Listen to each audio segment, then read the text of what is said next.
We have a population of almost 2.5 million people. This is the largest rural county in the country in terms of population.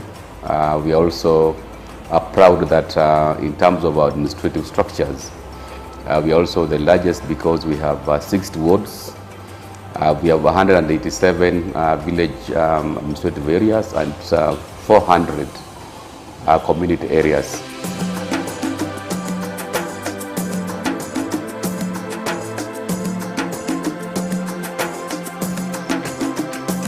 KAIICO 2024 is a big milestone for this county.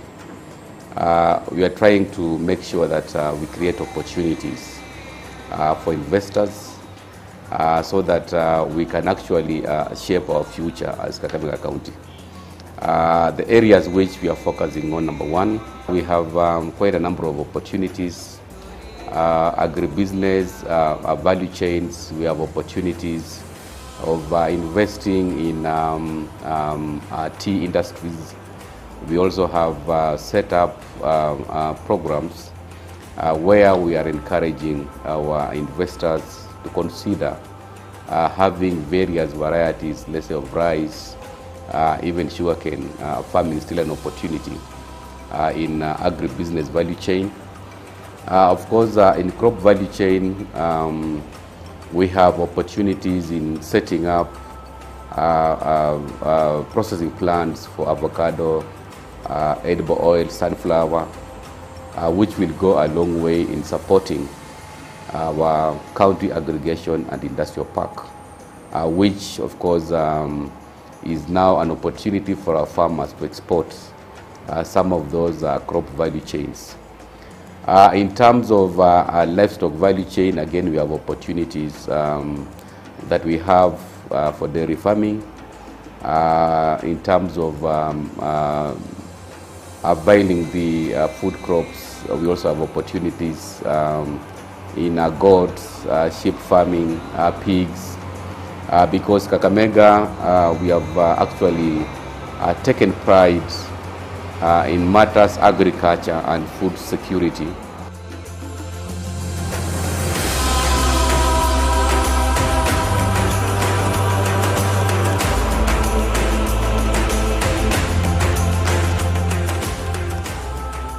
In healthcare, we have the only referral level 6 referral hospital that is under construction.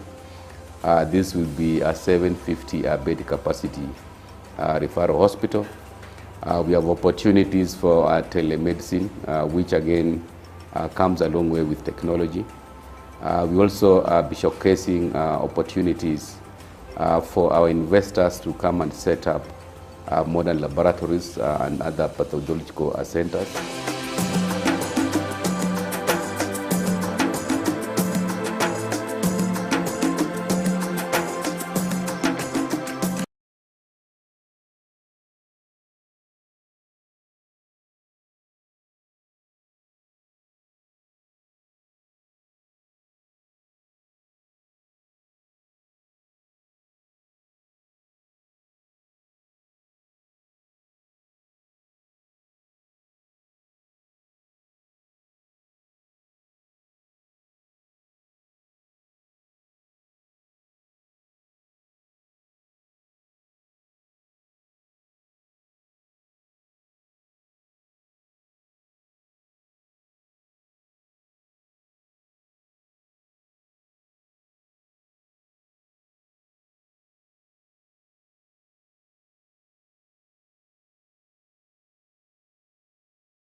When you go to transport sector, We have opportunities which we'll be showcasing to our investors.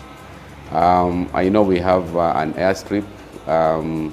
We have opportunities of expanding that airstrip to become an international airport. We are happy that we already been given some 300 acres of land, which we are happy to at least showcase to our potential investors our opportunity for setting up an international airport within Shinyalu constituency. In terms of energy, that is also an opportunity. We are now moving to clean energy, which is an area that we are trying to attract most of the investors to come and set up mini grids, which will go a long way in addressing our energy mix within the county. We are also promoting solarization of our project, so that with solarization, definitely that will go a long way in supporting the national energy policy of going green. So that becomes an opportunity in terms of transport and energy sector.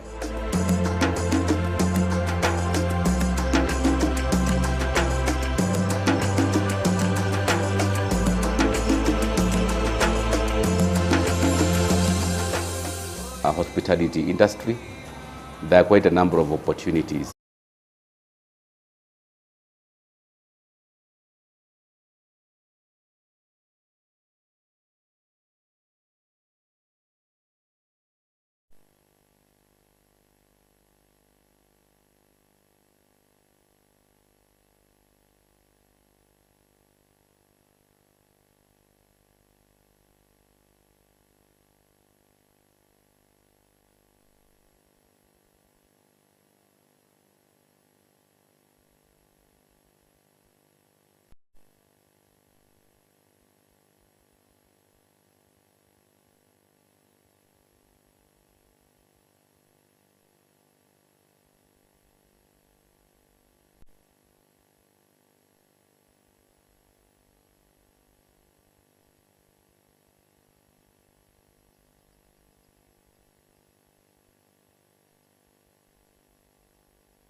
Asanteni sana hiyo kikundi ambayo imetuletea that entertainment. Thank you so much for giving us that entertainment.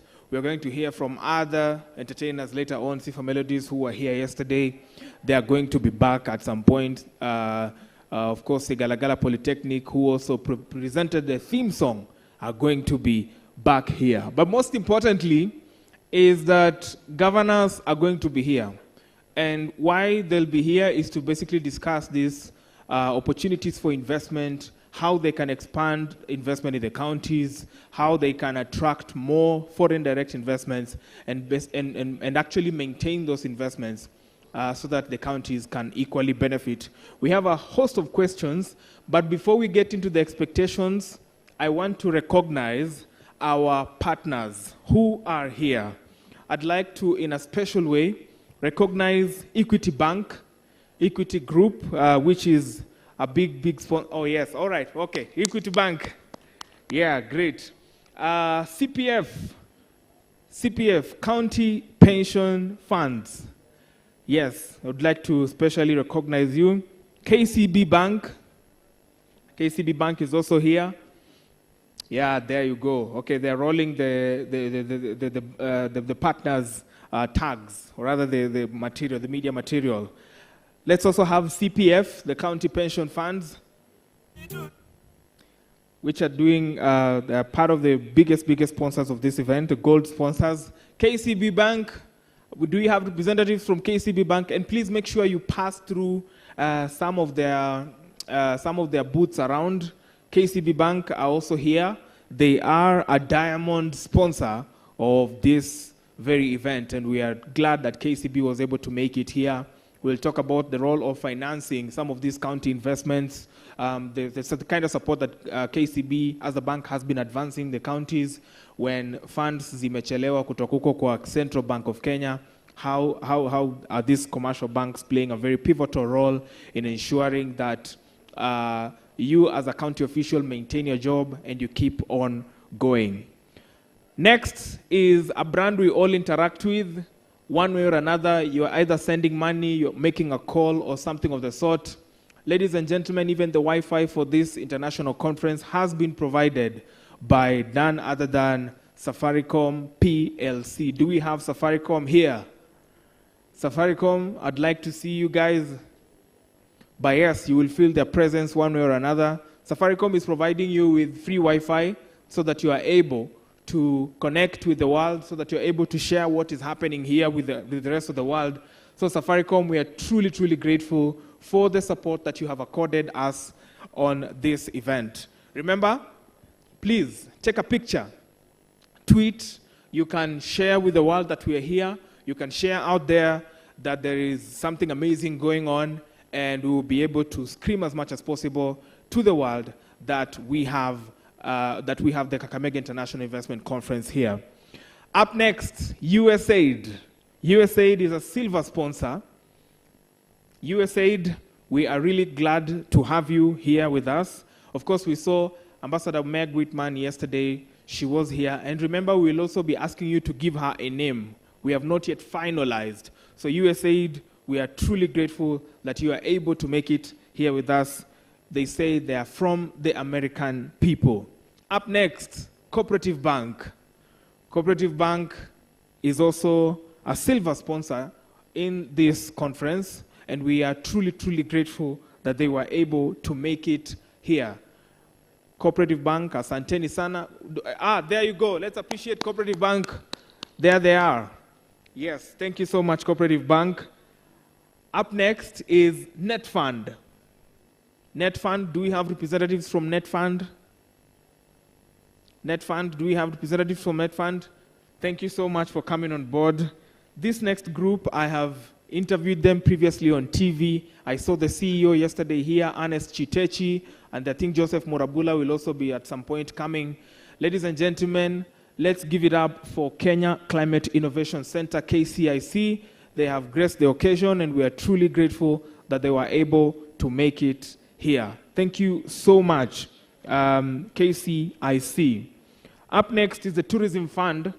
Tourism Fund, if you're here with us, Tourism Fund. And speaking of tourism, let me also recognize the Kenya Airports Authority. And we are truly, truly grateful that they were able to make it here because they are powering tourism. I am particularly aware and I've experienced the Kakamega Airport, sorry, the airstrip. KAA, are you here? Please stand. Let's see you. Let's celebrate KAA. Wacha tuwapigie makofi yao jamani. Yes, Kenya Airports Authority, they're the ones in charge of maintenance of the airports that we have. Yes, Tourism Fund is also there. Thank you so much for making it here in Kakamega County, because tourism is one of the subsectors of the social development arm of this conference. And so it's equally important that we recognize the partners in that sector. Up next is EIDU, which is Digital Learning for All. EIDU, where are you guys? Would like to recognize you. They'll be making a presentation later on here. There you go. That is EIDU. We are grateful you could make it.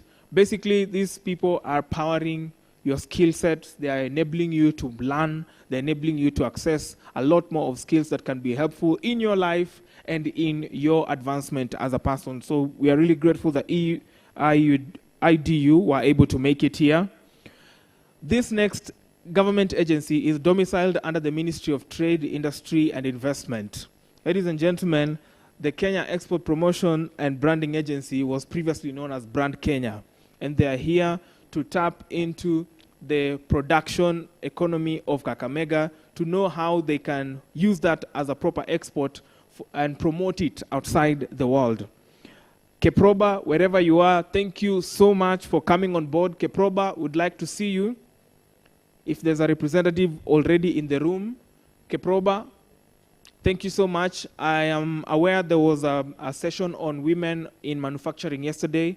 Kindly get in touch with Keproba so that you understand how you can promote your exports and the products that are generated from this county to the rest of the world. Up next is Ken Invest. Ken Invest, if you're here, thank you so much for coming on board.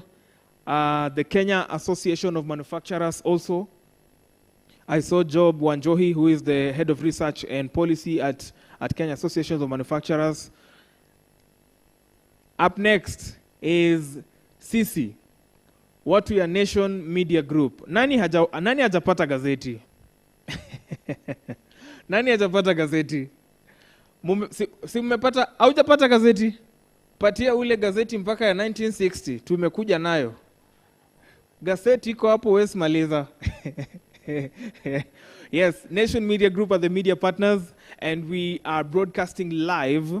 Later on, we'll also have a live session when the governors will be here, the panel session and all that. I hope if you followed yesterday, you were able to see the president. We broadcasted his session live here. So yes, those are some of my colleagues from Nation Media Group. Osoro, of course, you know Jackie Vike, she is from this county. And the other gentleman. Nation Media Group, of course, ours is media for Africa, for Africa, and we want to champion these stories and exposing the counties in positive light to make sure that we are attracting the necessary development. We hope that we will achieve this by engaging you and by hearing from you as the people on the ground, so that we are able as much as possible to advance these conversations of what is happening in the county and to be able to make sure you are seen. Up next is the Kenya Deposit Insurance Corporation.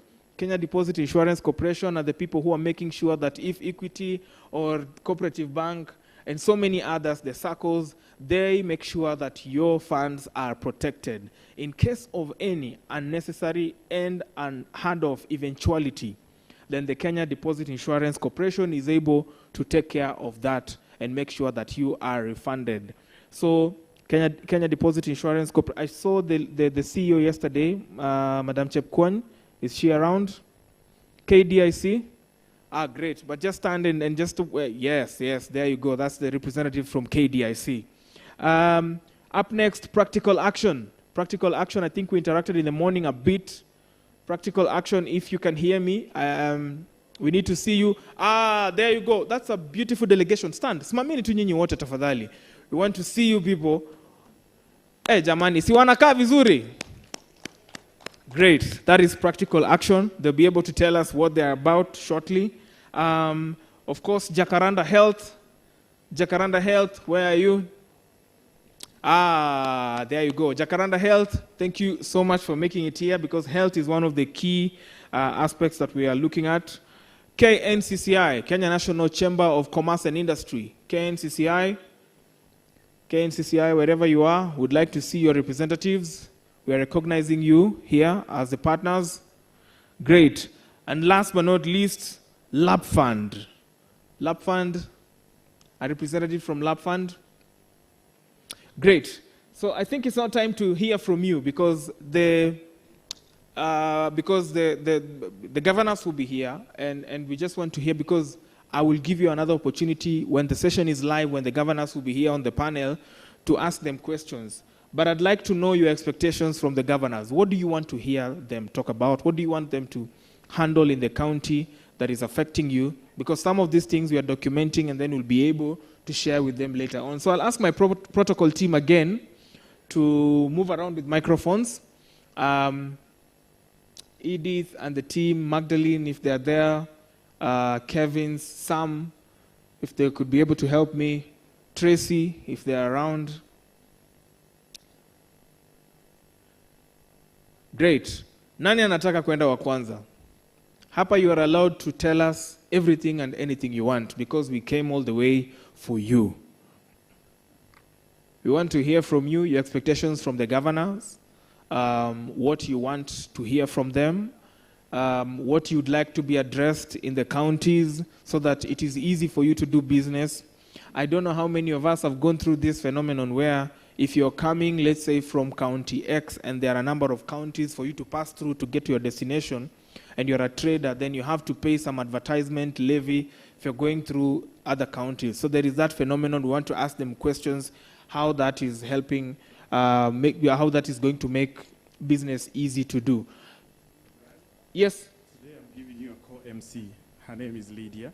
Please, please, please. So she will be assisting you. She's a local here, so she has enough experience. She has enough experience. Now what you are ground. Now what you are ground. Very nice.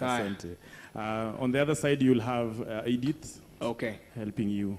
Very nice. Thank you. Thank you so much. Aya. Thanks, Brian. So just in the ground, I think, within the audience, who wants to go first? Who wants to go first? Tell us your expectations, what you want us to ask the governors, or what you would want to ask them when that time comes, so that we are able to voice our concerns as much as possible. Because investors are not just people who are coming here, the whites, Chinese, and all these people. You are equally an investor, and if you have to be convinced to invest in a county, then certain bare minimums have to be met in terms of ease of doing business, incentive towards route to market, and so much more. Who is going first? Sponsors, partners, audience, wananchi, traders in the county, what you are boda. We are here for all of you, because all of you, one way or another, are investors. I'm ready here. You're ready? Yeah. Please stand, tell us who you are, what you do, and please, while you also submit, remember to give the American ambassador a Luya name, because we need to sample it later on. Hi, thank you. No, the Luya name, I'll think about it later. But my name is Michael Arunga, and I'm a communications specialist. Yes. Gone across the borders internationally, but I'm born and bred here in Kakamega. So very nice. I'm interested, I'm a stakeholder. So keen for, I think the first I will say that it's excellent that we're having this conference happening within Kakamega. I've been here since 1974, and it's the first time that we're having this kind of gathering. Yeah, so very, very critical. But I want to say that while we have set a clear agenda in terms of what is forth in terms of themes, I think it is important that you think about issues to do with, this, like a sieve. When you pour water into a sieve, it goes through. So how do we close up the sieve? How do we avoid issues to do with corruption? We have set the agenda, it is clear, but then you see water still goes through the sieve, and it's important to be able to seal so that whatever we are pushing forward in terms of an agenda, it is realized to the full. So as they address this, let them tell us also how they are tightening the issues to do with the porous sieve that allows water to seep through. If we tighten this up, I think we'll be able to accomplish quite a bit. Thanks. So basically, you're handling issues to do with Amazing. ethics, and anti-corruption, and so much more, and ease of doing business. Beautiful. Thank you so much, Mr. Arunga. I'm happy to connect later on. Yeah. All right. Who else? Who else wants to speak? There's a gentleman here. Yes. There's a gentleman here who has something to say. And then, do we have any other person on this side? Madam Chepkwony, good to see you. Karibu sana. I was recognizing the partners earlier on. So we're great to have you. Madam Chepkwony is the CEO for KDIC. Yes. Well, thank you. My name is Calvin Sonyuka. I work with Cereal Growers Association. This is a farmer-based organization that work with cereal farmers in the country. Of course, working with farmers, as farmers we face some challenges, and the counties are in a position to help us solve those challenges. So I would like to maybe hear more about the investment that the county is doing in addressing post-harvest losses. We as farmers, we produce a lot, but towards the end of the value chain, we have challenges. Of course, as organization, Cereal Grower Association, we have been doing trainings and also supporting in terms of equipment to address the challenges. But I would like to get more from the counties, how they're investing in post-harvest solutions tied up with marketing. In specific counties, we have got specific value chains that we focusing on. So maybe for the various counties, what are those priority value chains and what are they doing towards marketing of the produce from those value chain? Again, on the ease of doing business, I would say that both the county and the national government should be playing a facilitating role in helping us to do our business. So talking of young people may have challenges or may not have the capacity to comply to doing trade. So how do we, for the young people, do we have some incentives or some kind of support so that we're able to do business? We are talking about job opportunities for young people, but if we have regulations that prevent us as young people to participate in doing our business, then I want to take would like me to pay cess. So in terms of harmonization of paying these levies, maybe we'd like to hear from the county how they are working together, together with the national government to make the process of trading and transportation of produce easier. No, I want to ask you a question. CES, so it's CES, if I'm not wrong? CESS. CESS. Yes, and specific to agricultural cess. Okay. There could be other levies, but this now specific to agriculture. Thank you, thank you. And what name are you giving the American ambassador? I may not be in a capacity to give a name. We can think about it. Okay, thank you. He brings out a very pertinent issue, and I think I highlighted it yesterday. I'm glad that it's part of the 4-point agenda that the governor is adopting with regard to this investment conference. Kenya is estimated to be losing about 30% of its produce to post-harvest losses. And that has an impact on food security and food sovereignty, whichever way you want to look at it. Mechanization definitely is a big thing. And one of the counties, Siaya County, where I happen to come from, has initiated some of these common use farmer tractors and all these things. Now you see that is in the beginning section, or rather of the farming cycle. We need to ring fence it end to end, whereby if we start mechanizing at the beginning, we are doing farm inputs, fertilizer, etc., etc. Of course, there is also the question of irrigation, which is what makes it predictable for people like Equity, Cooperative Bank, KCB, and so many others to be able to finance farmers. You ring fence that end to end. So from the tilling of the land to the weeding process to the cultivation, etc., up to the point where you are harvesting and managing these post-harvest losses and minimizing it as much as possible. I think that is very pertinent because, look, from agriculture, we get raw materials that are going to power the industries. We come from the sugar belt, and I'm happy that I am speaking from home. We come from the sugar belt, and some of these things are things that affect us in real time. So be sure that is part of the questions I'm going to ask the governors here, and I'm glad that you brought that up. Thank you so much. And we hope we attract more young people like you to agriculture. Yes, there's someone here, and then we move. There's a lady at the back there.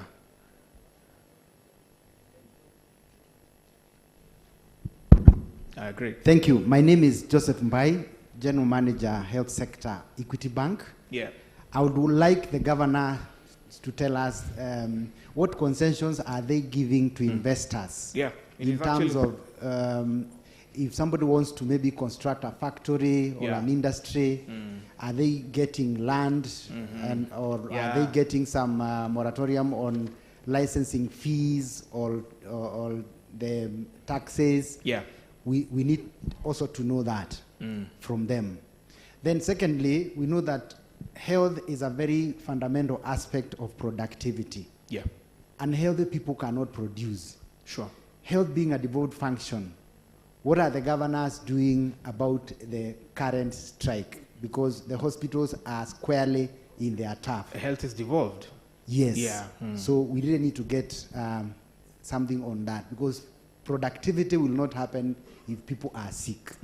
Thank you. Let's appreciate this gentleman. Those are very good points you're bringing on board. So interestingly, it is part of the agenda that we're going to speak about here.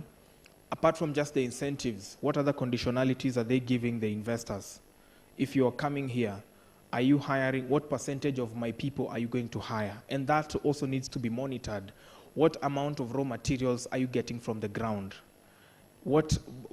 As we advance you these incentives, the tax incentives, etc., also help us to manage things like rural-urban migration, employ the university people that are coming from Must, for example, from Sigalagala, from Shamberere. And I think one of the things that is not talked about enough is that the government in this financial year has allocated about 27% of the national budget towards education, and I think a little more, I need to get the figures right, but there was a little more allocation in the supplementary budget going towards TVETs. Those are very key indicators that are supposed to inform how we hire, how we educate, the curriculum we teach people, and so much more. But then again, ring fencing end-to-end also means if you're setting up here, I need you to pick a few interns from my county. Not a few, actually. So we have to talk also about that, the conditions. We are giving you the incentives, yes, but what are the conditions? Because for every right, there's a what? A responsibility. Proceed. Great point, sir. Thank you.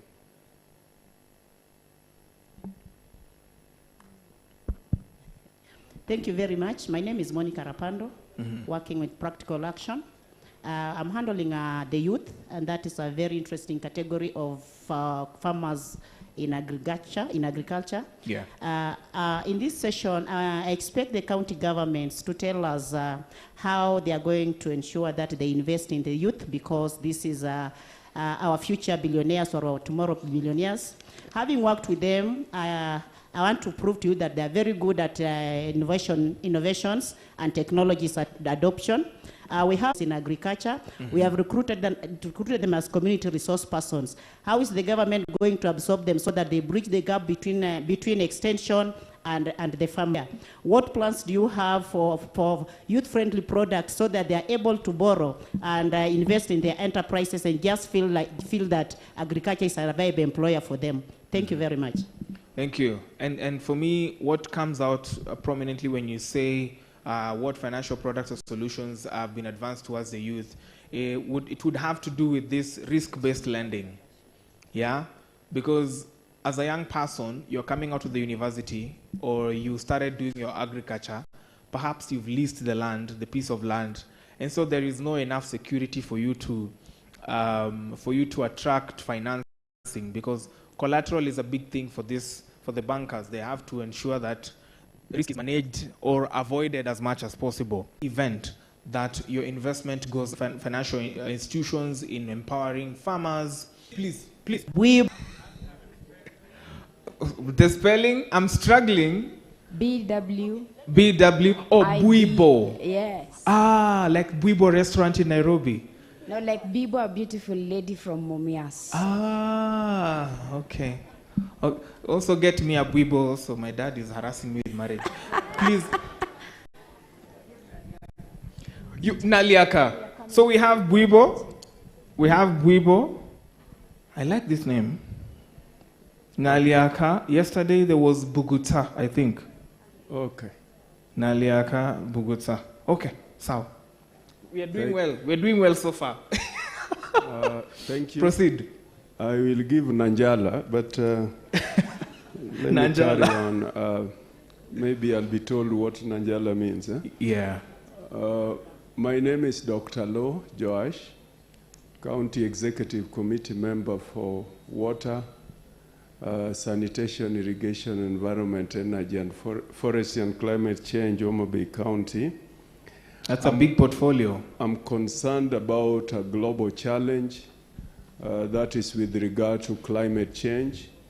It's real, we are feeling it here. And I just want to hear a conversation of what the county government of Kakamega is doing to mitigate against the challenges of climate change.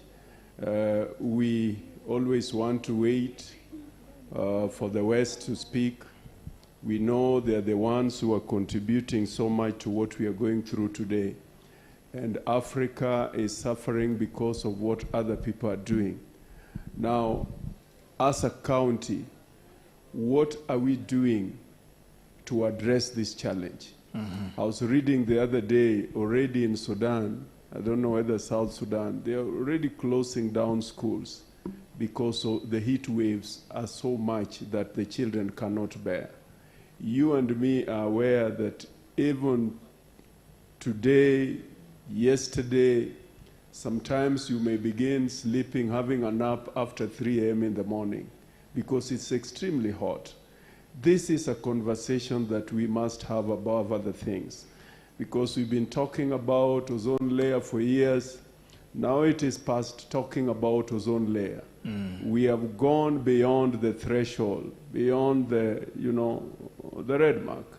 So in this investment conference, we need to think about posterity. Are we going to have humanity living the way we've lived? What adaptation measures are we putting in place? Because you can have investment, but if the health is wanting, those who are supposed to invest, those who are supposed to work to generate resources for the society are not healthy, then all that we are doing is in vain. So what timeless mechanisms, programs, to share with you that for us, sometimes we've gone overboard because right now we do say, in the Western region, we budget so much when we have funerals. Things that you must take consideration of is growing of trees. Yeah. In your budget line, before somebody is buried, you should plant not less than 100 seedlings because our people enjoy a meal when they attend such ceremonies. So before anybody is shown a tent to go and enjoy a meal, this person should be able to plant some trees. The other thing which we insist on is when you are celebrating your birthday, we give certificates for people, permits for people to make noise. Even here, I want to believe that the county government of Kakamega has collected revenue because we are making a lot of noise here. It's a revenue stream. Now, before you celebrate your birthday, if we get to know that you're going to celebrate one, we insist that you grow trees commensurate with the number of years you want to live. So even if you're celebrating your 10th birthday and you want to live for 100 years, you must not grow 90. Those trees in your homes. You can go to a neighboring school, a neighboring church, a neighboring hospital, a hilltop, and grow some trees. In a small way, how many homes do we have where people are mourning on a daily basis? And if we grow trees in every home, every other day, how long will it take us to fill the earth with the trees. So what conversation are we having with regard to matters climate change? It concerns me. I gave the name Nanjala. Yes. I don't know the meaning. But if it is anger, the better, because she has the wealth, she has the money. Yeah. She can pour the money here. Hunger, H-U, Oja. Yeah, that's what I'm saying. A good name, because now she'll be able to bring money down here. Yeah. The irony of what she is. Thank you so much, Bwana CEC. You bring out very, very important points there. And I think one of the conversations now we need to also, there's a gentleman here we can come to next, right here in the blue cap. While we are still handling, because I think you handle a very big portfolio, water, sanitation, climate change, that's a big, big portfolio. One of the things, as you paint out the case of Sudan, is that more than ever right now, we are now dealing with what is called climate refugees. People who have been forced out of their pieces of land, out of their homes, out of their habitats, because the climate change is becoming extremely unbearable. I would give an example. How many pieces of land are now currently being reclaimed by water in the shores of Lake Victoria? Recognized climate refugees and has not provided any allocation for accommodating war refugees. There are no such frameworks and treaties for climate refugees, and it's a paper I'm writing currently. So I think those are conversations we really need to advance. And unfortunately, Africa, we are suffering the effects of climate change, yet we continue these people to finance us all the time. We are saying, oh, rich countries have to finance us. We have to also take action with ourselves. Number two, still in agriculture, when the rainy season comes, because I saw very beautiful dairy cows here, and there's a lot of cooperatives. I saw Ikolomani Dairy Cooperative when I was coming in. Right now, there could be plenty of feed, animal feed and fodder, but during kiangazi, wakati kuna ukame, we are struggling on what to feed our animals. Yet we can easily make silos and store some of this fodder ahead of those quote-unquote rainy days, but now in this case, not being able to feed our animals. So I think those are conversations also we need to have. As we talk about the quality of meat and, of course, the quantity of meat that is produced, milk quantities and all that, the dairy farmers need to be handled properly so that what they feed their animals downstream is affecting the upstream uptake up to the shelf. So that if you want quality milk in your supermarket, or if you want quality milk that you're going to use for baking, then as an off-taker, as a manufacturer, as a processor, as a packaging institution of this milk, you are able to also handle what are my farmers, the farmers who are supplying me, feeding their animals. So those are some of the conversations we'll be having here. Chief, proceed. Thank you all. I'm Juma from KAIICO. KAIICO is an equal partner in seed production, be it vegetable and cereals. My concern to the governors of Western Bloc, we have a challenge, and this challenge is going to affect our food production levels in the Western region. As somebody who is in the seed industry, I feel we should be having a solution, not tomorrow, but today. We have a weed called striker weed, Kayongo in our local language. This weed is affecting all the 5 counties or 9 counties in Western Bloc. Like water hyacinth affected all activities in water, now we have a weed that is affecting our land, all the way from Kakamega, Bungoma, Shire, and all the regions. This weed is a menace to us who are in the seed industry, though research is being done. We have other players who are coming in. But I want the input of these governors. Are they realizing that we are having food shortage in our counties just because we give the inputs, we give fertilizer, maize, but end production, the weed has eaten almost everything. A farmer will get almost 2 or 3 bags in an acre, just because of a weed that it's very stubborn. So to me, I feel like governors should come together, start thinking of food security in our region because of the problem that we have in the name of a weed called striga. Second, my concern is, and this is to Kakamega County, we are players in all counties within or in Kenya. Now, we do have challenges in other counties, but Kakamega is the worst. The revenue guys, they are on us like we are not legally required to be doing business with the Kakamega people.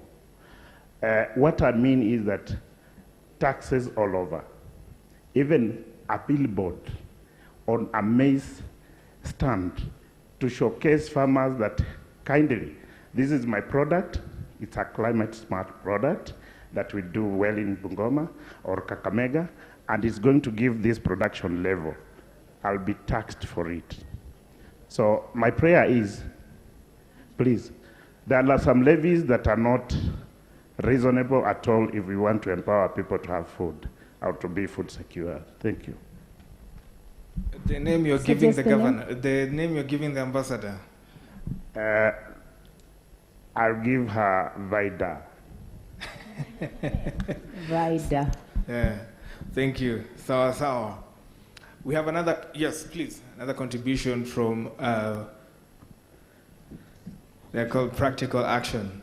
Morning. Morning. My name is Salim Ashono.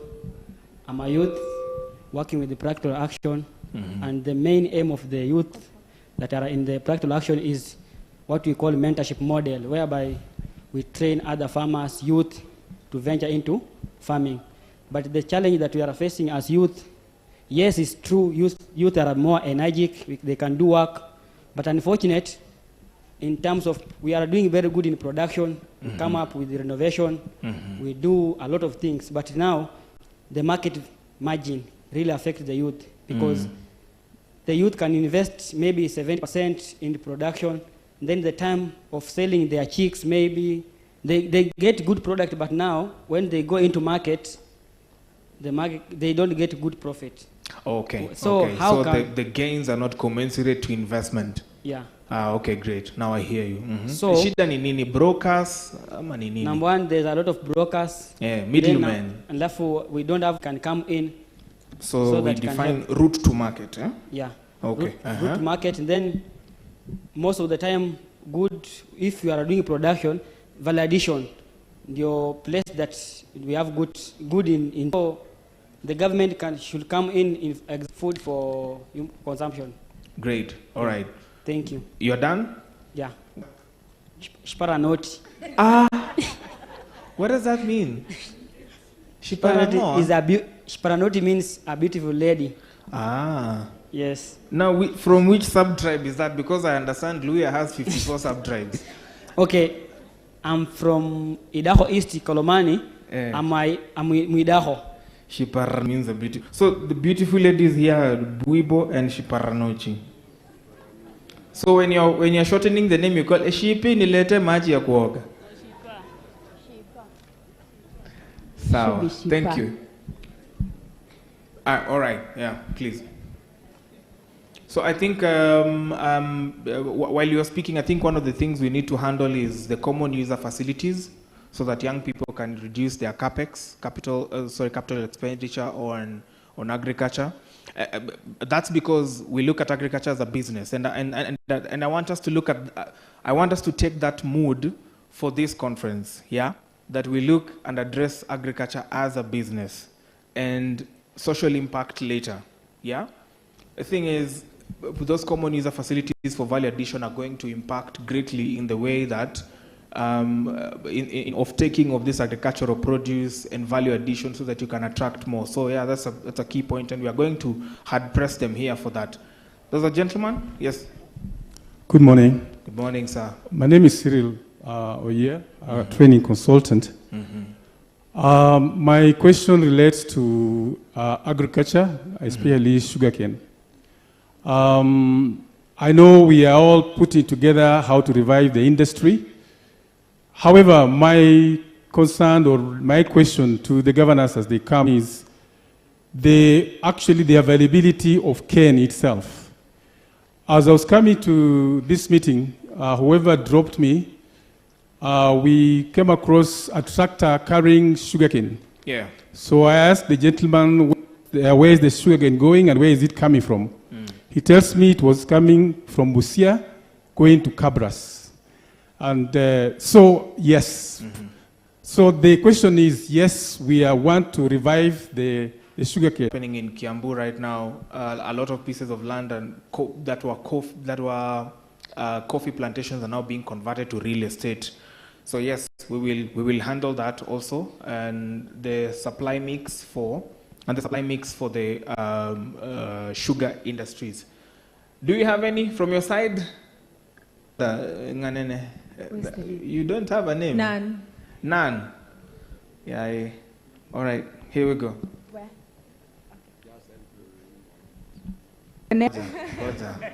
Ngoja.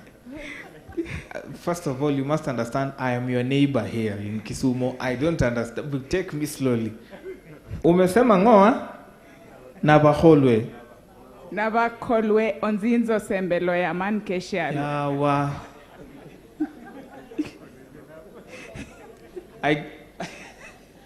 Wewe sasa unaharibu sasa.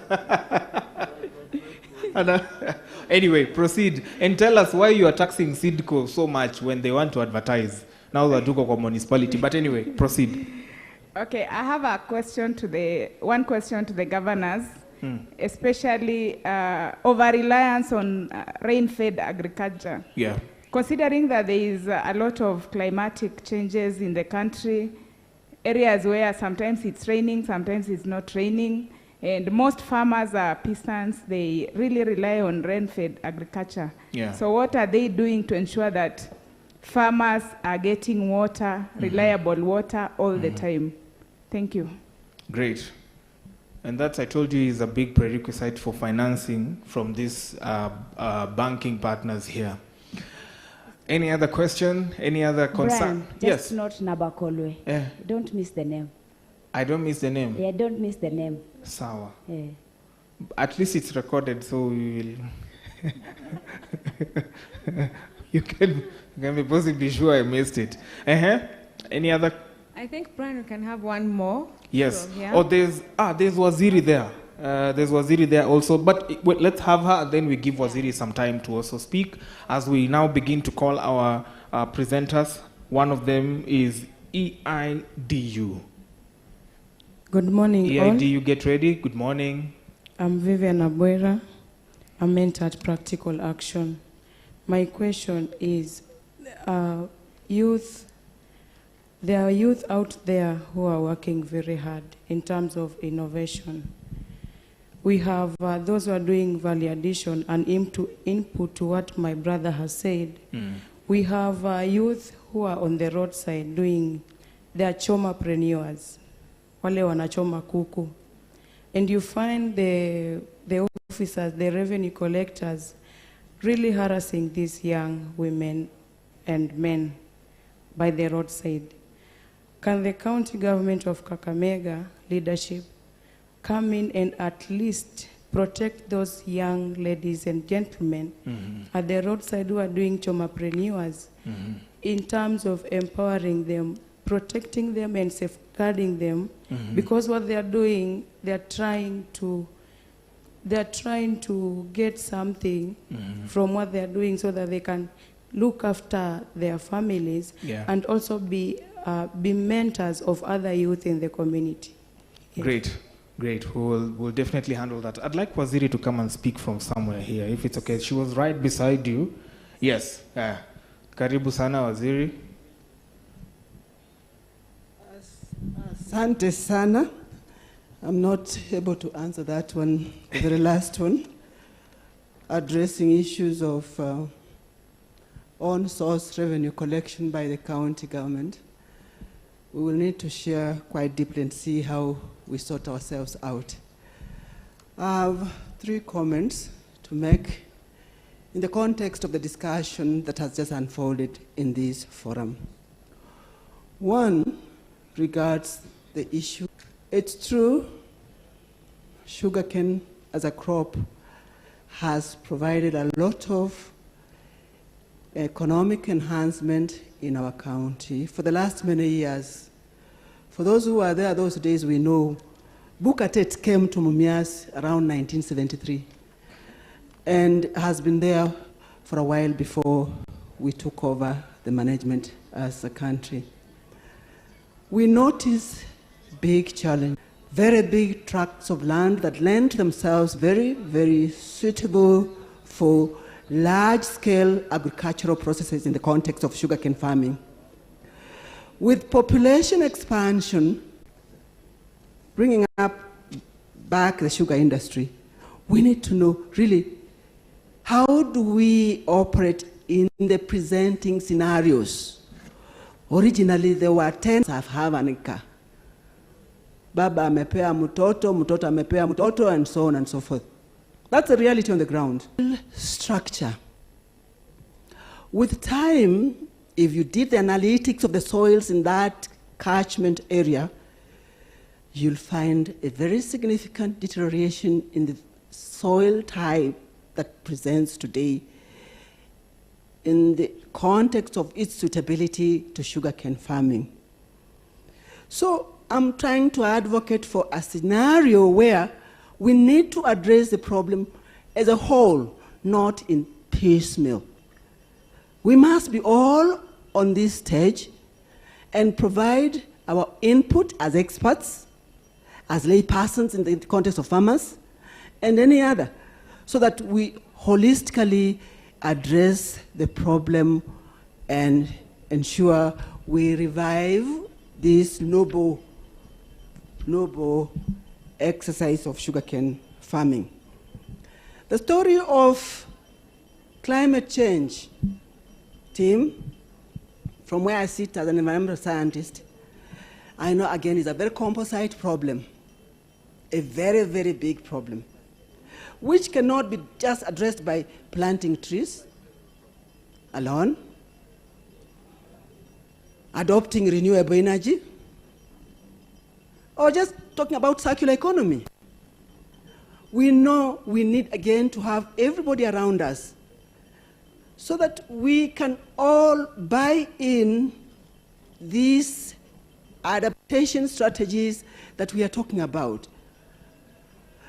You see, if you're talking to a mama in the village who is used to using wood fuel to cook hagideri, and you tell her that you can also get this dung from your one cow to produce biogas, which will enable you to cook your mboga and ugali without cutting the only tree on the compound, and you educate them so that they are capacitated, then you are winning the war.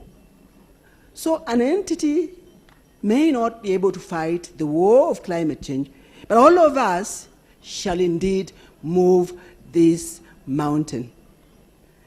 Not just environmentalists, all of us. Yes, we know we must plant trees, but we also can do many other things. Finally, as I sit in charge of lands, I have live experience of what is going on out there on the ground. Cultural impediments towards land ownership. I visited a certain forum and they told me, Mama, I cannot even plant vegetables in my kitchen garden. Why? Papa has planted sugarcane up to the kitchen, whatever. And she has no rights. She cannot even plant vegetables. She has no say in land matters. I'm just citing one aspect of cultural impediment that is very serious and impacting negatively on our food security and agricultural processes. As we go out there as team leaders, in our respective capacities, I know we can move this mountain. Let's ensure that we change our attitudes. I know cultural inclinations can be very difficult to actually change. But if our mindsets can change towards enabling women who contribute about 80% of farm labor in this country, who carry the babies, deliver, know how this child will eat, take to school, and do a lot of work, please let's liberate the woman. Ukisomesha mama, umesomesha nani? Nimemaliza. Thank you so much. Let's appreciate Waziri for that hearty presentation. And I think we're going to close at that point. Thank you so much for those sentiments. Those are very, very key points. Before we close, what is the suggestion Waziri has of the name? Yes, Waziri, ile jina tunapatia ambassador ni gani kutoka hapa?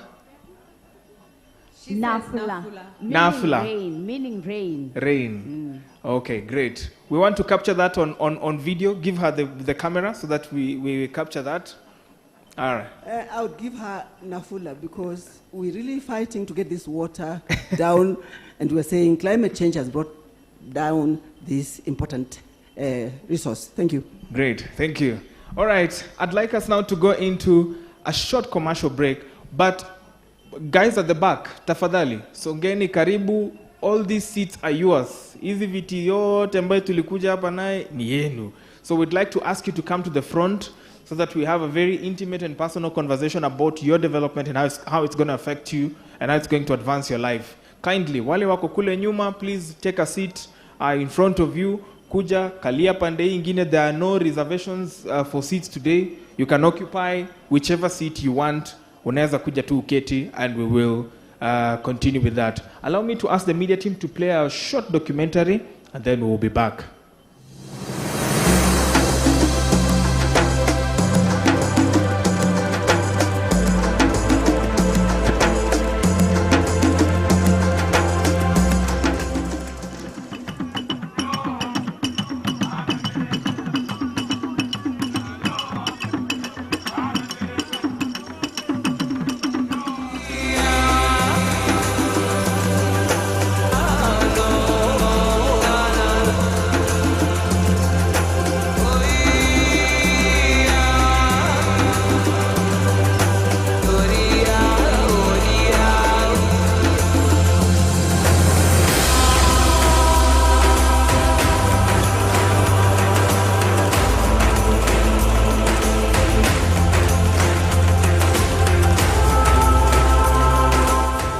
We have a population of almost 2.5 million people. This is the largest rural county in the country in terms of population. We also are proud that in terms of our administrative structures, we are also the largest because we have 60 wards. We have 187 village administrative areas and 400 community areas.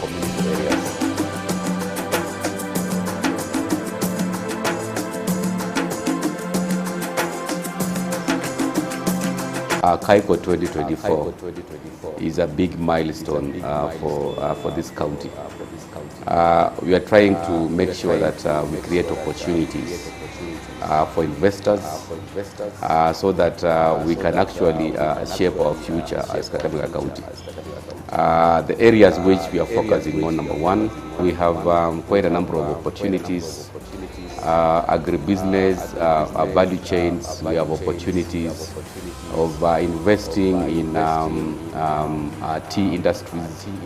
We also have set up programs where we are encouraging our investors to consider having various varieties, let's say of rice, even sugarcane farming is still an opportunity in agribusiness value chain. Of course, in crop value chain, we have opportunities in setting up processing plants for avocado, edible oil, sunflower, which will go a long way in supporting our county aggregation and industrial park, which of course is now an opportunity for our farmers to export some of those crop value chains. In terms of livestock value chain, again, we have opportunities that we have for dairy farming. In terms of availing the food crops, we also have opportunities in goats, sheep farming, pigs, because Kakamega, we have actually taken pride in matters agriculture and food security.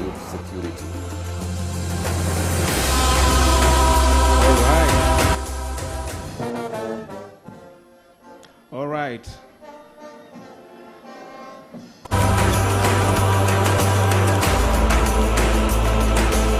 Thank you. All right. Once again, remember, we are selling Kakamega County to the fullest to make sure that we attract as much investment, both local and international investment, as much as we can. So we are really grateful that all of you were able to make time and resources to be here with us. Once again, now, as we start formally, my name is Brian George Otieno. I am a TV anchor and business reporter with the NTV Kenya and Nation Media Group, global moderator, world-class MC. I will be your MC for today and tomorrow. Started yesterday, and I'm just happy to be in Kakamega, to do this close to home, because nyinyi na watu ya Kisumu, watu ya Siaya, where I come from, we are one and the same thing. Sindio? Sisi ni mashemeji, hata kwa football and all these things. So I'm truly, truly happy to be here with you, and it's great to see all of you here. And what names, because my dad is harassing me na mambo ya ndoa na nini, as you can see, I'm very much in the streets.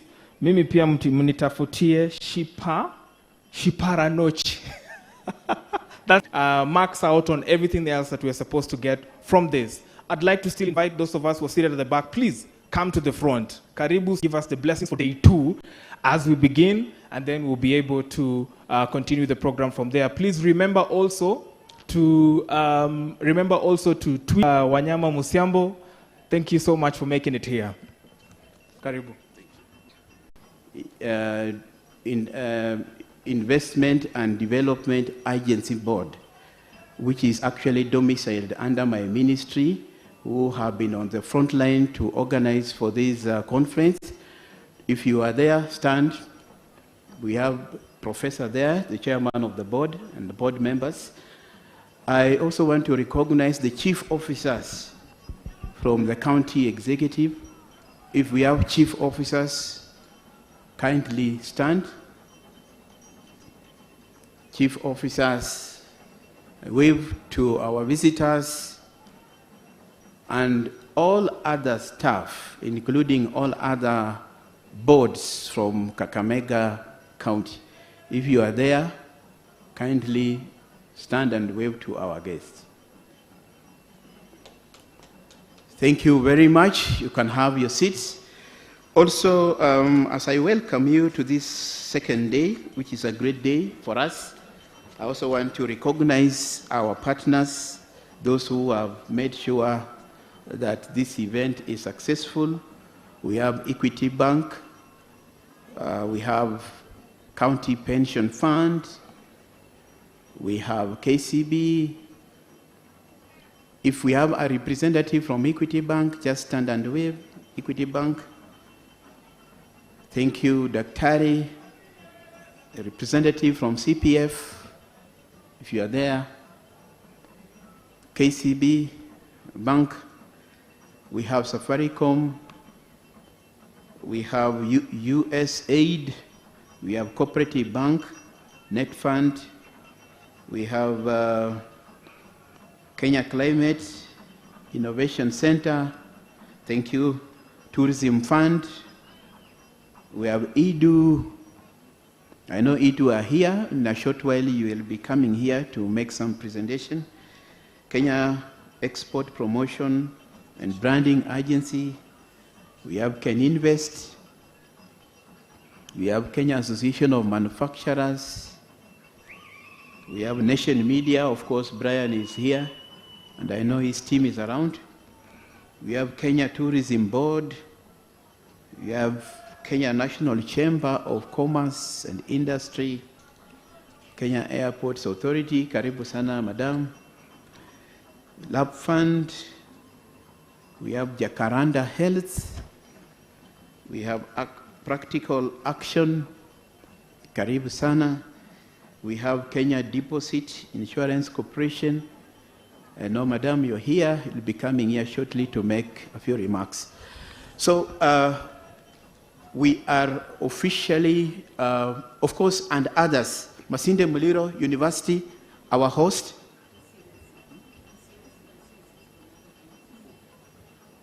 Masinde Muliro, our host. They're the one who gave us the venue, very key partner. We recognize your support. Informed, we also have members of County Assembly, Kakamega, and from other counties who have already arrived. Feel welcome where you are. We also have members of cabinet and chief officers and staff from all the 47 counties who are here. We welcome you and ask you to feel at home. So I therefore take this opportunity to welcome you afresh to the second day of this great conference. We shall be having our chief guest arriving in a short while, but as we wait for him, I want to hand over the program back to Brian to now officially start us off as per the program that we had shared with you. Thank you and feel welcome.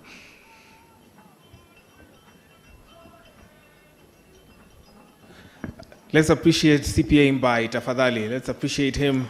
I think he's really, thank you so much for giving us your blessings to begin officially.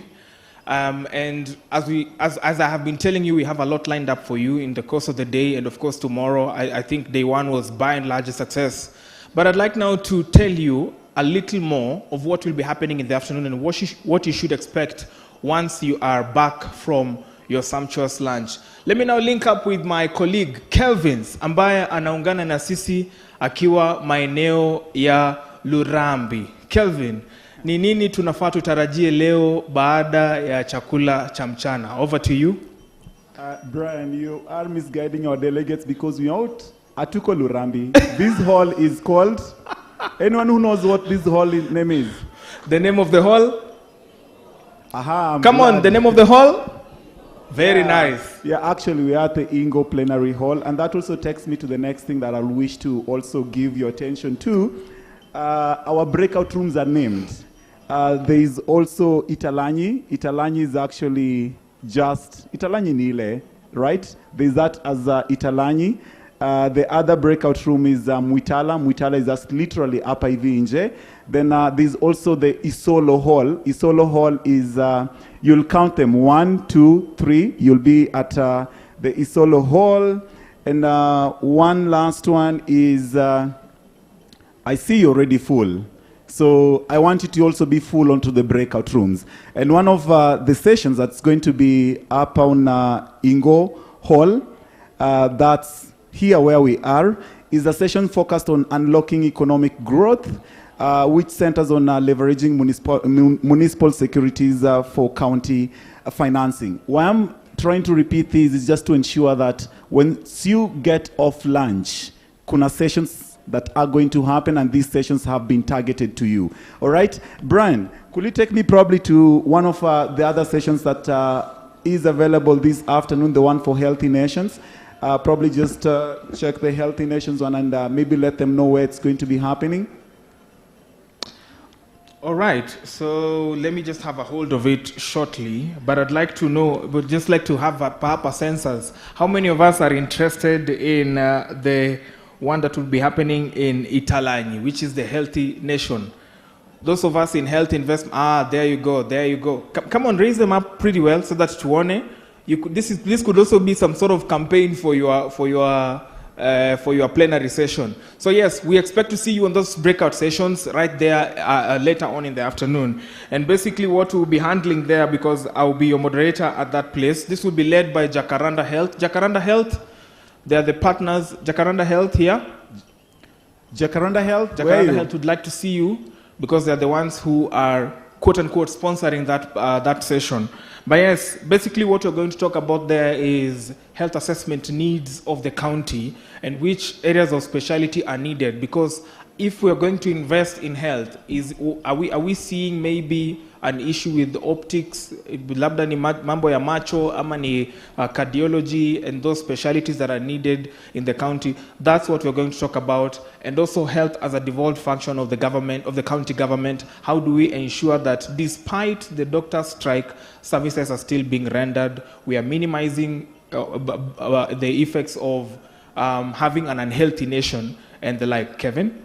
All right, so let me take you on to the next two, then I'll hand it over to you, Brand, for you to bring us the showcase partners. There are also two sessions that are going to feature up this afternoon. One is on advancing investment in biodiversity conservation and nature-based solutions. That's going to be at Muitala Hall, and you can just check them out. They're clearly labeled, and that's going to be championed by the National Environment Trust Fund, that's Net Fund. And the other one to look forward to this particular afternoon, please ensure after your lunch break you get to attend those breakout sessions, is one on digitizing education. How can Kenya provide equitable access to digital learning by 2027? And that's going to be at Isolo Hall, which is our hall number 3, and the primary partner onto that is going to be Edu. Bran, back to you. Please take us on to the showcase partners and let's get to do these up. Thank you. So I'm particularly looking for asante sana mwenzangu kutoka Twende Ingo. Kevin's, thank you so much for that. Basically what we'll be handling at the EIDU-sponsored digital education breakout session is basically how we can advance open and distance learning without necessarily having to be at the state, or rather physically at the place where you're learning. One of the things that COVID taught us is that education can be passed on digitally. And so many of us have gotten PhDs, have gotten master's degrees, and actually degrees purely out of digital learning. We'll also talk about self-taught and qualification of prior learning. And that will be some of the things we'll be handling in those panels. So please make sure that you identify what you are interested in and go to those breakout sessions. If it would interest you, perhaps look at the panelists. They would really make you be interested in those breakout sessions, and that would help you to be informed. Big shout out to Equity Bank, the platinum sponsor, CPF, that is County Pension Funds, KCB Bank, Safaricom, who are giving us free Wi-Fi, USAID, Cooperative Bank, Net Fund, Kenya Climate Innovation Center, Tourism Fund, EIDU, who are coming up next for a presentation, Kenya Export Promotion and Branding Agency, Ken Invest, Kenya Association of Manufacturing, Nation Media Group, Kenya Tourism Board, KNCCI, the Kenya Airports Authority, I saw them somewhere here, Lab Fund, Jacaranda Health, Practical Action, and finally KDIC. Hashtag Kakamega 2024, hashtag KAIICO 2024, hashtag invest in Kakamega. Make sure you're talking to us and tweeting and tagging NTV, and you can also tag me at Brian George KE on Twitter. Ladies and gentlemen, allow me now to start inviting the EIDU presenters who are going to come here and showcase to us what they're about. So please feel most welcome. Up next is KDIC, but first of all, let's listen from EIDU.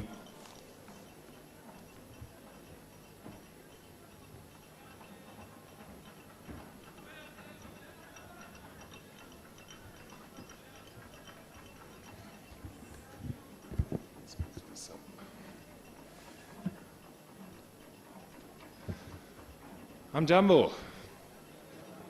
Good morning. How is everyone doing? Fine? Ready for us to start? All right. It's good to see such a big crowd here this morning. I know some of you came from quite far away, and yeah, we're happy to have this opportunity to present to you today. So I would like to also extend my greetings to the senators, if there are any in the room. I think the governors have not come yet. MPs, representatives of the diplomatic community and development partners, MCAs, CECMs, chief officers, directors, distinguished guests, and ladies and gentlemen. Now, I'm from Germany. My name is Max Dohner, and in Germany we have a quote from our famous, probably the most famous poet we have and writer, Goethe. He said, what parents should give their children are two things. One, roots, and two, wings. So the roots are to ground them in where they come from, in their community, in their background, to give them a sure footing when they go out into life. The wings are the ability to fly, to soar, to take on opportunities that present themselves to them. And I think we've seen it on Tuesday. It was quite impressive. We went to the Kakamega rainforest, to the Crying Stone. So there's a lot of rooting here. There's rich heritage that children, especially from the western part in Kenya, but Kenya overall, can look back on and you know, take as a strength going into life. But we also need to give them wings. And that is something I want to talk to you about today, because education is an elevator. Education is something that boosts people and empowers them. Now, the public and governments generally agree that the future is digital. We just started the age of AI, and even before that, you could see that more and more jobs require digital literacy and digital skills. Can we please change to the next slide? Thank you. And of course, education is the sector where this applies the most. Because where do people get their training? Where do people get their skills? It's in education. And we need a digitally skilled workforce to keep up with all the developments that are happening. All the investments around this conference that are being done, and I heard I think it's 22, they're very, very impressive, and I congratulate Kakamega County for attracting all of them. One thing we have to remember though, all of these investments, be it in plants, be it in fertilizer and things like that, they require people. Without the people actualizing on the investments, they're not worth much. And that's where the education comes in. That's why it's so critical, because it empowers people, it helps them grow, and by that, it also grows communities. So, in education, a lot has been done, and I mean it in the most positive way. A lot has been done in building infrastructure, like classrooms, for example, bringing textbooks, training teachers, and giving out bursaries to fund education so that parents can send their children to schools. I've seen it myself. I've been to many schools all across the country. We're working with many governments. I'll get to that in a bit. But it's quite impressive. Now, however, let's take it to the next level. Let's take this beyond the pure infrastructure setup. Let's take it into the digital future. Because what this allows is building a legacy. And for a legacy, we need to do something different. Just imagine leading your people into the digital future. Imagine equipping every child with the skills necessary to succeed in it. I think it's no secret, generally, that everyone wants digital education. Parents, teachers, communities, and governments agree on it. I mean, there's a reason why this is winning elections as a topic. But the big question is, how do we do it? And that's where KAIICO comes in.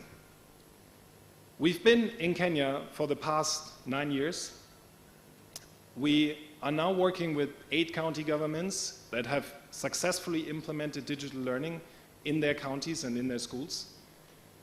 And 250,000 learners are on the platform.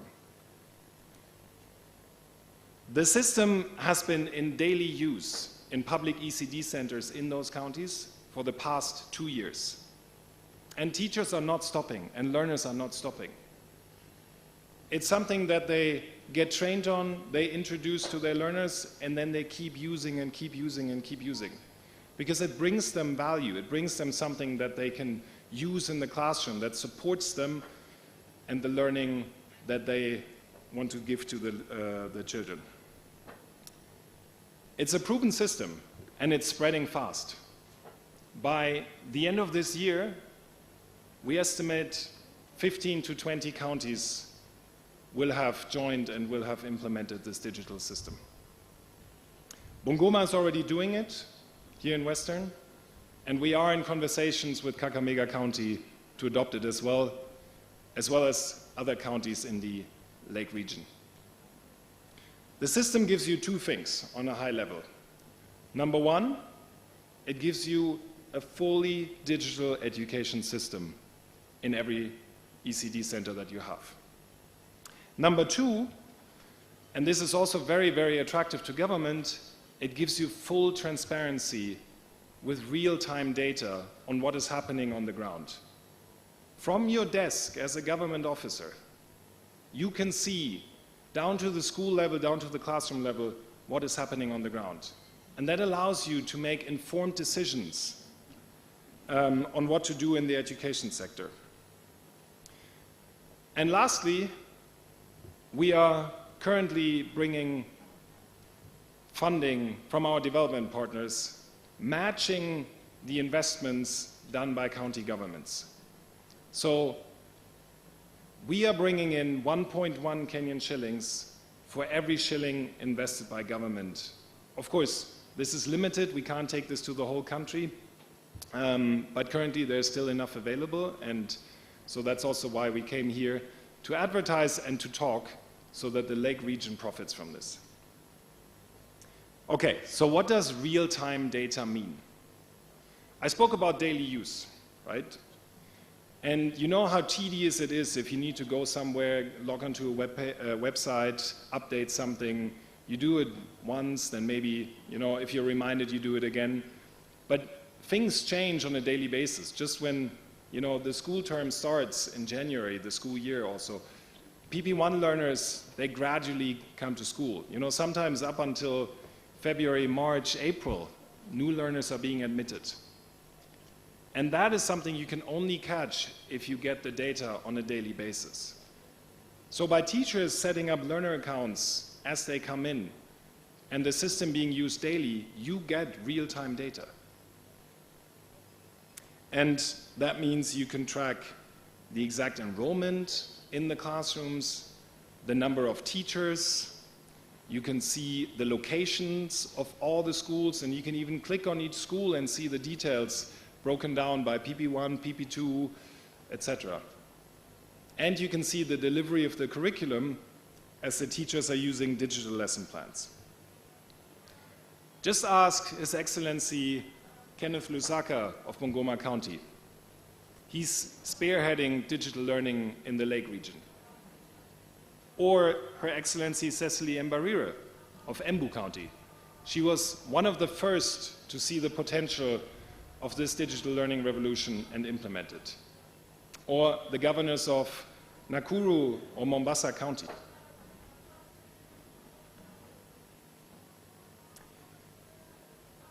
As I said, we are working with 8 county governments, and here you can see them. So it's Bungoma, as said, Mombasa, Kiambu, Embu, there's Muranga, Machakos, Makueni, and Nakuru County. And more are joining as we speak. We are in conversations with many of them. Okay, let's get back to the parents. I said before, you know, communities, parents, teachers, governments agree, but parents specifically, they are very, very close to the education of their children, of course. They see it every day, going to schools, talking to teachers, interacting with them. And through this platform, And they get to see also how their learners are progressing, how their children are doing in school on a daily basis. It's no longer waiting for midterm exams or end-term exams. You can see on a daily basis, if you want, how your child is doing. And that also, of course, boosts their learning, because if they're going astray in an area, you can bring them back on the path. Same with the teachers. We actually did a survey last year and asked parents, and 98% said they wanted, which I don't find surprising, but it's good to look at the numbers when you talk about these things. Okay, so the future is digital. I think everyone agrees, there's no denying it is coming. So at this point, the question is mostly, when are we adapting, not if. And that's exactly where KAIICO can support. So we are a digital learning partner working with governments to implement digital learning in their schools. And our goal is that every Kenyan learner gets digital education across the whole country. And our system is ready for that. It's set up to work in urban schools and rural schools in the same way. It works offline first, so you don't need internet connectivity everywhere, and it is financially sustainable so that governments can sustain it. It's a proven system with high engagement. As I said, it's in use daily for the past 2 years, so it's a system that is actually adopted by teachers and by learners. And it engages all the relevant stakeholders. The learners with digital activities on a daily basis and ongoing assessments, so you see how they're performing. The teachers with digital lesson plans, actually designed and made by the Ministry of Education. It's the Tayari program, for those of you who know. And we have digitized it and now given access to it by all the teachers. So every teacher using that system is essentially delivering CBC to the letter. And the county can ensure that CBC, the competency-based curriculum, is delivered in all their schools. So it raises the teaching level. Government, as I said, many advantages. One is, of course, they're taking their schools into the digital future, but two is also the data. So you can see what's happening on the ground, and you can give the support where it's needed, but you can also find those schools who are doing really well and use them as best practice cases for others to learn from. And lastly, of course, the parents, who are probably the most invested in their children's education and also benefit massively from this. The system has all the approvals. Content is approved by KICD.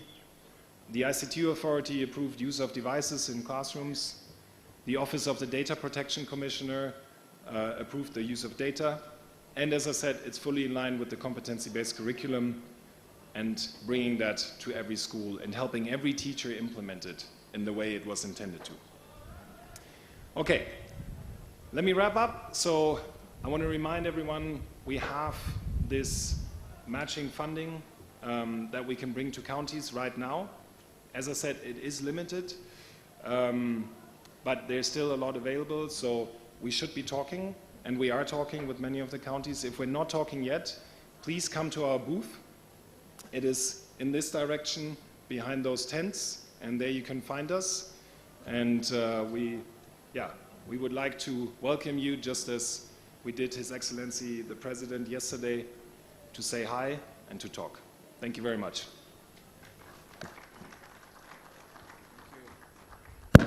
A bigger hand to Edu.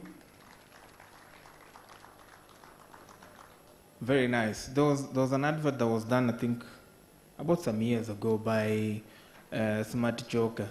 Amesema tumetoka analog, tuko digital.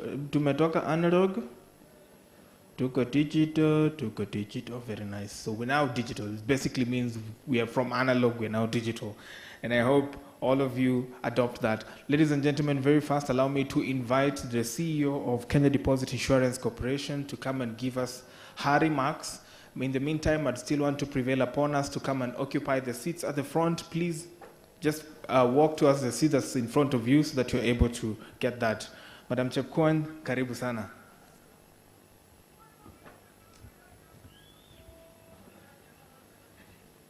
Good morning, everyone.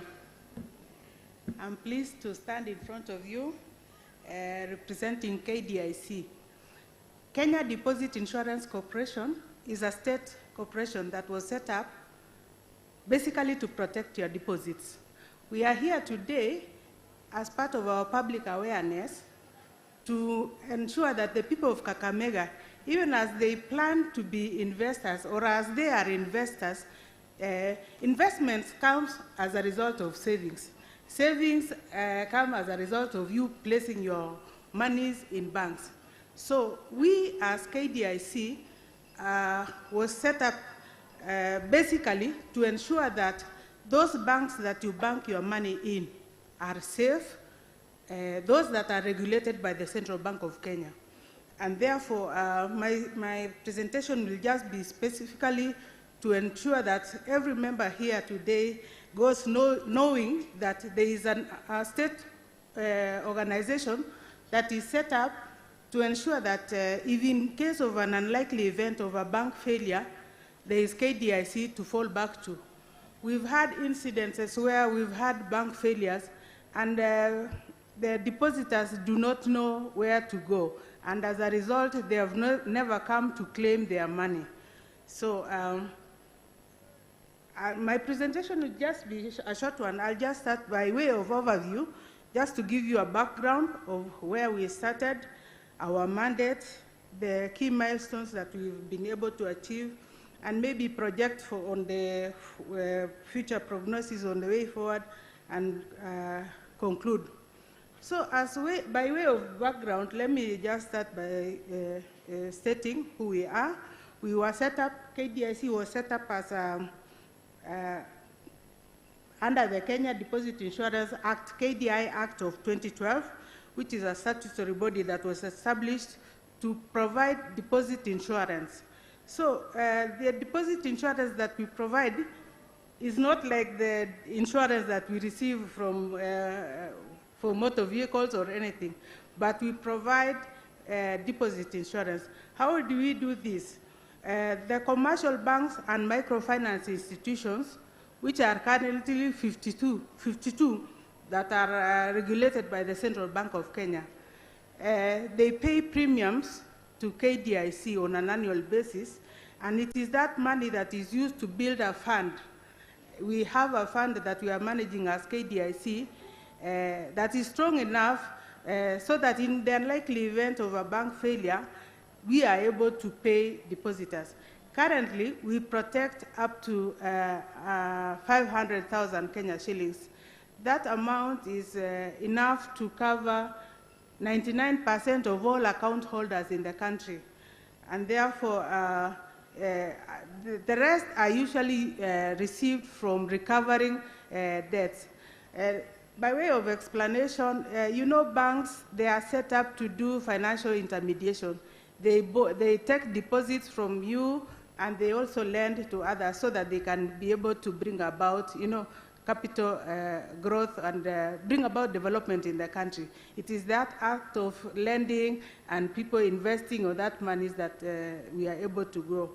And as a result, in an institution that has problems, then that transaction is curtailed.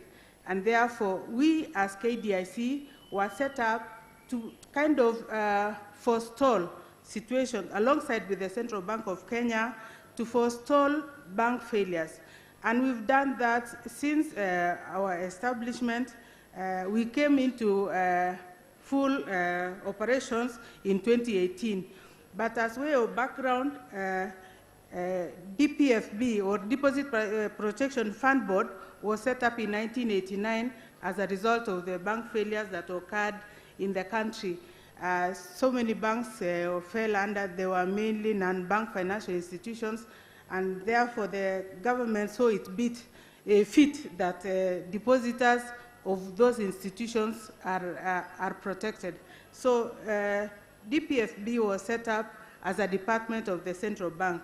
And for many years, until 2012, when the Kenya Deposit Insurance Corporation was set up, it was, the role was being played by the Central Bank of Kenya as a department. And the main job at that time was mainly to pay the protected deposits. At that time, in deposit insurance terms, they were just doing payouts, what we call a pay box. Therefore, the central bank was doing much of the risk minimization, prompt corrective actions, everything that they needed to do to make sure that the banks do not fail. After the 2012 now, when KDIC has been set up, we have some joint mandates with the central bank, mainly to ensure that there is stability in the financial system in Kenya. Our job is to ensure or to enhance the public confidence in Kenya's financial system. And we do so by ensuring that people get to know that there is an institution called KDIC that in the unlikely event of a failure of that bank that is regulated by the Central Bank of Kenya, there is a KDIC with a fund that can be able to sustain that. This will be able to support, there are instances where people say, this bank has a problem, this other one, and people can run around and cause bank runs in the economy, which is not good. As you all know, that financial stability is the pillar that actually brings about the investments that we need in our country. And therefore, bringing about that confidence in Kenya's financial system and ensuring that that financial stability is maintained is a critical role that we play alongside other financial safety net players in ensuring that people do their businesses well. So, as we were set up, our main job was to provide, we are called a risk minimizer. A risk minimizer in deposit insurance terms means that we ensure that early interventions are done when we monitor banks and microfinance banks that are regulated by the Central Bank of Kenya. We try as much as possible to look at their books on a monthly basis. All of them send us returns, and we are able to tell when they are having problems, and we have early interactions with them to see how they can be able to be managed. Some of them we request for them to either do some mergers and acquisitions and other aspects. All that we do to make sure that we minimize on the disruptions of business. Because when a bank fails, you'll all know that even if it is a small institution, it causes a lot of disruptions to the market. And therefore, we try these times now, we try as much as possible to ensure that early interventions are undertaken and those resolutions are promptly done before the bank fails.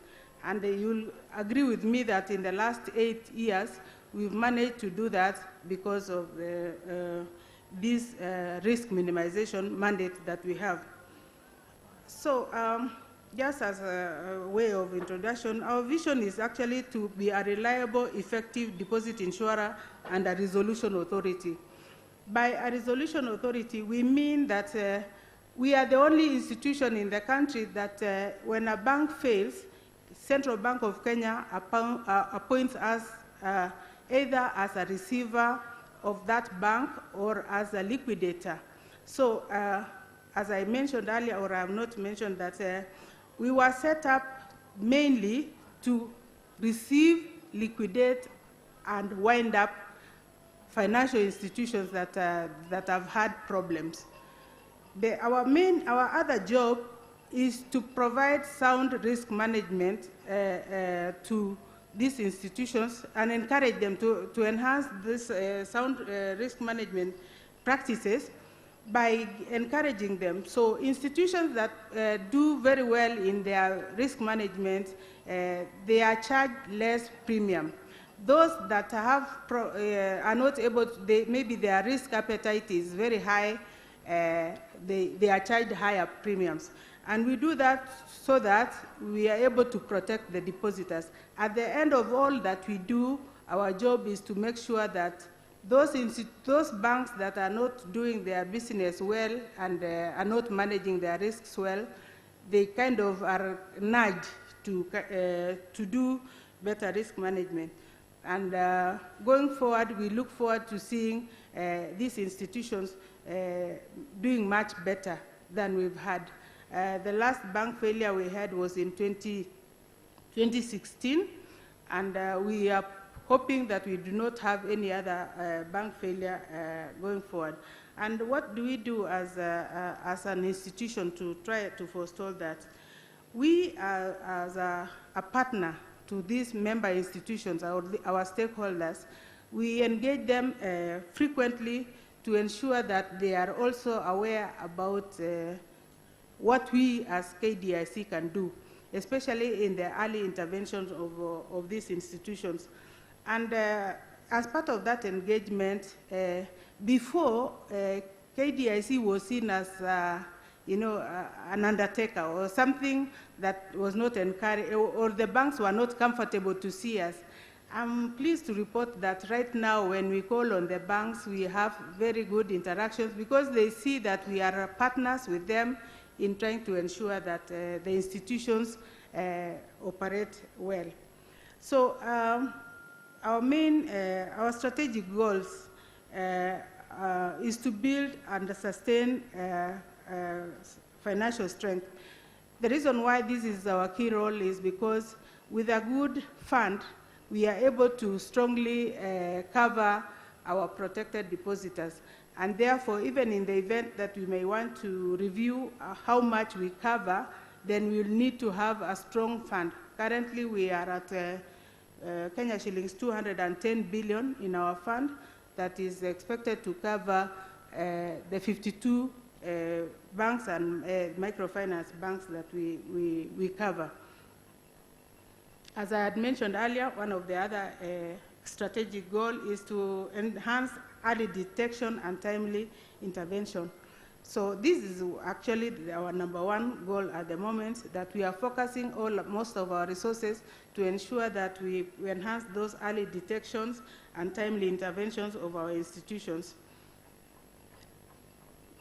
Our other strategic goal is enhance efficiency in receivership, liquidation, and winding up of member institutions.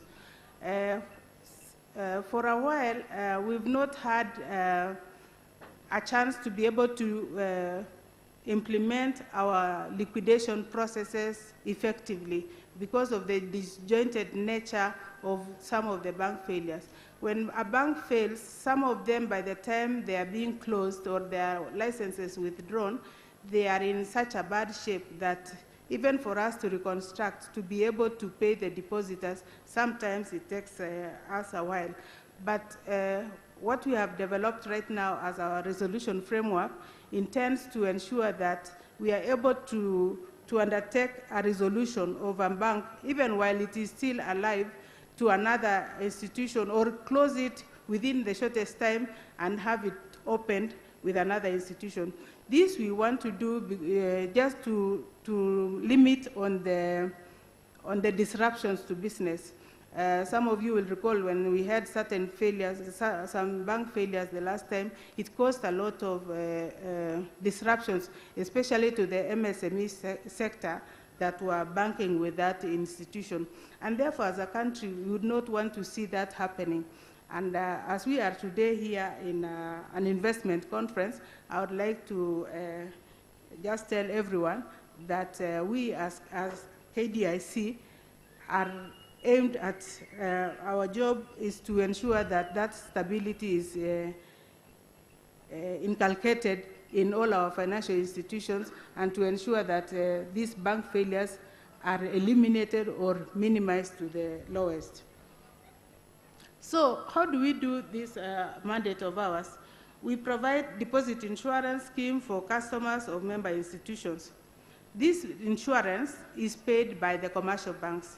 The depositors do not pay anything to us. So when you put your money in your XY bank, that bank on a monthly basis gives us a return indicating this is the amount of deposit sitting in our institution, and it is categorized in this format. And at the end of the year, or at the, we do an average and we charge a premium to them. And as I have mentioned earlier, we also undertake a risk-based premium assessment where institutions that have very well-established risk management frameworks, they are charged the lowest. Those that do not follow those risk management frameworks, they are charged higher. So I've also mentioned our membership consists of 39 commercial banks right now. We have 14 microfinance banks. We have 1 mortgage finance institution. And currently, we are resolving 19 failed institutions. As I had mentioned, when we were set up in 1989, I think at that time, 9 banks failed in 1 week. And then thereafter, we've had several financial crises in the country, and some of those institutions are still with us. We are still resolving. And by resolving, I mean we now try to, because as we are appointed as the liquidator, we go for the debtors of those institutions for them to pay their debt so that we can pay the depositors. And this process is so tedious and it takes some time, but we've managed so far to pay depositors up to 95 billion of their deposits that were above the protected deposits that we cover. Even as we speak right now, we are currently paying for dividends or the depositors of the BT Finance. If any of you know the BT, it failed around 1993. We also are paying the, Trade Bank in liquidation, and also Daima Bank in liquidation. So the process of paying depositors goes on even at longer periods, so for longer time. So when a bank fails, you as a depositor, and we want to make a promise that we'll try to ensure that that doesn't happen, but in the unlikely event that it happens, do not lose hope and disappear and think that your money has just gotten lost. And what we are doing right now is trying to tell the depositors to come to us. People just, when the bank fails, they just go home and say they have lost their money. We are here to tell everyone that KAIICO is there and will be able to pay up to 500,000 of your deposits, and they will go after the deposit, the debtors, and pay you anything above the 500 that is already covered. So by way of closing, I just want to say that KAIICO is a partner, a state corporation that is out there to protect the depositors and to enhance the public confidence in Kenya's financial system and ensure that there is financial stability in the country. Thank you very much.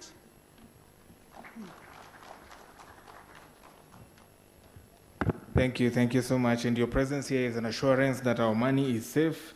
But I think even if you do not go back to claim your money, government has put in enough contingencies in the name of Unclaimed Financial Assets Authority, so that if in case you are not able to go and, or rather you do not know that there was a payout, in the unlikely event that a bank goes under. By the way, banks enjoy a lot of immunity and the regulation is quite tight right now, and I think one of the things you're seeing is a lot of mergers and consolidations. There was one very historic merger last year where a digital lender acquired a microfinance bank, and that's really, really beautiful to see. It just shows the maturity of our financial system. But yes, such contingencies are still very necessary to ensure that we insulate depositors and bankers of any economic eventuality. Allow me now to welcome Vincent Ogaya to present on behalf of KAIICO. This is a presentation on agribusiness enterprises. Vincent, karibu sana. Let's appreciate him as he comes.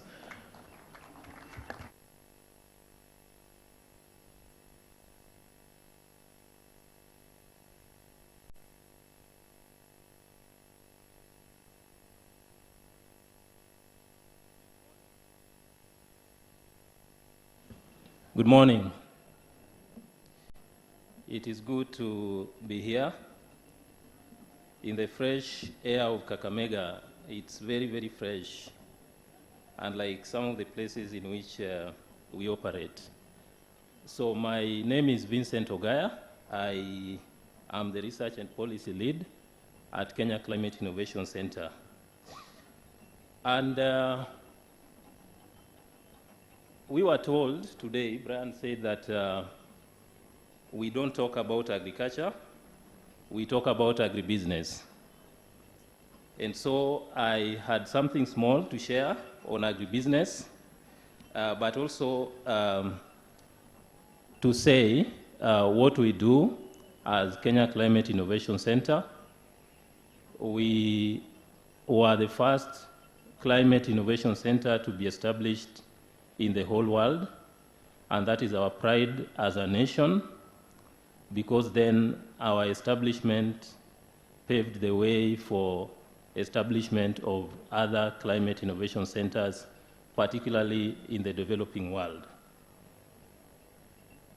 The history goes back to supporting climate innovations. It was realized that we had quite a lot of innovations, innovative technologies coming out of developing nations, but then there was no framework on how to ensure that such technologies are harnessed, such technologies are deployed. So then the World Bank started with our country and established the Kenya Climate Innovation Center. Other innovation centers are elsewhere in Africa and also in the Caribbean. So what we do is to ensure that if you have an idea that seeks to address climate change, we build you from that idea to the point where you commercialize, where you get to benefit commercially from your idea. So that is our mandate. And we operate in 5 climate sensitive sectors, one of which is agribusiness, which I'll talk shortly about, renewable energy, water management, waste management, and commercial forestry. If you look at page 13 of the program, you will see an ongoing call for application, one of our programs called the Green Biz program. So we are actually calling for innovations. I've seen quite a number of young people here talk about very good things that they're doing. If they are climate aligned, kindly put in your application and you will get the necessary support, ranging from business advisory, access to facilities, access to information, and also financing. In a way also, we tend to use the experiences of the innovators, what they go through, their journey, to also support government in developing policies that would then enable our ecosystem to thrive. Agribusiness. That theme of transforming agriculture dominance in the counties to ensure sustainable economies is very key. We know the place of agriculture in our economy, contributing directly close to 1/3 of the GDP. Interlinkages with other sectors, very key, But also, I wanted to talk about it from an SME perspective, given our experiences as a Climate Innovation Center. We support SMEs in the agribusiness sector. We help them to commercialize. We walk them through. And just from the experiences of one of our projects, which is called AgriBiz, which is a countrywide program. We have our offices in the region in Bungoma. We have other offices across the country, in addition to our headquarters in Nairobi. So our offices, actually, we call them business incubation hubs. So you come in with your idea, you get the support that you need. From these experiences, I just wanted to talk about the need to formalize the sector so that then when you think about agriculture, and the way Brian said, agriculture, business in agriculture, that is agribusiness. We don't look at it from the point of view of a woman, you know, burdened on the back, a youth pushing something over there. Our experience is that we have quite a lot of innovations, value addition, and the youth and the women and everyone else is putting in much effort towards this. So our call to action then is on government to support the formalization. There's a study we did last year for about 300 enterprises in the program. The program has supported more than 2,000. 544 of them have been financed to a tune, if you look at the total package, it's about 400 million shillings from 2020 to date. When we talk about formalization, we look at it, I can see the MC is really pressing me. Even with, you know, before I go to the main message that I wanted to convey. I wanted to say that there's so much we can do as a Climate Innovation Center and other ecosystem players, of course. But there's also a level in which the government comes in to help these enterprises in the agribusiness sector to formalize, because we want decent jobs, we want decent incomes, and we want quality products. And so, just to then summarize my message, we have products from the agribusiness sector. That value addition, we have different players. And for the counties in particular, we've worked with quite a number of counties. What role do you play to ensure that other government institutions like KIRDI, like KEBS, they play a role in ensuring that products are developed, products are certified? Beyond that, when it comes to registration, we've supported quite a number of these enterprises to register. But then, what role do you also do? Do you also play to enhance registration, licensing, you know, so that then we have businesses which are known and businesses which you encourage them to play a role, and you don't look at them as, you know, only when there are taxation issues, or, you know, when they are being chased around. They should not be chased around. And so we call on the counties to look at that aspect and to work with the national government and with the institutions at the national level. Can invest, when a question was posed here yesterday to them on how they support SMEs, they mentioned it so well.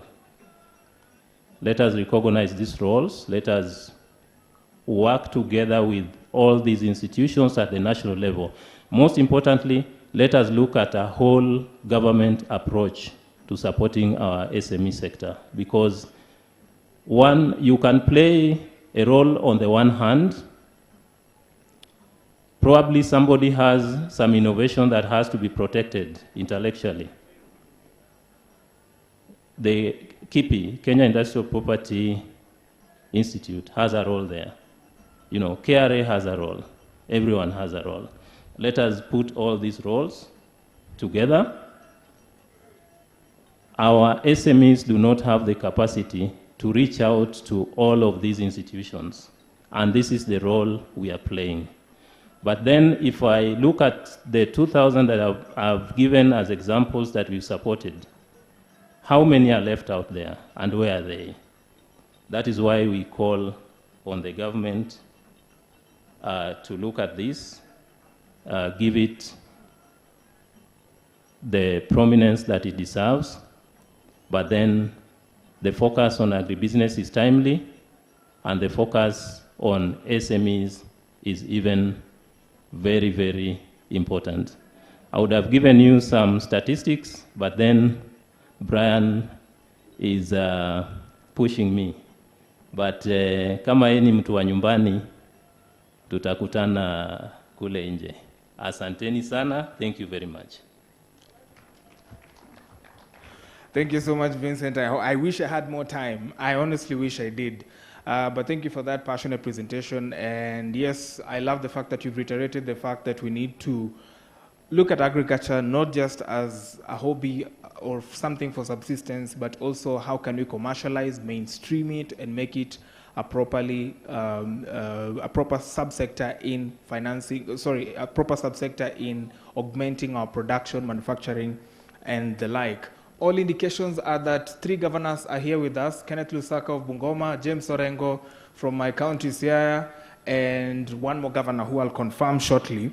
But yes, all of them are in here, and so that means our event is now beginning to get momentum. Those questions you asked are going to be sufficiently responded to, we hope. Allow me now to invite a representative from Equity Bank, who is a platinum sponsor right here. Mr. Samuel Makome is the Group Chief Commercial Officer at Equity Bank. Let him come and talk to us shortly. Karibu sana, sir. Tell us what you have, what your contribution is towards the International Investment Conference and how you are supporting this. Thank you.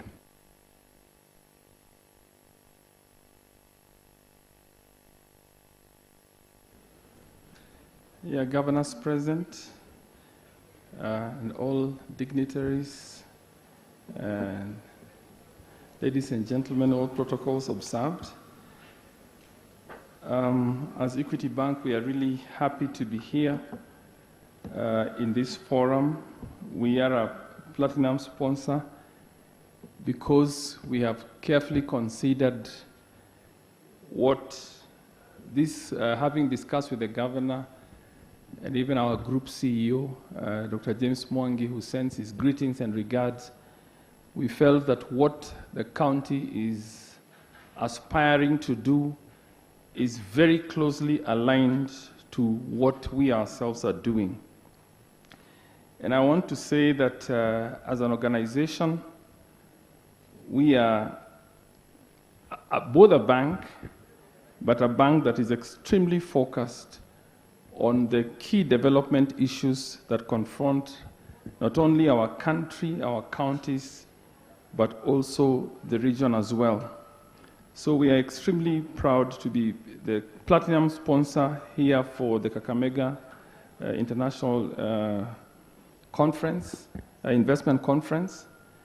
And we feel that we are making a lot of progress listening to the various presentations and looking at the interventions that have so far been done before and during the conference. Because today is about agriculture, we just want to mention a few things, congratulating first of all the governor and his team for putting this together. And I want to say that as Equity Group, we have got something called the Africa Recovery and Resilience Plan, the ARRP. The ARRP is built upon several pillars, but number 1A, the first pillar, is agriculture. So when we talk about agriculture, it's close to our heart because it's the first pillar of our Africa Recovery and Resilience Plan. Our Africa Recovery and Resilience Plan was built just after the post-COVID era when we realized that the world was reshaping, reorganizing, and changing, and that we needed to be in a position where, as Africa, we could be able to address the key things that were being revealed by COVID, including things like disrupted value chains. We realized that, for instance, our people, and I'm talking about agriculture, could get to a point where they cannot feed themselves because we are importing food from Ukraine. When if there's a war in Ukraine and Russia, suddenly the people of Kenya, the people of Kakamega cannot be able to eat. And that's why we put agriculture at the top of our priorities. Agriculture in Kenya has a 22% direct contribution to the economy and a 27% indirect contribution through linkages to other sectors. At the same time, we recognize that agriculture employs 40% of the Kenya's population. The governor has said and repeated again that Kakamega is Kenya's largest rural county. It means at least 40 to 50% of Kakamega's people are in agriculture and are employed by agriculture. It also occupies 70% of the rural population and supports over 65% of the manufacturing sector, which is another pillar of our Equity Group's Africa Recovery and Resilience Plan. When you look at Kenya's population, estimated to be 85 million by 2050, we will require agricultural production to grow by 125%. So this is an urgent thing that we need to do. We face several challenges, including the disaggregation of land holdings, which one of the CECs today really pointed out clearly.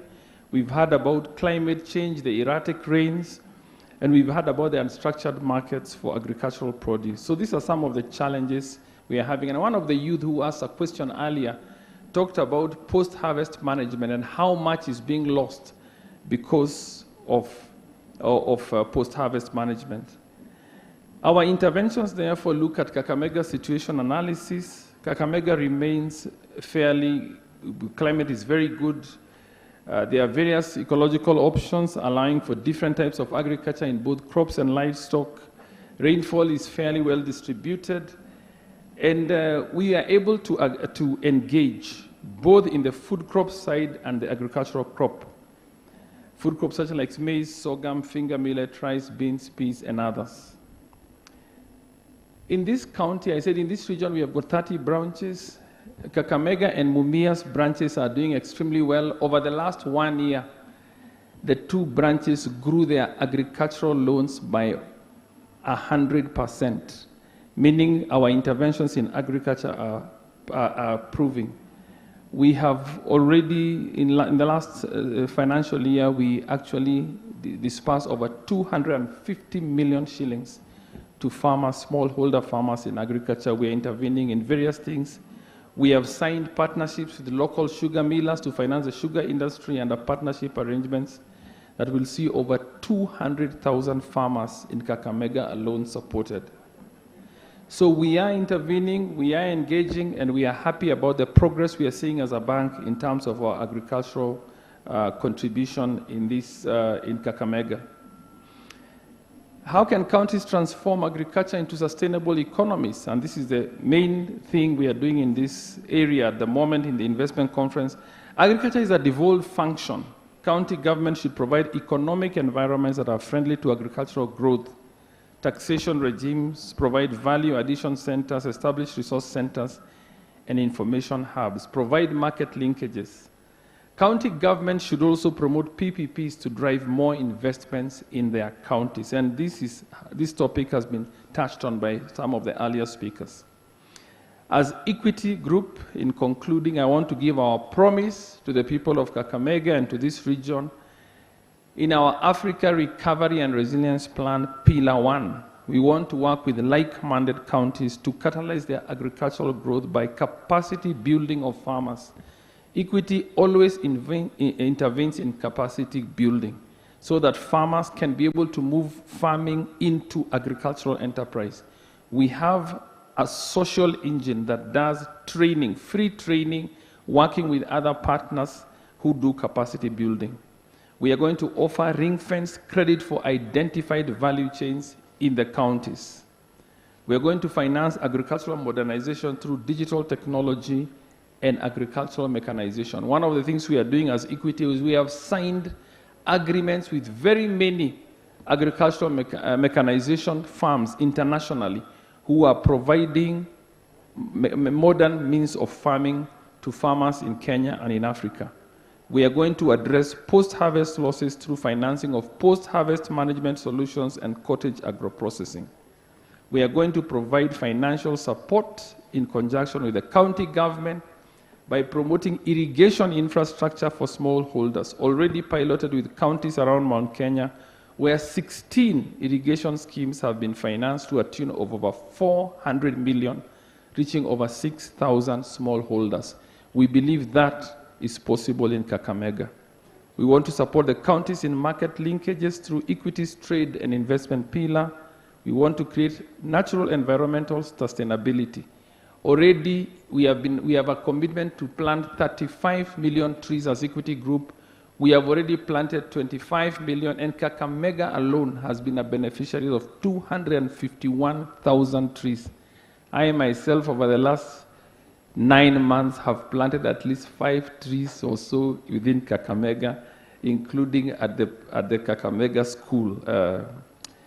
We want to support the county communities through joint implementation of donor-funded programs such as USAID, NORAD, EU, and EIB. As Equity Group, we remain committed to offering integrated financial services that socially and economically empower consumers, businesses, and communities. I want to call upon the County CEC for Agriculture, Benjamin, to work with us in our programs to ensure that we're able to plug in the equity program. So we will be working with Benjamin and our regional general manager, George, to ensure that these programs I have talked about become a reality for agriculture in Kakamega. Thank you very much, and God bless you.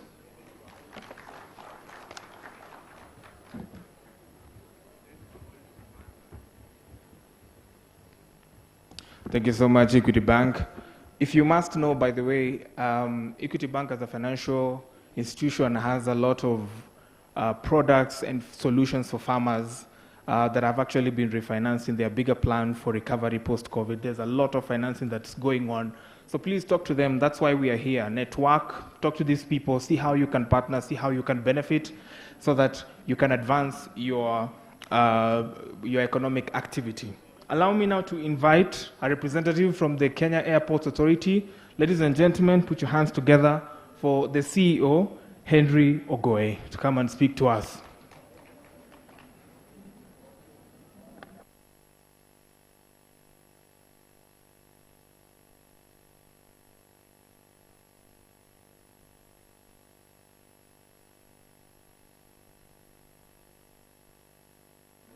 Hello. Good afternoon. Yes, as already said, I'm Henry Ogoe, Acting CEO, Kenya Airports Authority. Kenya Airports Authority is a government agency in charge of provision of aviation infrastructure, facilities, and services. Through that mandate, we connect regions. We do connectivity both locally and internationally. And through that process, we facilitate trade, facilitate employment and economic growth. Now, in Kenya, we have around 446 aerodromes or airports.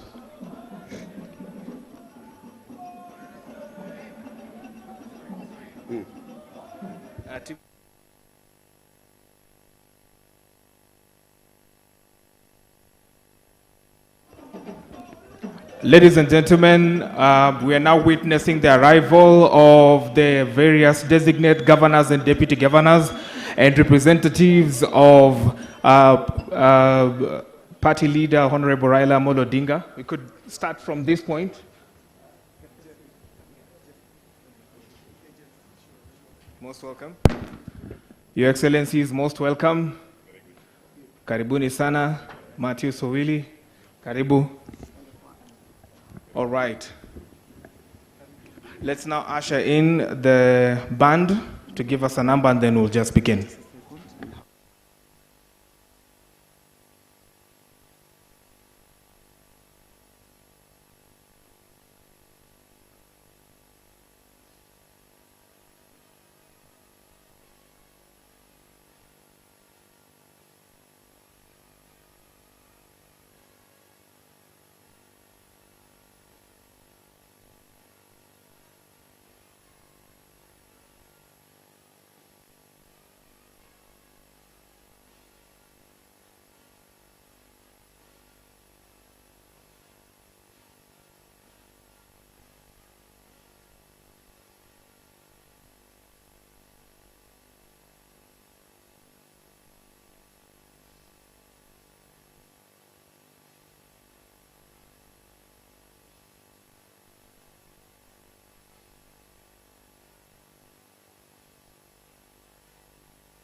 Your Excellencies, with your permission, I'd like to ask the audience to take their seats as we re-invite back to the stage the CEO for Kenya Airports Authority to continue with his remarks, and then we'll proceed.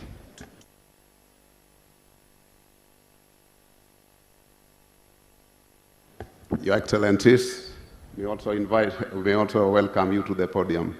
Thank you. Okay, I'm Henry Ogoe, Acting CEO, Kenya Airports Authority. Kenya Airports Authority is a government agency which is managing public airports. Through that process, we have a very big impact on the economy because we connect Kenya locally and internationally. And through that process, we facilitate trade, facilitate employment, and general economic growth. At the moment, the economy of Kenya is estimated at US dollars 100 billion. Aviation sector is contributing 3.2 billion, and therefore we contribute around 3.2% to the economy. But there's an ongoing work which is to get the exact, because it may be slightly higher than that. Now, in the country, Kenya has around 446. Let me just talk about airports. 230 are public, 216 are private. Out of the 230, Kenya Airports Authority is managing 22. The Kenya Defense Forces is managing 9. Kenya Wildlife Services managing 53. And State Department of Interior managing 146. Among the 22, we have Kakamega Airstrip, which was established in 1982, sitting on 15.49 hectares of land. It picked up in 2011 as a very, very active airstrip, and it has a daily flight, which is also connecting Kitale. It is, the runway is around 1.2 kilometers. It can accommodate an aircraft whose capacity is around 35 at any one time. It also has a passenger terminal building. Now, because of the improved business, we are thinking of expanding that runway to 1.4, and it will be forerun by some land acquisition so that we respond to the requirements of the region from an aviation perspective. To do that, aviation is demand-driven, so I'm very, very excited about this conference because we need to facilitate trade. Now, from the passenger perspective, and even from investments here, which will feed into cargo trade, so that we can have something which can be exported from this region and go a long way in improving the economy of this area and the entire Western region. With that in mind, we are partners in business, and therefore, we'll be requesting the county government to address a number of things to ensure that whatever we are doing is sustainable from a safety, security, customer experience, and economy perspective. So the first one is integrated land use planning. Airports must be connected to the CBD, or the Central Business District. So whenever you are planning you are doing your integrated planning on board the airport so that the flow of movement is seamless. So that is one requirement which would require, and also for purposes of an infrastructure and other utilities, the roads, security, things to do with water, things to do with electricity. So that is why we need to be part of that planning aspect of the county government. Another thing is that globally, airports are becoming cities. They are cities within cities, so we call them metropolis. And that one can only happen if we have integrated land use planning between the county government and the aeronautical authority, so that everything is aligned. Another thing we'll request the county government to do is in terms of compatible land use. We do see cases where county governments are approving buildings within the airport flight path, and therefore they lead to something called obstacle limitation, because it must be, the flight path must be very, very clear to ensure the safety of the travelers. And therefore, we would request that within a radius of 15 kilometers from the airport, any approval needs also to onboard the Kenya Civil Aviation Authority, which is the regulator, and Kenya Airports Authority, which is the operator.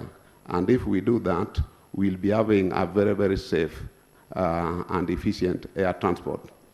Another request we are putting through to the county government is with respect to siting of dump sites. Dump sites attract birds, and birds are enemies of aircraft. Birds compete with aircrafts. If I give you the case of Kenya, it is estimated that every year we lose around 4.2 billion Kenya shillings courtesy of bird strike. And that is not something which is a pocket change. And therefore, we would want to work with the county government when they are considering issues of dump site. I can see my friend Dr. Willie here. We are very, very proud of you for what you did at Kachok. And Kisumu now is okay. Mombasa, we are having a problem with a place called Mwakirunge. In Nairobi, we have a problem with the Dandora dam site and Mihango. So we are just putting it across that going forward, can we move with, can we partner together and address that aspect so that we ensure that airlines do not incur extra costs courtesy of some of the decisions which we make. Another area is with respect to land use, availability of land. Going forward, the government may not be able to provide land and also provide resources for airstrip development.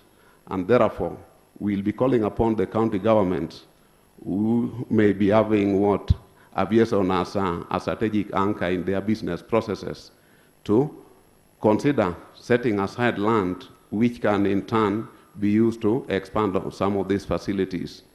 And finally, I'll also be talking about the environment. From International Civil Aviation Authority, the year 2050 has been cited as the year when we are going to have net zero carbon emission, so that we take charge of climate change. And therefore, whatever we do within the airport environment, and even from within the vicinity, we'll have a factor on whether we'll meet that target or not. So those ones are some of the things which, if we pull together, I think as a country, we'll be in a position to ensure that we give you the services which you require from the civil aviation perspective. Thank you.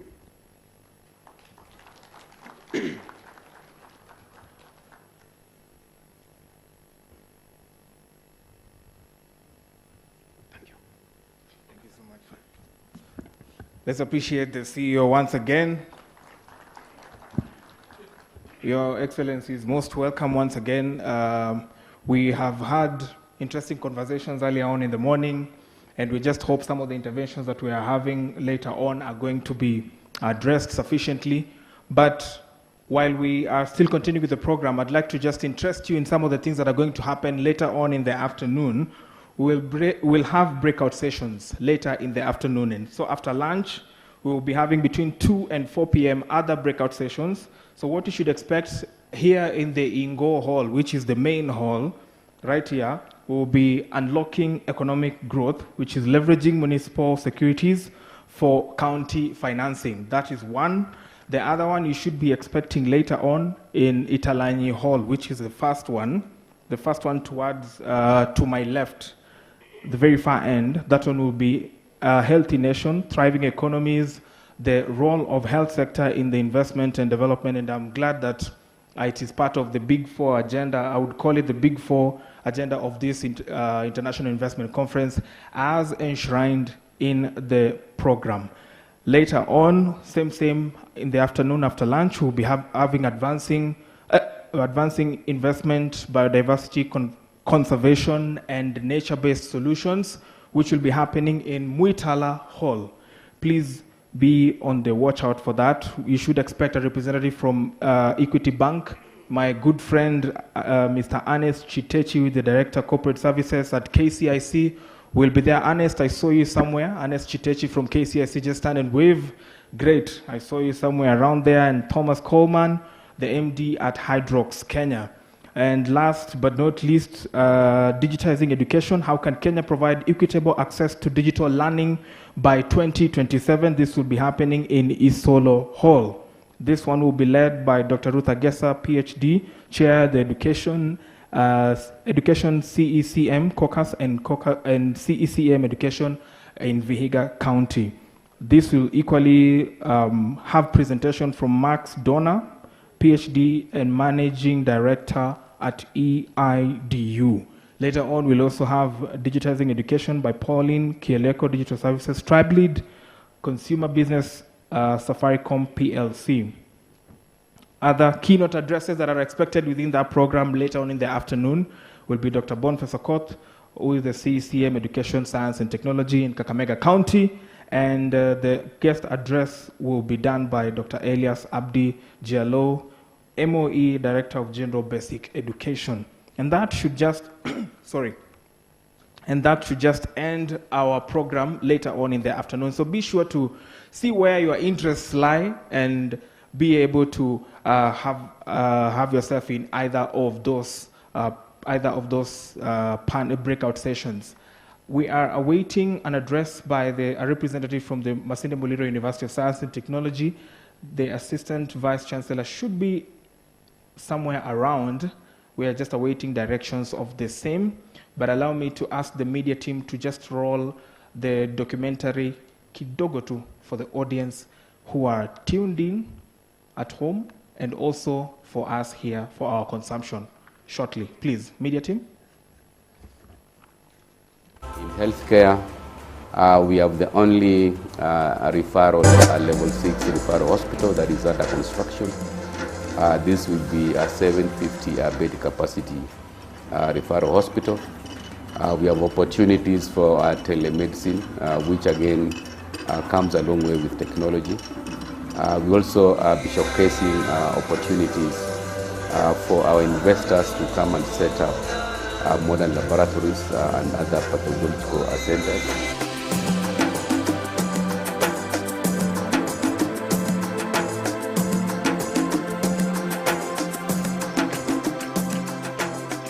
When you go to transport sector, we have opportunities which will be showcasing to our investors. I know we have an airstrip. We have opportunities of expanding that airstrip to become an international airport. We are happy that we already been given some 300 acres of land, which we are happy to at least showcase to our potential investors our opportunity for setting up an international airport within Shinyalu constituency. In terms of energy, that is also an opportunity. We are now moving to clean energy, which is an area that we are trying to attract most of the investors to come and set up mini grids, which will go a long way in addressing our energy mix within the county. We're also promoting solarization of our project, so that with solarization, definitely that will go a long way in supporting the national energy policy of going green. So that becomes an opportunity in terms of transport and energy sector.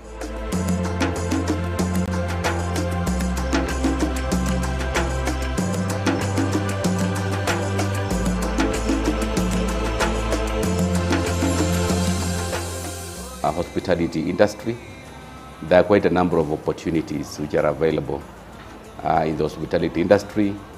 We are looking at sports being one of the areas that our people, our potential investors can actually come and set up investments. We are actually having, we are called the Cathedral of Football in Western Region. Kakamega is the Cathedral of Football. We are having a Buhungu International Stadium, which we are setting up. So we have opportunities. In terms of hotels, we also have opportunities for our investors to put up 3, 4 to 5 star hotels within Kakamega. So there's a lot that we can actually showcase to our investors in terms of hospitality.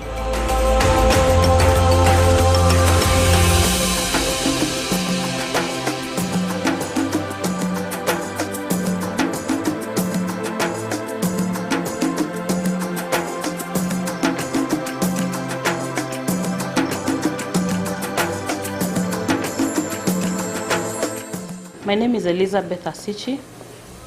I'm the Chief Executive Officer, Kakamega County Investment and Development Agency. We are a county government parastatal created through an act of the County Assembly, and our main role is to attract, promote, and facilitate investment in Kakamega County. And our main role is to attract, promote, and facilitate. Our mandate is to also advise the county government on areas of investment and create strategic partnerships for the purpose of improving revenue and on-source revenue collection in the county.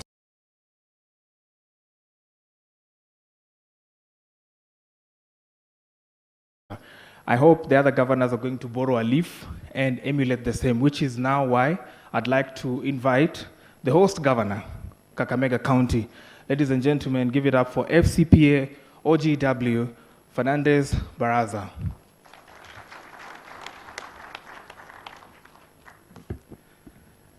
Thank you very much, Master of Ceremony. Our governor for Siaya County, James Orengo, who is here with us. A big round of applause for James Orengo. We have Governor for Bungoma, who is also the Vice Chair of the Lake Region Economic Bloc. A big round of applause for Governor Lusaka. We have our leader of minority in the National Assembly, who is representing our keynote, our speaker today, the party leader of ODM and Azimio, Mheshimiwa Raila Amolo Odinga, is represented today by Opio Wandai MP. Makofi kwake. We have the Deputy Governor of Kisumu County, Dr. Willie Makofi kwake. He is representing Governor Anyang' Nyong, and I'm happy that we have also been joined by our hosts, the Vice Chancellor, Acting Vice Chancellor of MUST, Professor Mutai Makofi kwake. I know yesterday we had a very tight schedule, and that is why we didn't have many speakers in the event of yesterday. That was the opening ceremony. Before I invite our hosts, who is the Vice Chancellor for MUST, allow me to recognize the King of the Wanga Kingdom. As you may be aware, it is only in Kakamega that we have the Wanga Kingdom. Peter Navongo is actually the current King of Wanga. Makofi kwake. Maybe can you just be upstanding, watu wajaona king vizuri. That is the King of the Wanga Kingdom. I know in the next 2 weeks he will be celebrating 50 years of being the King of the Wanga Kingdom. Mapigio makofi. At this moment, allow me to invite the Acting Vice Chancellor, Professor Mutai, to come and give us some opening remarks before we progress with our program. Karibu sana, Professor.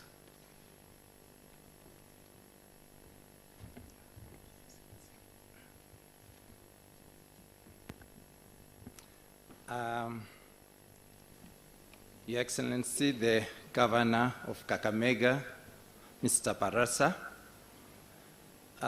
the other governors present here from Siaya, Bungoma, and the leader of minority leader, Mr. Opio, the Deputy Governor from Kisumu, distinguished guests, ladies and gentlemen, good morning. Good afternoon, sorry. Good afternoon once again.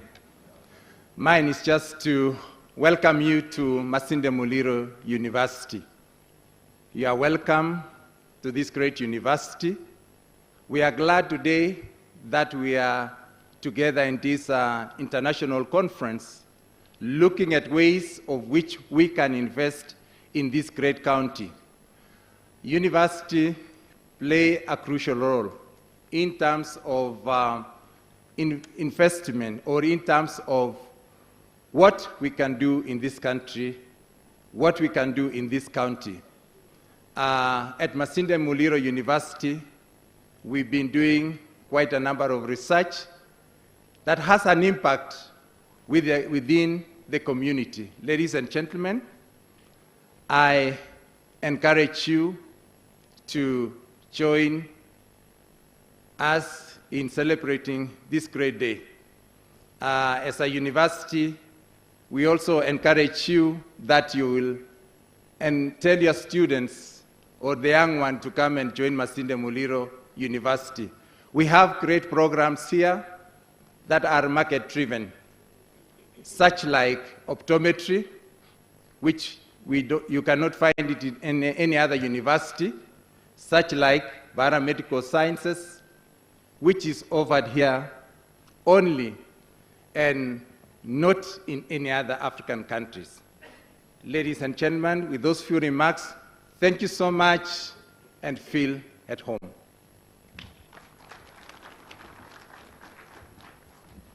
Asante sana. Another big round of applause to the acting Vice Chancellor.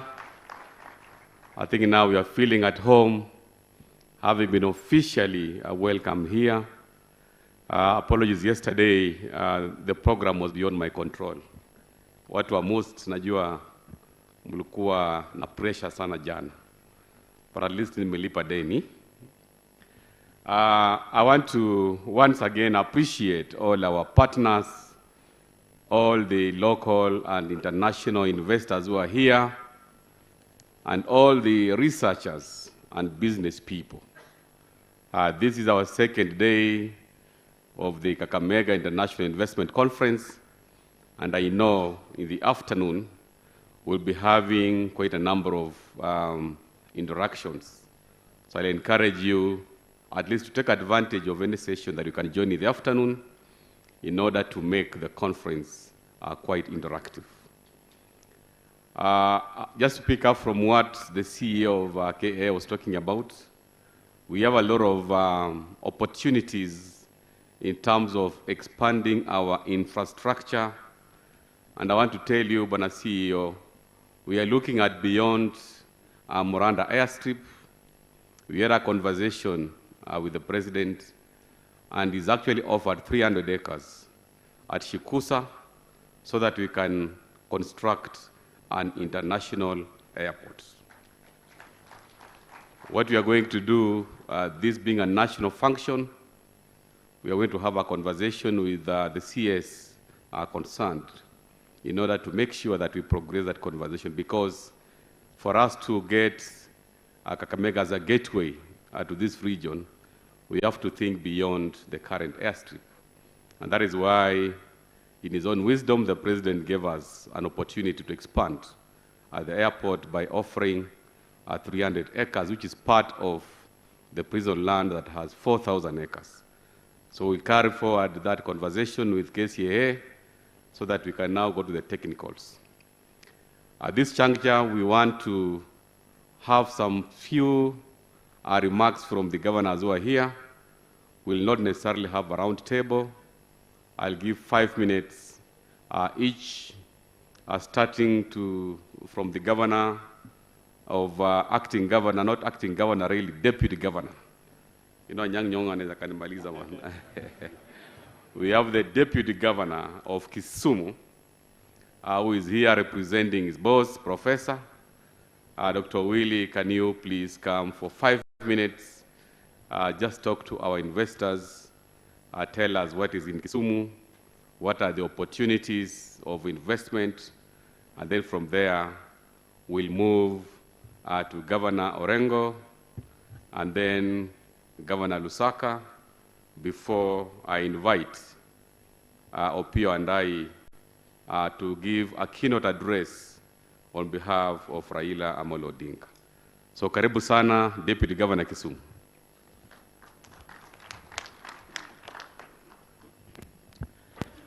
Our keynote speaker for today is none other than His Excellency Raila Amolo Odinga, very ably presented here by the minority leader, and Member of Parliament for Ugunja, the Honorable Peo Wandai.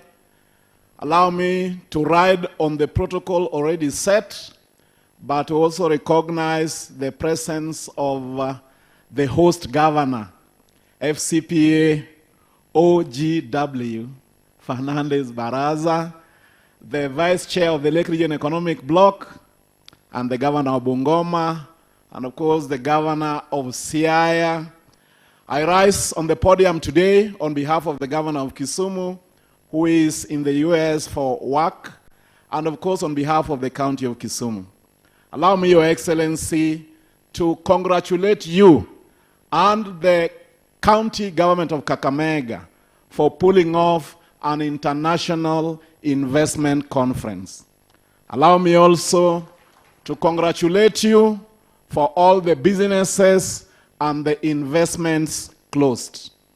The growth of Kakamega will definitely have an effect on her neighbors, and Kisumu is one of them.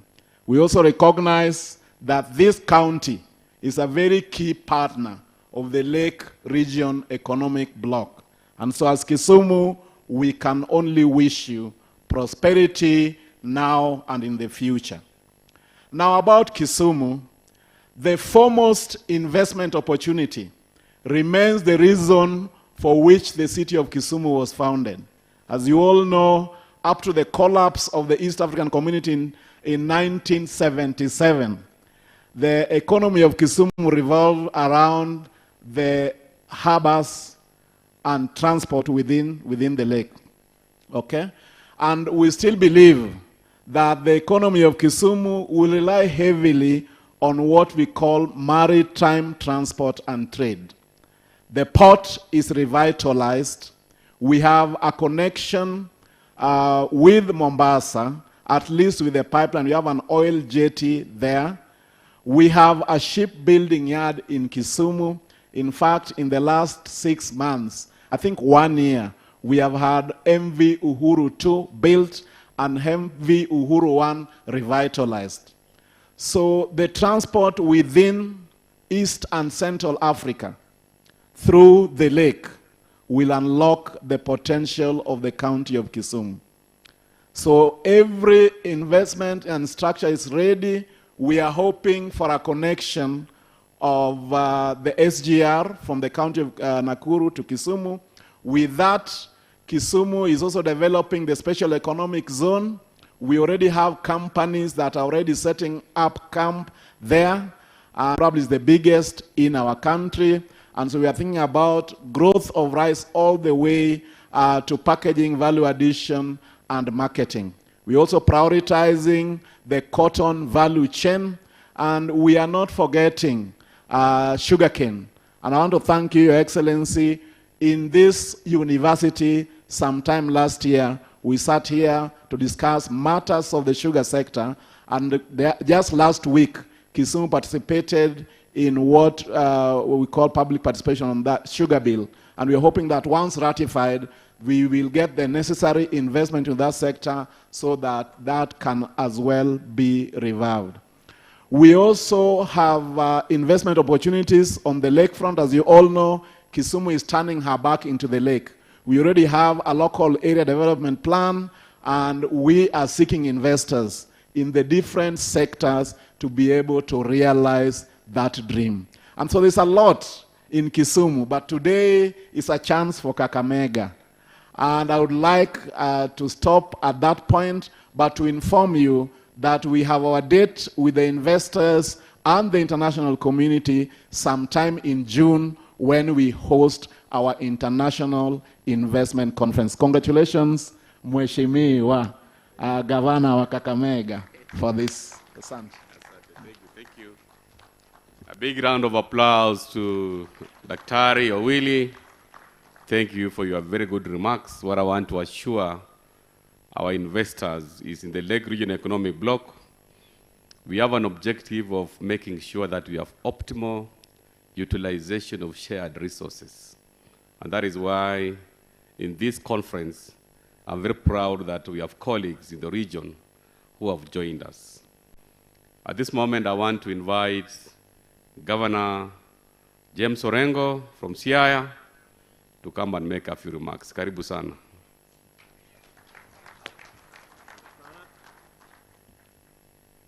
Thank you very much, our host governor, Governor Fernandes Barasa, and your team, our chairman or vice chairman of LREB, Governor Kenneth Lusaka, who was my boss in the Senate, Honorable Pia Wandai, the leader of minority, and the deputy governor of Kisumu, all protocols observed. And as been indicated by our host governor, will be extremely brief. First of all, let me congratulate you for holding such a successful conference, international investment conference. And I've been following it online.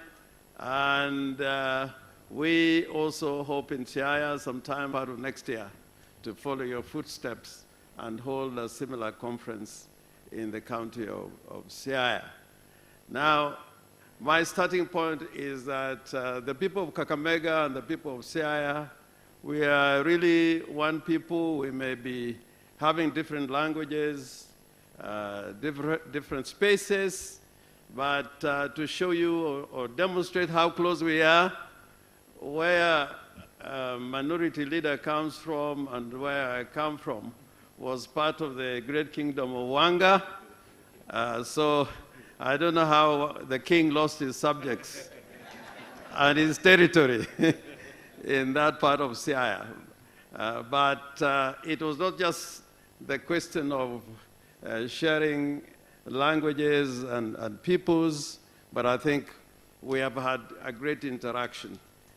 As I said, in most part of the counties in Siaya, particularly in Game, in Ugunja, Ugenya, you find homes where people are bilingual in terms of the local languages. If you speak in Luhya, you are likely to be understood just as much as if you speak in Luo.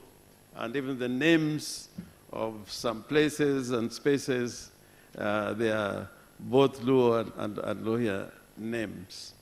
Now, Kakamega, when you're doing well, and I want to say this without a fear of contradiction, when you're doing well, Siaya does well, because the waters that feed into our ecosystem, particularly the two rivers of Yala and Nzoia, they pass through Kakamega County, at least parts of it.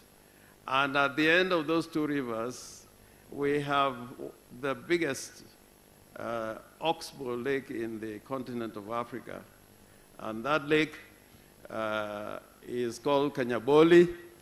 And around that lake, Kanyaboli, we have other smaller lakes. So it's like a Great Lakes region within a Great Lakes region. So the potential for blue economy, both maritime in the lake and the water bodies in the rivers and the lakes that border Kanyaboli and Lake Victoria are enormous. So we, in our CIDP and our manifesto, we emphasize the blue economy as a centerpiece for our transformation and the development of our region, and for the good for the people of Siaya. And this within the context of LREB, the Lake Region Economic Bloc, there is a great, great, great potential. And as we have that conversation, which has been continuous since the establishment of the Regional Economic Bloc, we are going to be able to benefit from the economies of scale. For example, with the county of Busia, with which we share parts of the river Nzoia and the Yala swamp, is an area which has got a great potential for rice. And I've been told in many conversations that this region, which includes Busia, Kakamega, Kisumu, Homa Bay, and Migori, has the greatest potential for reducing the deficit that we have in rice In fact, the potential for growing rice in this region is bigger than Mwea and all other areas put together in the region. So working together with Busia, we have put a rice mill along the lower Nzoia River irrigation scheme, which is funded by the World Bank. And because we don't want to have conflicting priorities and achieve some harmony and synergy by working together, Busia declared that they would not be in a hurry of building another rice mill because the rice mill that we have in place is good enough for the moment to serve the people of both counties.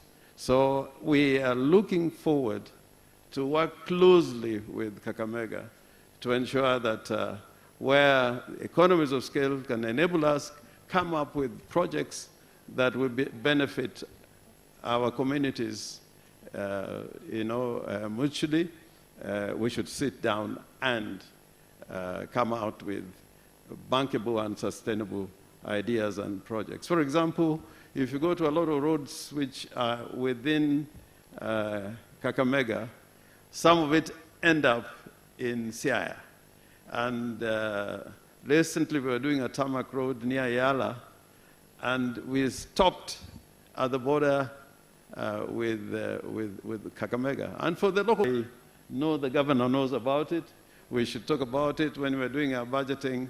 We come out with a program where we make sure that traffic, both human and goods, should move around these counties unhindered. In Siaya, for modernization and industrialization is agriculture, because for the moment, until recently, we were not sure that we are endowed with minerals and other extractive commodities. But happily, there is a stretch of gold that runs from Kakamega into Vihiga into Siaya. In fact, the member of County Assembly from Siaya, where that gold has been found, is here. So as you work and develop that value chain of extractive minerals and so on, we should again talk together and make sure there's no repetition in the kind of things that we want to do.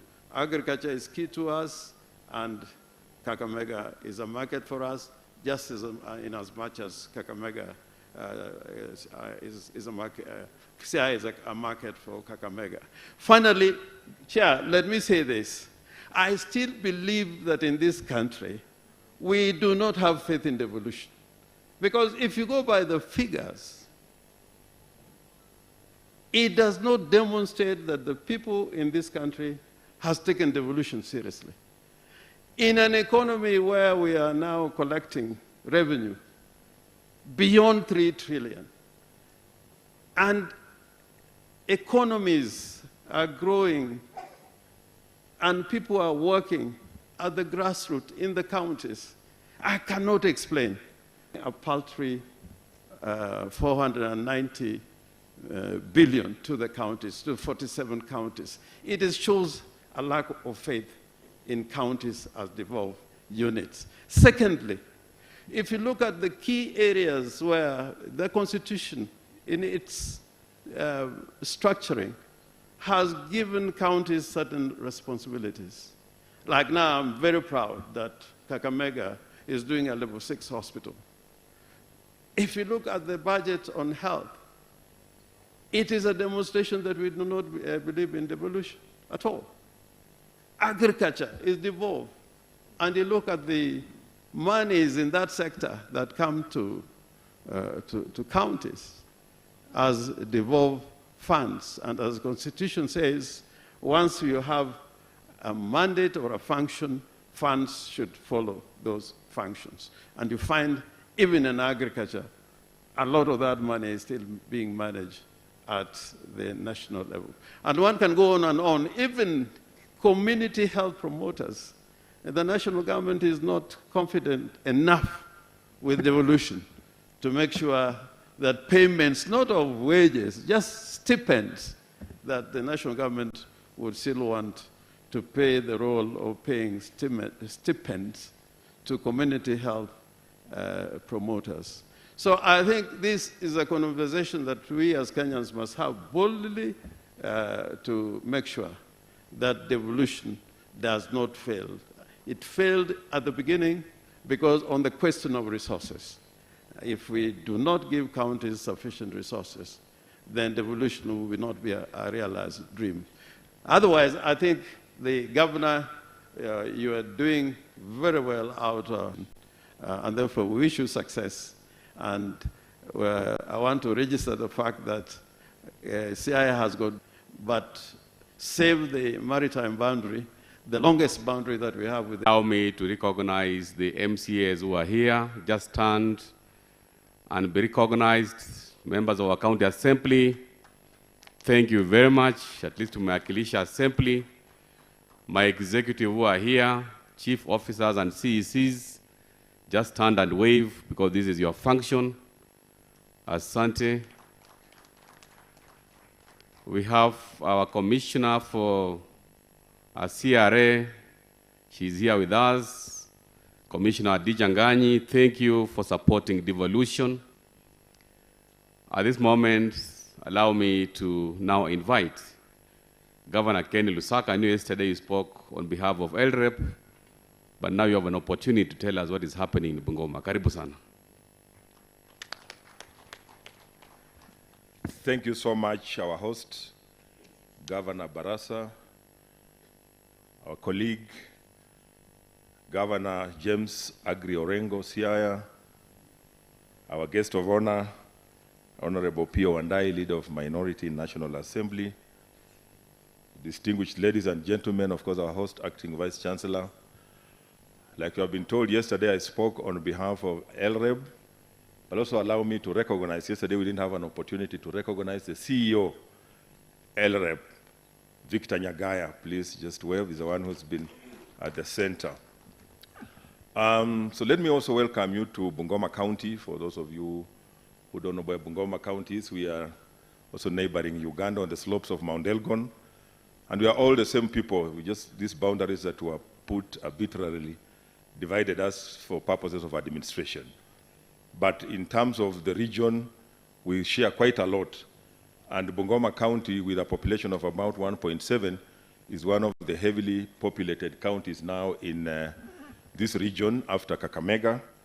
And one of the areas that we are doing quite well is agriculture. So a lot of our investments will be in agriculture. We, of course, host one of the sugar mills, the largest sugar mill in this region, that is Nzoia Sugar Company, which has been in ICU, is now in IDU. We are hoping that eventually it will get out of IDU and perform well. Just like the President did mention, I think we need to change the way we have handled the sugarcane industry. And this is a great opportunity for those who want to invest in sugarcane and look at diversification so that we're not only talking about sugarcane, we're not talking about sugar, but other products, about 7 products that we get from sugarcane. So we want to invite investors to come. We have about 2 more, 1 more factory, sugar industry, Naitiri, and we need more because a lot of our people now are getting into sugarcane farming. So that's a very good opportunity. We are also very good in coffee and tea. In fact, Bungoma produces the best coffee, which is used around the world to blend other coffees in Cheskaki area on the slopes of Mount Elgon. Therefore, we will want to invite investors to come so that we can also be able to process our coffee, because as we talk now, most of our coffee is taken to central Kenya for processing, and we have a big opportunities to be able to process our coffee in Bungoma. We also have tea in Mount Elgon. Again, we would like to invite investors, because we can also have industries to process tea, one of the best teas that this country has in Bungoma. We also have getting into cotton and sunflower, especially in Sirisia, around near Mount Elgon. But again, just like my colleague, Governor Orengo has said, we also don't want to duplicate what other counties are doing just for the sake of it, because sometimes we get a lot of pressure from our various counties to also do exactly the same things that, say, Kakamega, Siaya are doing.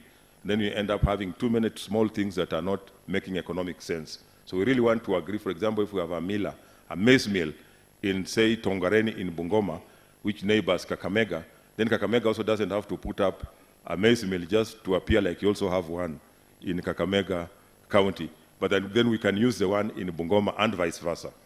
The infrastructure that we have, again, cut across our county. So we'll also like when we improve on our infrastructure, for example, putting tarmac road in Birigidia area, we like then Kakamega to take over from there, also tarmac the other side of the Kakamega, so that it's seamless flow. There's no need of having a very good tarmac, and immediately you get to Kakamega, you realize you're in Kakamega because you are now driving on a rough road. We'll also like, and vice versa. So we would like to have that seamless flow as neighboring counties and actually as this particular region. Then again, Bungoma want to invite investors in terms of tourism, because many people only know tourism because of in safari. If you go anywhere, they will tell you safari to come and look at lions, look at elephants. We have also pygmy elephants in Mount Elgon. And also we have what we call the maternity for the elephants give birth. So those are tourist attractions. And therefore we can also have accommodation. We can the hospitality industry in Mount Elgon because of that, so that then we have Nabuyole Falls, which is also very scenic, and we can also produce energy from Nabuyole Falls. So we also want to invite our investors to come to that area. We also have real estate industry. We still have a lot of land. As we speak now, we don't have, we're trying to put up affordable housing, but we still need more investors to come and put up more houses, more housing unit in that part of Kenya. And we, of course, we are very, very strategically placed along the highway to Uganda, and therefore we have a lot of opportunities. We want you to come, and I want to congratulate Kakamega for this successful investment conference. During my first term, that's those of you who don't know, I was the first governor of Bungoma, 2013 to 2017. I held also an investment conference, and we got quite a bit. I just hope that the MOUs that were also signed here will be honored, because now the whole world knows that a lot of money is coming into Kakamega. So if they don't own what they have said, it can become a political challenge. But I know that they will honor what they have said and will support you. And as a region, we really want to move together. When Kakamega grows, Bungoma, Siaya, Vihiga, the entire region grows. So karibuni sana, Bungoma County. Asanteni, and may God bless you. A big round of applause for Governor Lusaka. At least now you're aware that it's only in Bungoma that we have a maternity for elephants. Before I invite our keynote speaker, in the House we have the Chair of National Housing, Honorable Yusuf Chanzu. Appreciation, makofi kwake. Allow me also to recognize the President of the First Lady of Kakamega. She's here, Professor Janet Kasili Barasa. Makofi kwake, thank you. And because we have our key partners and sponsors who are here, Mheshimiwa Opio, allow me to give them 1 minute each, because it's important to recognize and also just allow our partners. I'll only allow 2 for now. CEO for Synergy, Michael Loero, karibu for 2 minutes, so that you can tell us what is happening with our organic factory for fertilizer in Mumias. As you're aware, in terms of environmental response, we are now going organic instead of synthetic fertilizer. Because of climate change, I think all roads now go to organic fertilizer, regeneration agriculture, as opposed to what we've been used to doing. So karibu sana Michael, Synergy, who are doing our organic fertilizer plant in Mumias, for 2 minutes.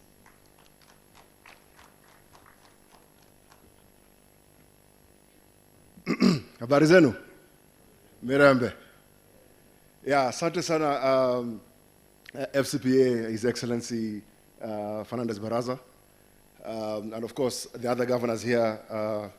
I'll start with Ken Lusaka, Deputy Governor Kisumu, as well as Senior Counsel, Bwana Orengo. So Region Organics, who we are, is we are the largest organic recycling organization in East and Central Africa. Yeah, so in Nairobi, we collect about 200 tons of waste per day, which is about 10% of Nairobi. And then we convert that into organic fertilizer called Evergrow. And we distribute Evergrow to more than 20,000 farmers in Kenya. Yeah? So Evergrow, what it does to the soil is that it rejuvenates the soil. It gives the soil that microclimate that then increases the efficacy of chemical fertilizers. So it's not a replacement for chemical fertilizers, but it is a complement of it. Yeah? So in Kenya, our land productivity is about a third of the global average. So it's very, very low. So we still have that room to grow. For those who grow maize, people do here in Kakamega maybe 13 to 14 bags per acre. In Kitale, guys are doing 20 bags per acre. There's somewhere that people are doing 40 bags per acre. Yeah? So at Region Organics, part of the Synergy collaborative, what we want to do is to move everybody to the 40 bags per acre. Yeah. So the partnership that we signed with Kakamega is to really address three things, yeah, along the value chain. So on the left-hand side, we have waste management. I believe this is a very, very powerful story. So I've been speaking to your team, Bwana Governor. So together with Elizabeth and her team, we will ensure that we'll make Kakamega the best sustainable waste management, should I say city or town? Waste management town in Kenya. So that is going to happen. Yeah? A place called Matawa. Convert that waste into organic fertilizer, and then we shall sell that fertilizer to the residents of Kakamega, so that Kakamega can start edging towards the 25 to 30 bags per acre to make sure that we're not importing food into Kakamega, but we are exporting food into the other parts of the country. So for those brief remarks, asante sana. We'll launch in terms of groundbreaking. The facility will start running in Q2 of this year, and people of Mumias, we will come and we'll work with you. Asante sana. God bless you.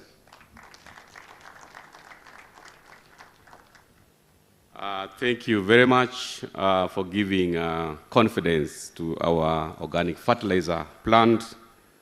That is one of the responses of addressing issues of waste management, which is one of the thematic areas as a region we are focusing on. The organic fertilizer in Mumias is going to serve the entire Lake Region Economic Bloc. And as Governor Lusaka said, we don't expect another organic fertilizer in Bungoma. So that at least here, Kakamega, it can serve the region. We have a fish factory here, again, that is serving the region. And then we have agreed that the only maternity wing for the elephants is itakuwa Bungoma. Allow me to recognize ISPAC. Our chair is represented here by council member CPA Rispolik. Just stand and wave. Asante sana. Those are our partners in the profession. I know today we have lined up quite a number of MOUs. Immediately after our keynote speaker, we'll be signing 8 MOUs. And as my deputy said yesterday, we are targeting to sign over 20 MOUs. And then after that, we'll task our investment agency to make sure that those MOUs are implemented. At this juncture, allow me to invite the representative of Practical Action, who is also one of our key sponsors. Tim Mwang is here. 2 minutes, tafadhali. Just come and tell us what is happening at Practical Action. I know most of the guests who have had an opportunity of visiting the exhibition booth, you can clearly see what the youth are doing. Makofi kwa Practical Action. These guys are really practical in terms of regenerative agriculture. Karibu sana.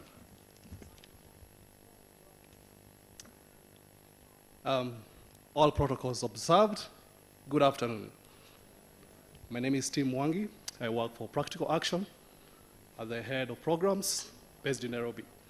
But I would like to say a big thank you to Kakamega County.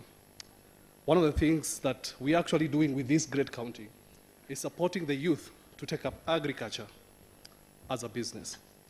And one of the things that we have been able to do with the leadership, the CEC, is ensuring that the youth are able to own land through lease agreements.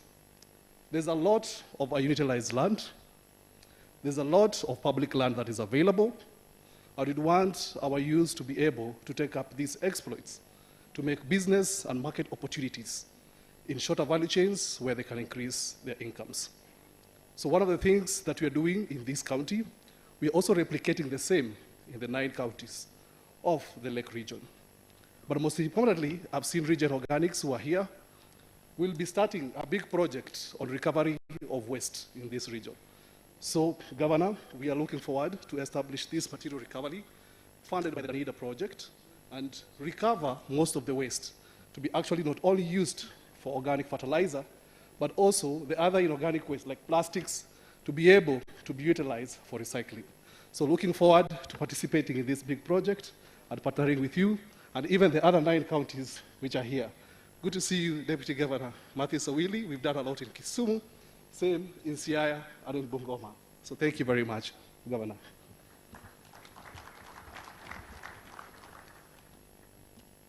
Makofi kwa Practical Action.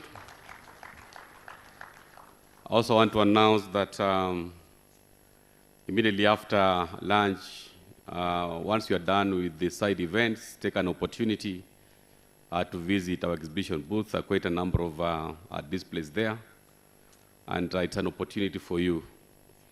In the house, I can see our Member of Parliament for Likuyani.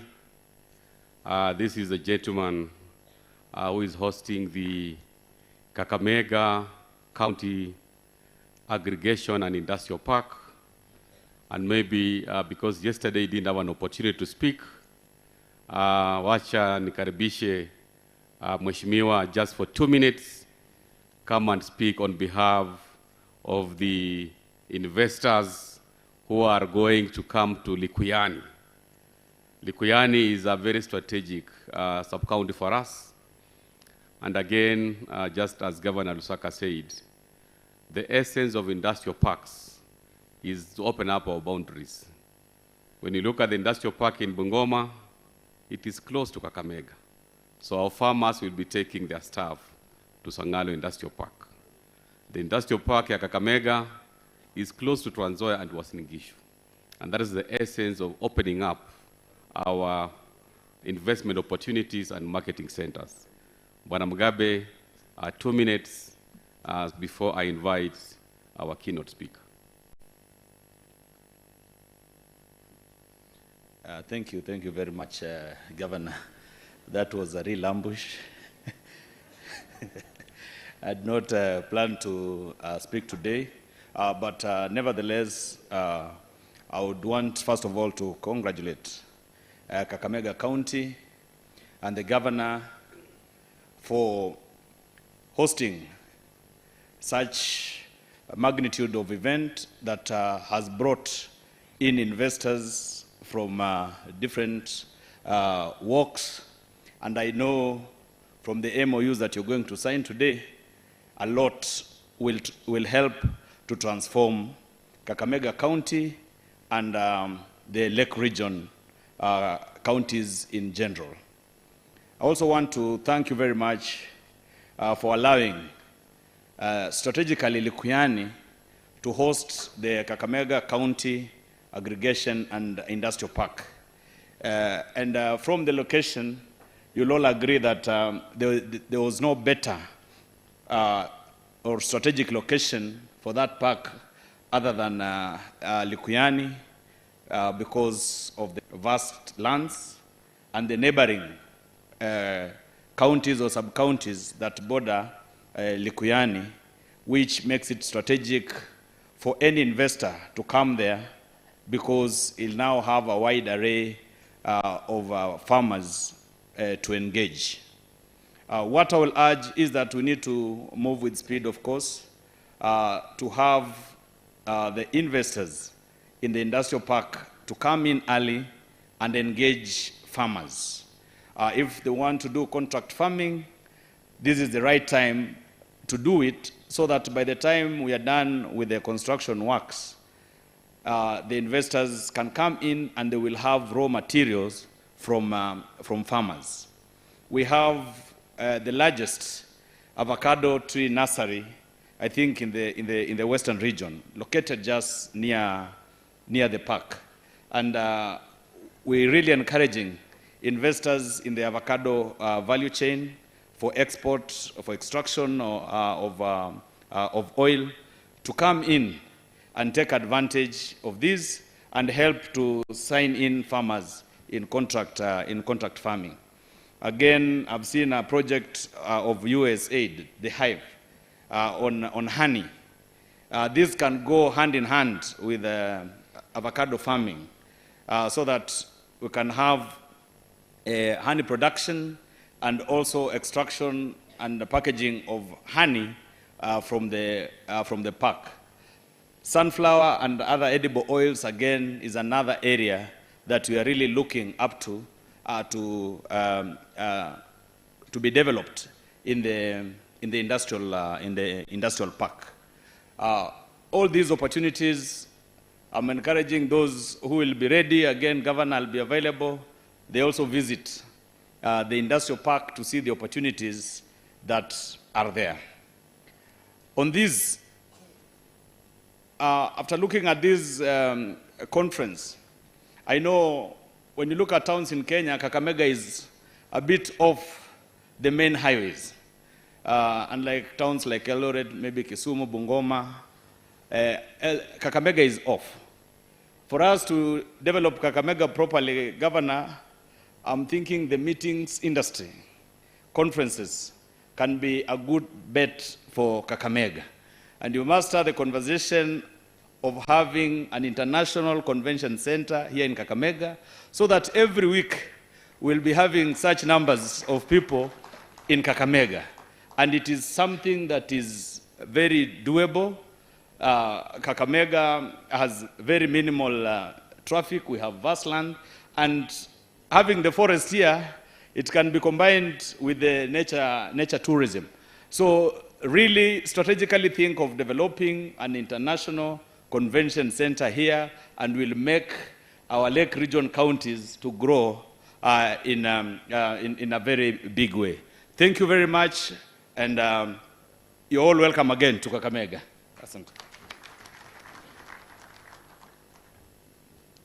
A big round of applause for Honorable Innocent Mugabe. You know, one thing I like about Mugabe, he's always ready to say something about investments, because he's very passionate about the industrial park that we're establishing in Likuyani. The national government and counties are opportunities for marketing their products. And of course, the issue of production is quite critical. We can only grow our economy through production. And that is why, as counties, 47 of us, we are taking the issue of industrial parks very seriously, because that is the only way we can encourage our farmers to get a market for export of their products. There's a lot of opportunity in agricultural value chains. And of course, when you look at what the youth are doing in the area of regeneration agriculture, that is the way to go. Our county, in terms of allocation, we have given a lot of prominence to agriculture, because food security is extremely important. In terms of our GDP, 52% of our GDP is actually contributed from agriculture, and that is why we are very passionate. And for you to make progress in agriculture, environment becomes extremely important. And that is why we have some progressive initiatives to protect our water catchment areas. I know we have around 7 water catchment areas in the country. Kakamega, we are more concerned about Mount Elgon, our water catchment area, and of course, the Mau water catchment area, which make sure that our River Yala and River Nzoia, we get water. And for us to get sufficient water, we have a responsibility to conserve our environment. And that is why we have specific environmental interventions to deal with climate change. In Kakamega, we are very focused on fencing our Kakamega forest. This is the only remaining existing equatorial tropical rainforest in East Africa. At the moment, the forest is around 117 kilometers. We have done 15 kilometers of fencing. In the next 2 weeks, Governor Otichilo and I will be launching a program to fence 30 kilometers.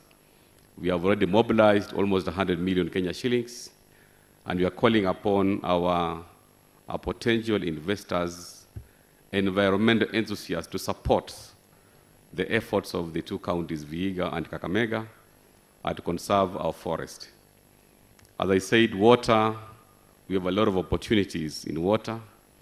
We have a lot of opportunities in sewerage management, and that is why this unity of making sure that those MOUs are actually implemented so that we can have the impact that we wanted to have.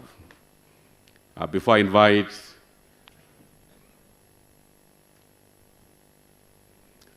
invite our keynote speaker, I want to sincerely thank all the participants so far.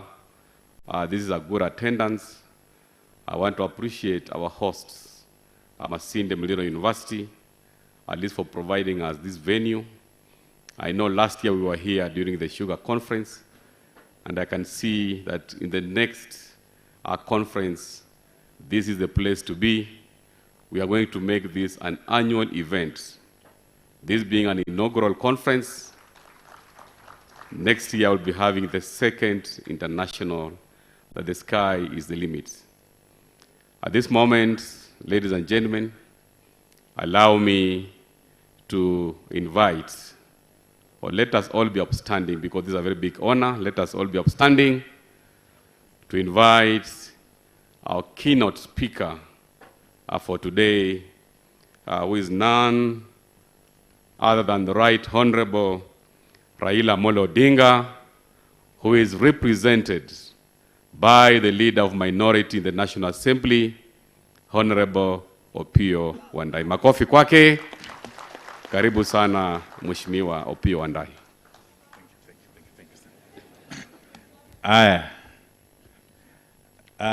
Your Excellency, the Governor of Kakamega, FCPA, Fernandes Barasa, Your Excellency, the Governor of Siaya County, Senior Counsel James Agre Orengo, Your Excellency, the Governor of Bungoma, and the Vice Chair of Lake Region Economic Bloc, Speaker Emeritus Ken Lusaka, Your Excellency, the Deputy Governor of Kisumu County, Dr. Matthew Owili, my colleague, the MP for Lukuyani, Mheshimiwa Mugabe, the Vice Chancellor of Masinde Muliro University, distinguished conference participants, ladies and gentlemen. My singular duty this afternoon is to convey the message from the Right Honorable Raila Amolo Odinga, who would have wished to be here in person, but due to other engagements outside the country, has not been able to make it to this conference. But before I go to the message, allow me to convey greetings and best wishes from my colleague members of Parliament, both in the National Assembly and the Senate, to the county government of Kakamega and the great people of Kakamega County. Now, back to the message itself.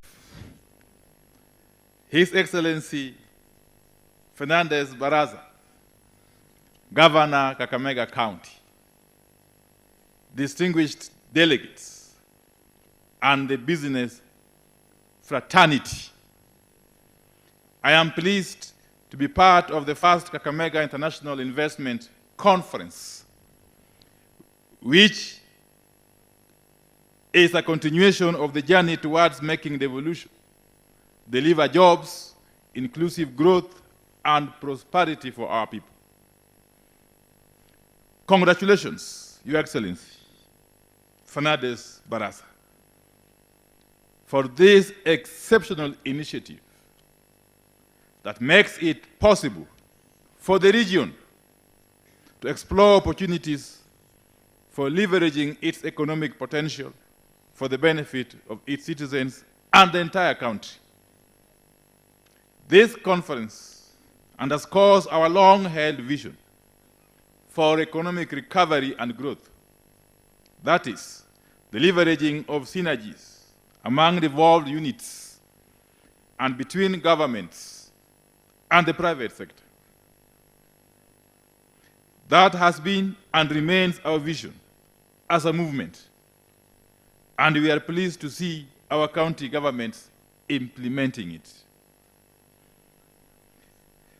The high-powered presence here is a demonstration that potential investors take Kakamega seriously enough to want to sample its offers. I am sure there are investors who have already signed MOUs or are considering proposals with the county government of Kakamega, and they have seen how business-like this county is. Kakamega is among the top 5 largest counties by population, which provides both challenges and immense opportunities. By virtue of its demographics, Kakamega is one of the most important counties in this country. The population alone is an important fundamental of Kakamega as a prime investment destination. We are at this conference to explore the opening up of counties as the next frontiers for investment and development. That is perfectly in line with our vision for creating a country whose economy fires from all fronts and not relying on Nairobi alone to deliver to the people. Creating an enabling environment for the private sector to thrive is essential to complement the efforts of the county governments. In this regard, I appreciate some of the landmark initiatives that have kicked off, including the setting up of a one-stop shop for investors through the Kakamega County Investment and Development Agency. The will to deliver certainly exists here. I wish to share some thoughts on some of the areas that I believe are critical to the realization of the good intentions, not only of Kakamega County government, but literally all counties. However well-intentioned the administration here may be, not much will be achieved without stability and predictability. The county, indeed all counties in our republic, need to invest in the creation of a peaceful and stable political atmosphere that will encourage any serious local and foreign investor to come. Peace, tranquility, stability, and collaboration between leaders at all levels is critical to making a county a preferred location for investors. This calls for good, less acrimonious working relationship between county government and county assemblies, between governors and their deputies, and between senators and the counties. You must always realize that as leaders, you are elected to help our people to realize their hopes and aspirations. That requires disciplined governance, clarity about what needs to be done, and going all out to do those things that have to be done.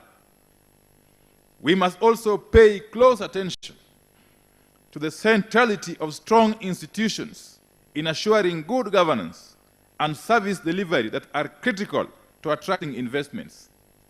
Strong county public services, strong county legal systems, strong and accountable county assemblies, and strong political parties. Of course, counties need revenue to be able to render effective and efficient services. We will continue to push the national government to release monies to counties in a timely and predictable way and in amounts provided for by the Constitution. However, even as we push the national government, Kakamega, just like all other counties, must seriously focus on internally generated revenues. Our aim must be to gradually reduce dependence on the national government exchequer funding. I wish to see this county emerge as one of the top 10 counties in respect of internally generated revenue in the coming years, but without putting excessive tax burden on wananchi. So it's a delicate balancing act. The proceeds of taxes should then be invested in ways that make the taxpayers see the justification for the taxes they pay. Taxes must lead to improved living conditions and the development of the county. Taxes must ensure that people don't struggle to provide for themselves or go without those amenities that the government ought to provide for the citizens, such as street light, roads, hospitals, schools, and so on and so forth. It is by using the internally generated revenue to deliver quality services to citizens that counties can justify their demand for taxes. There is a role for strategic collaboration between county and national government in all this. This collaboration should lead to the creation of an enabling environment for investment, beginning with the provision of critical infrastructure. Like in other counties in this region, energy and roads remain major cost factors and inhibitors for the creation of viable industrial activity in Kakamega. As we push the national government to fulfill its mandate with regard to provision of infrastructure, Kakamega must not stand still. I encourage the county to urgently embark on a multidimensional approach by working on both off-grid and on-grid solutions in collaboration with the private sector for purposes of power generation. At the same time, Kakamega needs to invest in off-grid solar capacity in small clusters in key commercial centers. We need to install standalone solar systems to power the various markets, shops, and enterprises across the county. We must go all out to make electricity affordable and accessible to our people. We need a dedicated emphasis on an intervention for small business clusters.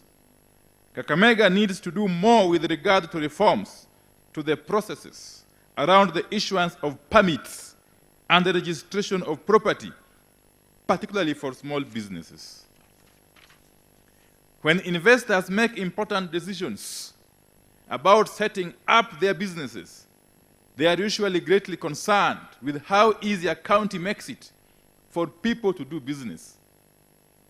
Counties that make it easy for investors to acquire land, register property, pay taxes, and access internet will have a head start. Those that make these things difficult will watch as the world zooms past them. I wish to see Kakamega in the category of those who made it easy. I therefore want to encourage the county to aggressively pursue reforms in the areas of starting businesses, acquisition of land for investment, enforcing contracts, registering property, issuance of permits, and payment of suppliers of goods and services. I want to encourage you to focus firmly on the future. And that future is actually already with us.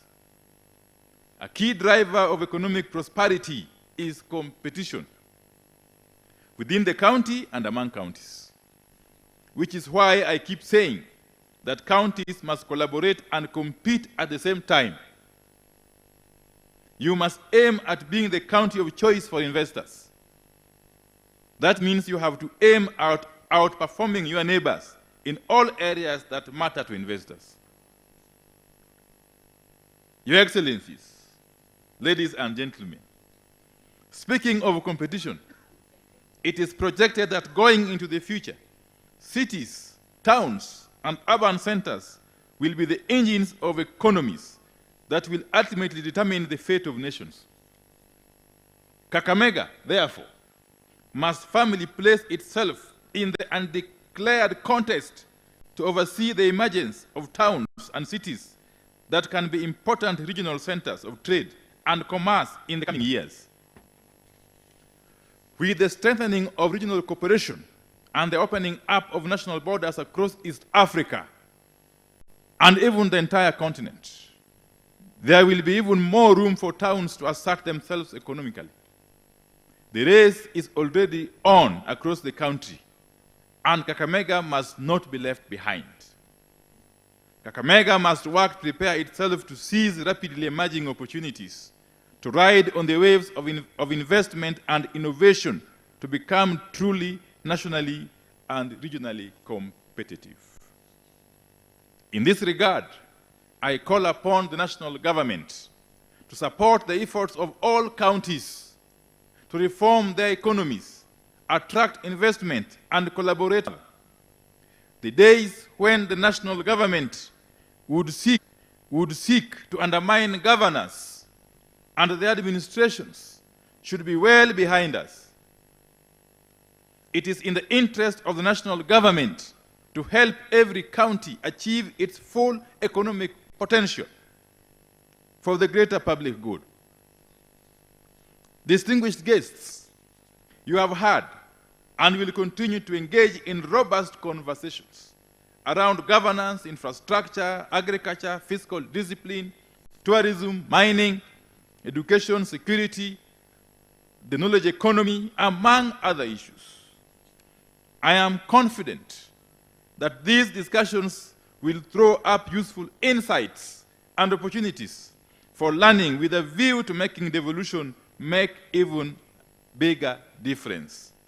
As we pursue opportunities for positive competition, let us not forget to emphasize the importance of collaboration between counties. We need to continually identify things that we can deliver faster and better on a large scale by operating under the auspices of the Lake Region Economic Bloc. I am confident that investors and businesses will leave this conference with increased knowledge about the opportunities for investment in Kakamega and the region, and with greater optimism for the future.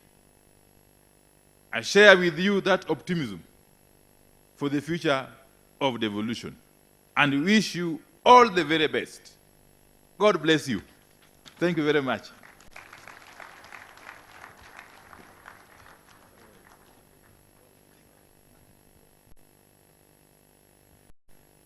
A big round of applause to the keynote, our county attorney, to quickly fast track, because we have around 8 MOUs that needs to be signed before we break for lunch. First, I want to appreciate the keynote address from Raila Amolo Odinga. He has actually challenged counties to collaborate and compete. When you look at the theme and the objective of the Lake Region Economic Bloc, we really want to optimize the shared resources, optimal utilization of the shared resources. I think that is a challenge that we've been given, and I know with the support of the people in this room, we are going to make really counties as the new frontiers for investment and development.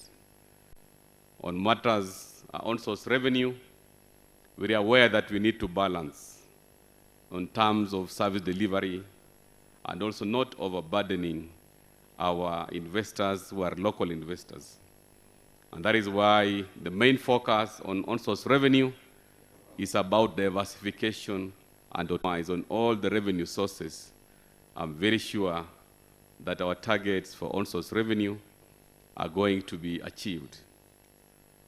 We have also been challenged to ensure that we have many municipalities which will become the epicenter for economic development and investments. In Kakamega County, Matunda Municipality in Likuyani, and Butere Municipality.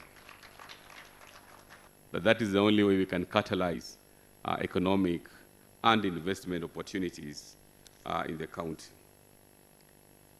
On matters environment, solarization is key. I'm just making remarks so that the team for MOUs, you can come here.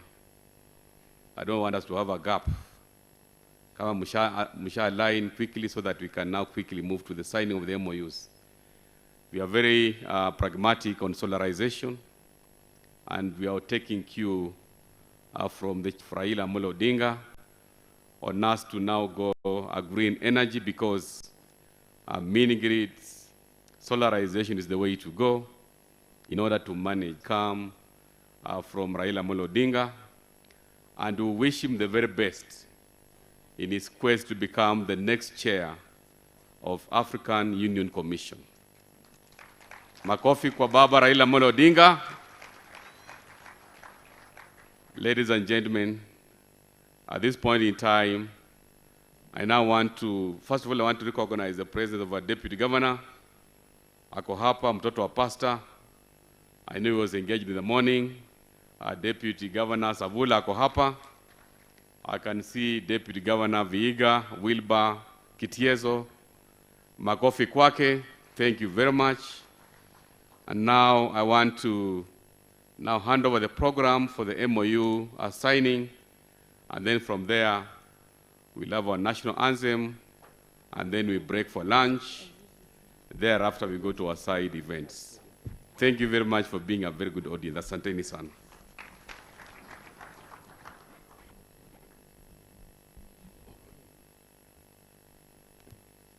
Your Excellencies, all protocols observed. My name is CS Vivian Baka Komonyo, the County Attorney.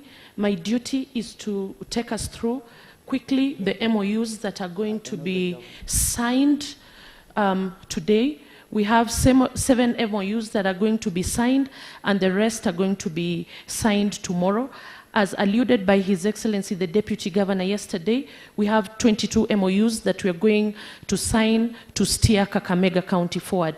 The first MOU is a partnership agreement between Kenya Industrial Property Institute and the County Government of Kakamega, and this is going to be executed by the CEC Trade, Industrialization and Tourism, Madam Rachel Atamba, and she will be joined by Stephen Ngeno, the Deputy Managing Director, Technical Services, Hibo Hussein Yusuf, Manager, Research and Innovation, and Amina Zahara Sigat, the Head of Supply Chain.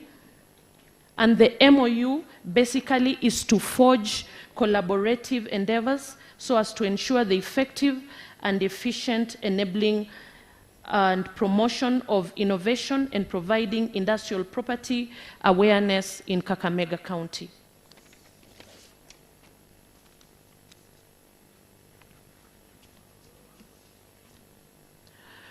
The second MOU, as they leave stage, is a memorandum of understanding between the County Government of Kakamega and Bukura Agricultural College, the County Government of Kakamega and Bukura Agricultural College. This MOU is going to be executed by the County Executive Committee member responsible for agriculture, Livestock, Fisheries and Cooperatives, Mr. Benjamin Andama, and our partners, Mr. Wanyama Musiambo, Paul Njogu, Rosalie Nambani. And this MOU is to synergize efforts to provide practical training in sustainable agriculture and related areas with a view to providing lasting solutions to unemployment, food security, and nutrition. This collaboration will also enhance and stimulate professional interaction among staff of two institutions and enrich professionalism by exchange of experience, information, publication, and materials.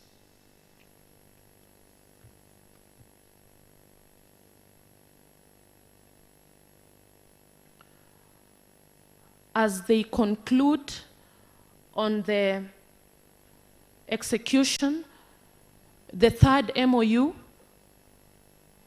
I will request the participants to take stage. The third MOU is a memorandum of understanding between the county government of Kakamega and Don Amolo Memorial Kids Arc Damka. And this MOU is going to be executed by our county executive committee member responsible for health services, Dr. Caroline Mabunde and Miriam Auma Taya.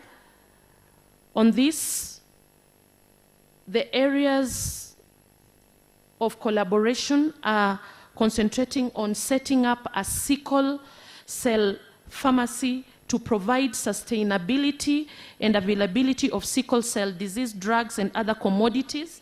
This is a critical step in ensuring that this group of clients will be well catered for within Butere Hospital and other MOH facilities within the county. Availability of these drugs and many other essential drugs indicated in the management of the sickle cell disease will, through this pharmacy fund, greatly reduce the cost of the medication these patients require to improve quality of life and reduce the risk of complications. The fourth MOU is between the county government of Kakamega and Kenya Marine and Fisheries Research Institute. And this is going to be led by our CEC responsible for agriculture, livestock, fisheries, and cooperatives, Mr. Benjamin Andama.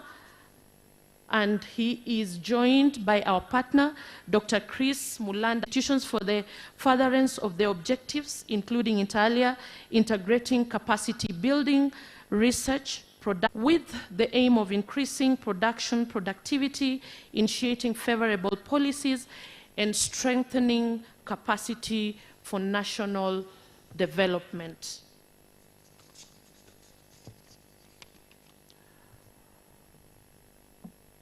As they conclude on the execution, our next MOU is between the county government of Kakamega and investing in children and their societies, ICSSP. This is going to be led by our county secretary, Dr. Lawrence Omhaka, and Dr. Lawrence Omhaka will be joined by our partner, Josephine Odhiambo, who is the program coordinator, Dennis Chirchir, the manager, and this MOU, there is that the two entities are working collaboratively on the implementation of gender transformative skillful parenting program on early childhood development and outcome. The sixth MOU, as they conclude, is between the county government of Kakamega and My Credit Limited. And this shall be executed by our county executive committee member responsible for finance, budget, economic planning, ICT, e-government and communication, CPA Livingstone Imbai, and our partner in this memorandum of understanding is Mr. Langat Kipkurui, the business development manager. And in this MOU, we are ensuring that there is creation of a framework for the provision of retail financial services, specifically short and medium-term loans to county government employees to readily access secure and affordable credit facilities in the shortest time possible with minimal requirements, which loans shall be recovered through a check-off system. And the final MOU for today, is between the county government of Kakamega and Kenya Fishing Industries Corporation. And this is going to be executed by our county executive committee member responsible for agriculture, fisheries, and cooperatives, Mr. Benjamin Andama. We are joined by our partners, Mr. Joseph Musila, the manager, production and business development, and Madam Harriet Akali, the corporation secretary. And this MOU is specifically for the development and operationalization of facilities and establishment for the exploitation of fisheries resources with the aim of improving trade of fish and other fish products in Kakamega County. Thank you very much.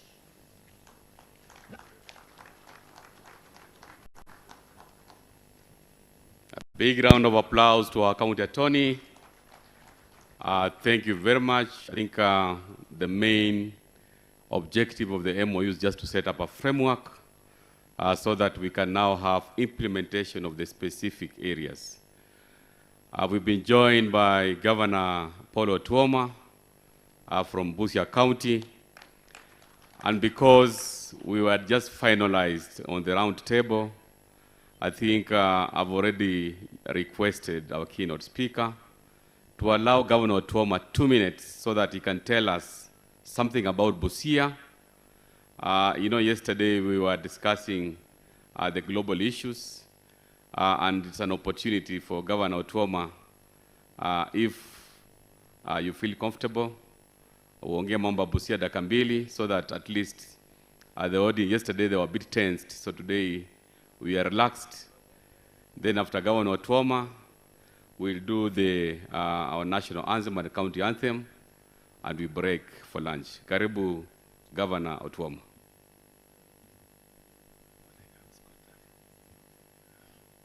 Good afternoon, all of you. Sorry, I was held up somewhere else, but I'll just take maybe a minute to say, for Busia, we are part and parcel of the Lake Region Economic Bloc, and I think we are in clusters. So some of the issues, even if I was not here, that you have talked about touch on Busia. We are concentrating on cotton, the apparel industry. We aim to do almost 40,000 acres of cotton. We already signed an MOU and partnership with Rivertex for uptake. We already have the ginery running, but it can be improved. We're also doing edible oils. We were told here yesterday, that Kenya is still importing peanuts to make peanut butter. We are importing oil.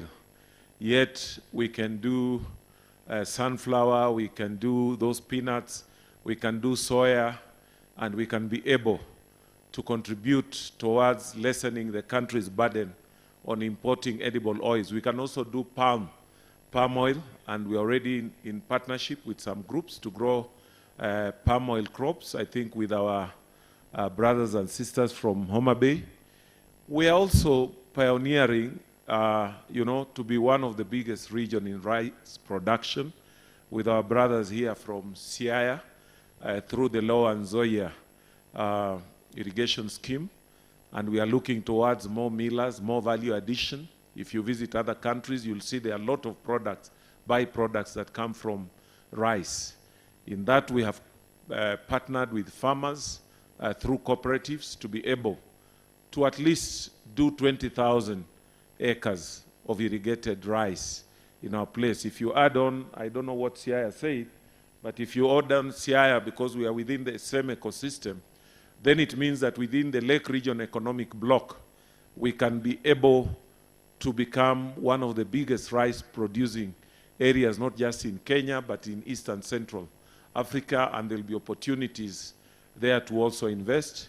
We are also doing the export processing zone. As you have been told, Kenya is a gateway, and you cannot be a gateway if you are not playing that, becoming a logistics hub for the 500 million people that we are talking about.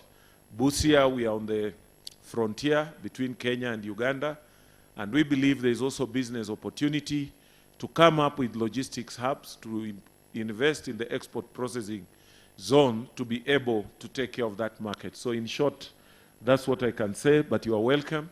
And once again, we thank you, Kakamega, for what you have done for the region, our sisters in Homa Bay, and what you are doing here today just goes towards showcasing what the Lake Region Economic Bloc can do in terms of investments. We will synergize.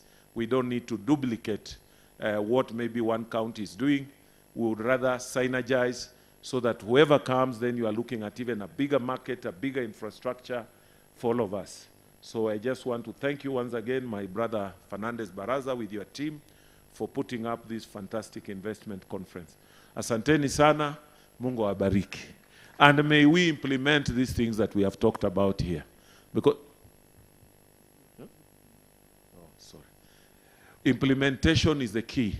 You have said you have signed more MOUs than Homa Bay. That's what the Deputy Governor keeps on reminding us. Now we want to translate that into actionable areas so that we contribute towards making this region more prosperous. Asanteni sana, and Busia will play its role. Thank you. God bless all of you. Asante makofi kwa Governor Busia. Thank you very much. I want to appreciate our keynote speaker today, Honorable Raila Amolo Odinga, who was represented very well by the minority leader in the National Assembly, Honorable Opio, and apigiwe makofi.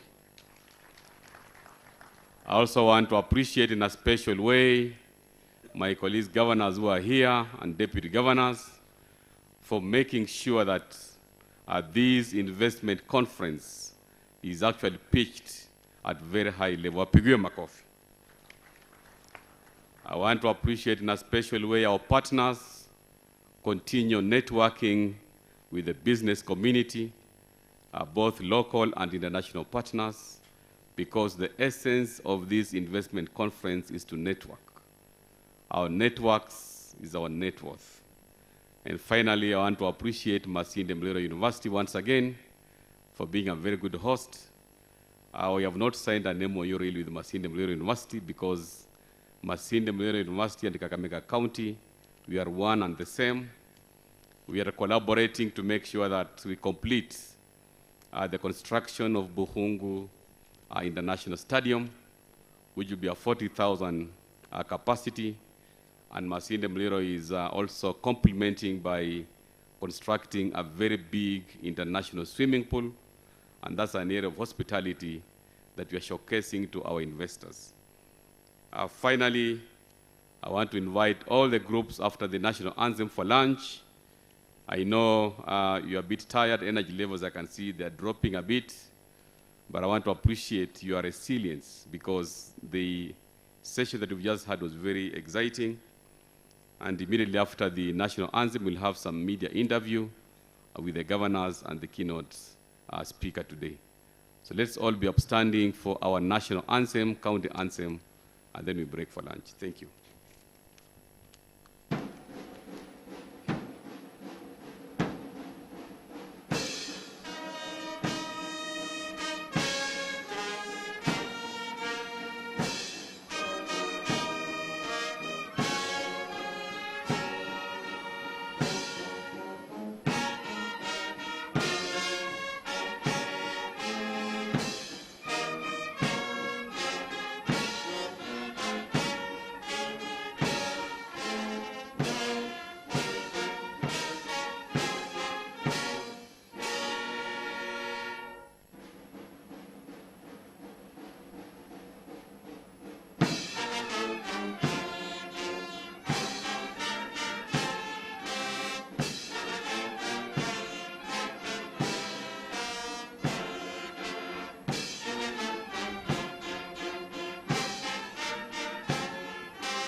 Asanteni sana. We may now break for lunch, but just one more announcement. Tomorrow's closing ceremony will be determined by the time we start our session.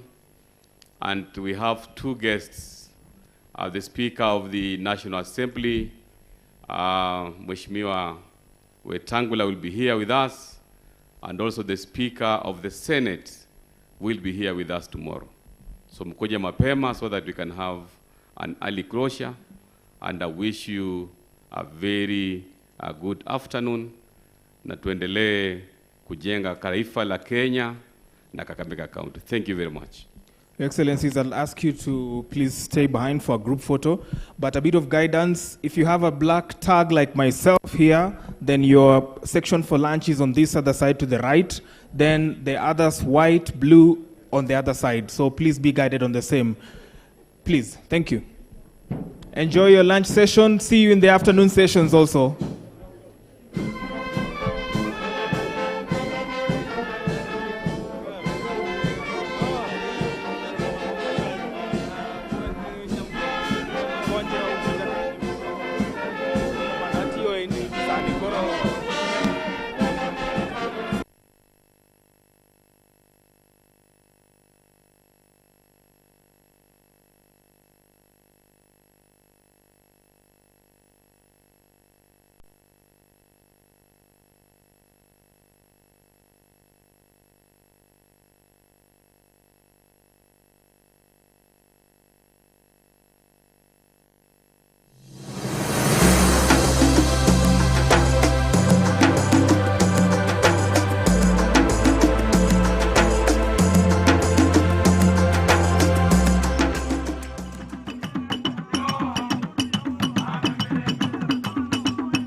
We have a population of almost 2.5 million people.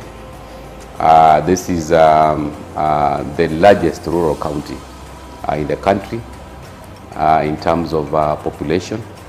We also are proud that in terms of our administrative structures, we are also the largest because we have 60 wards. We have 187 village administrative areas and 400 community areas.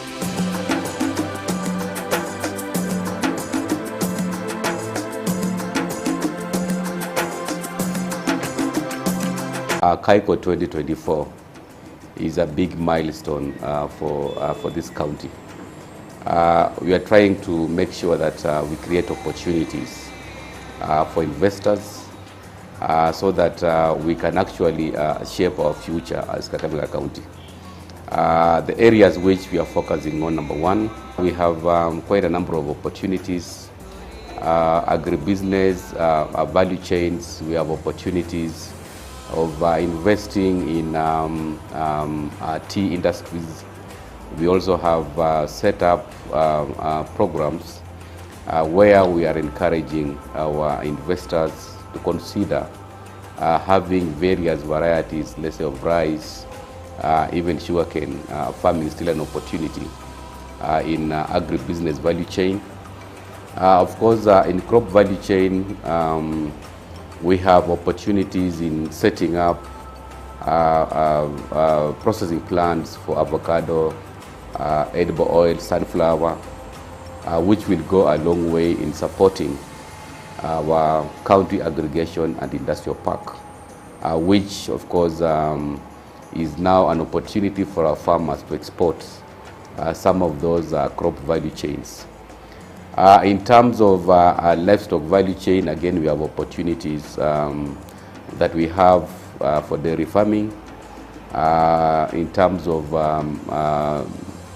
availing the food crops, we also have opportunities in goats, sheep farming, pigs, because Kakamega, we have actually taken pride in matters agriculture and food security.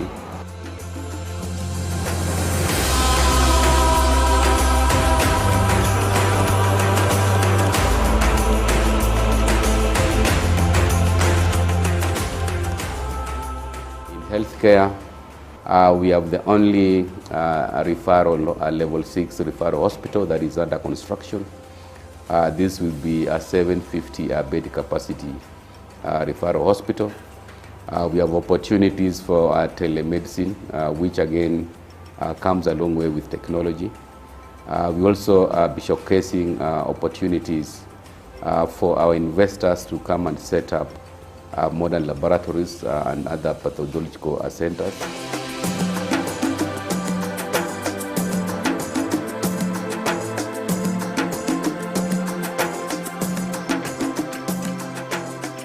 When you go to transport sector, we have opportunities which we'll be showcasing to our investors. I know we have an airstrip. We have opportunities of expanding that airstrip to become an international airport. We are happy that we already been given some 300 acres of land, which we are happy to at least showcase to our potential investors our opportunity for setting up an international airport within Shinyalu constituency. In terms of energy, that is also an opportunity. We are now moving to clean energy, which is an area that we are trying to attract most of the investors to come and set up mini grids, which will go a long way in addressing our energy mix within the county. We are also promoting solarization of our project, so that with solarization, definitely that will go a long way in supporting the national energy policy of going green. So that becomes an opportunity in terms of transport and energy sector.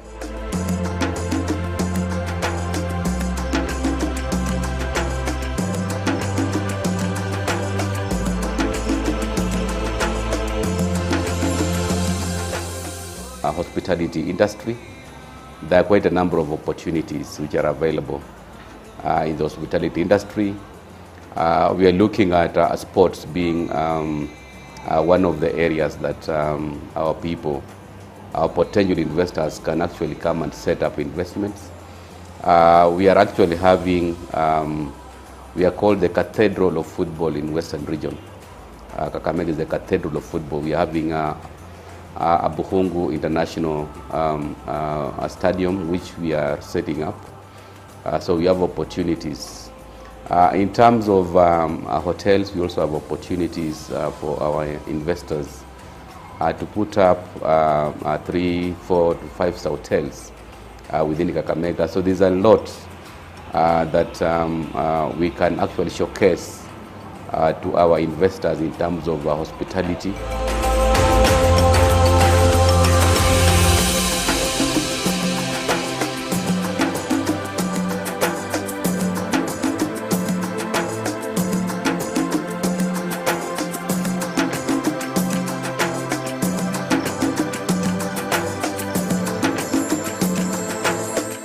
My name is Elizabeth Asichi.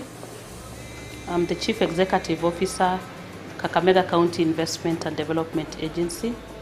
We are a county government parastatal created through an act of the County Assembly, and our main role is to attract, promote, and facilitate investment in Kakamega County. And our main role is to attract, promote, and facilitate.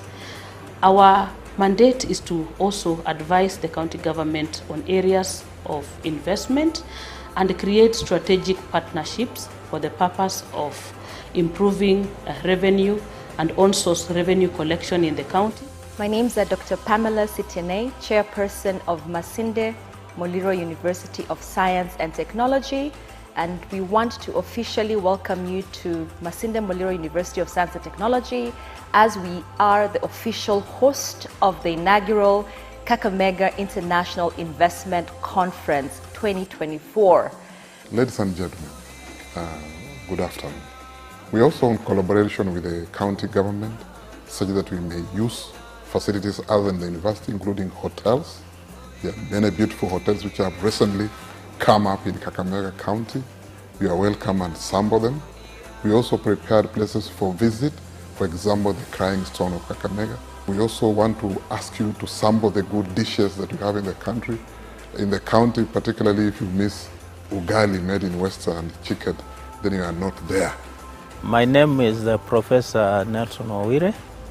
I'm the chairperson of Kakamega County Investment and Development Agency Board.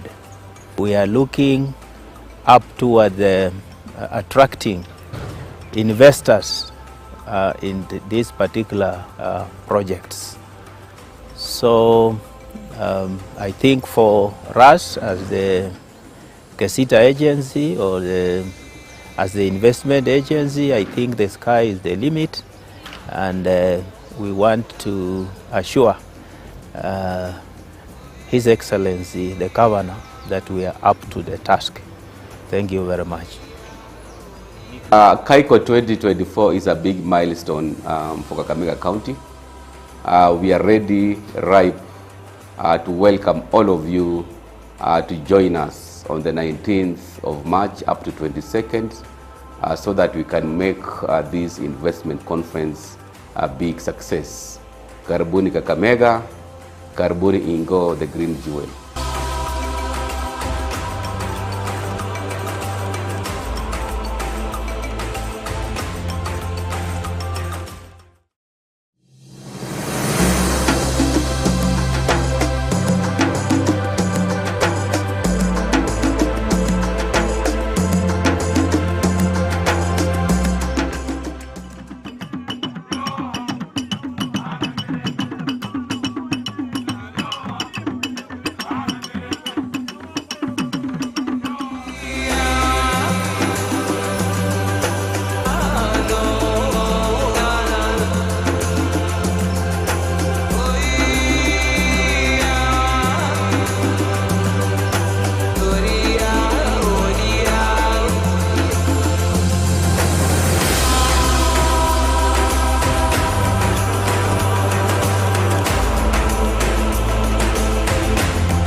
We have a population of almost 2.5 million people.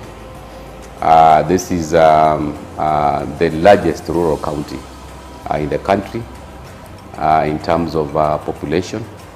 We also are proud that in terms of our administrative structures, we are also the largest because we have 60 wards. We have 187 village administrative areas and 400 community areas.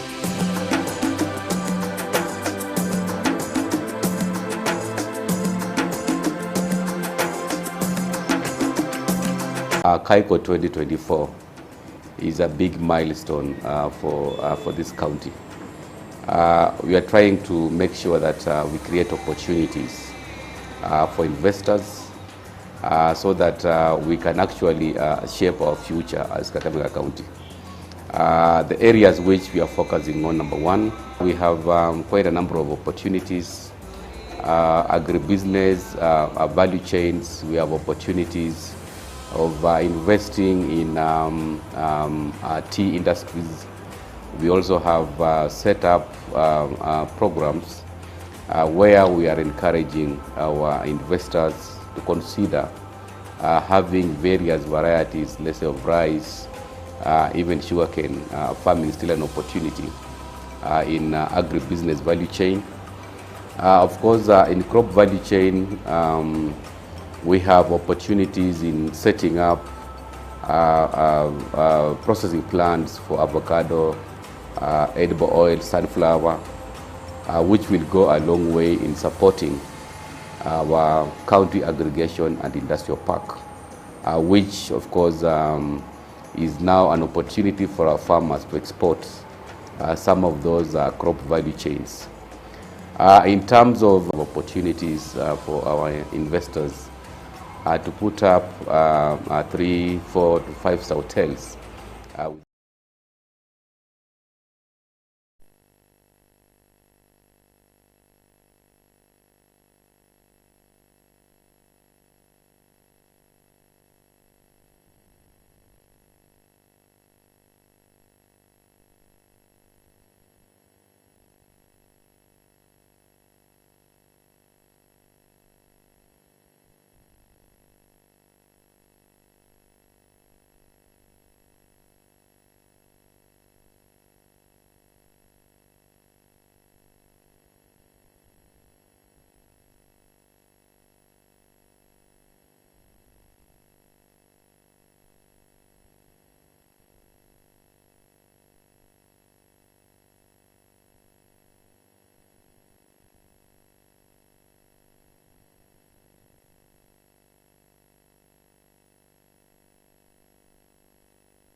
Gavana uko chonjo Gavana uko chonjo oh, wamama wanakupenda wamama wanakupenda oh, wababa wanakupenda wababa wanakupenda oh, Kakamega ni namba moja Kakamega ni namba moja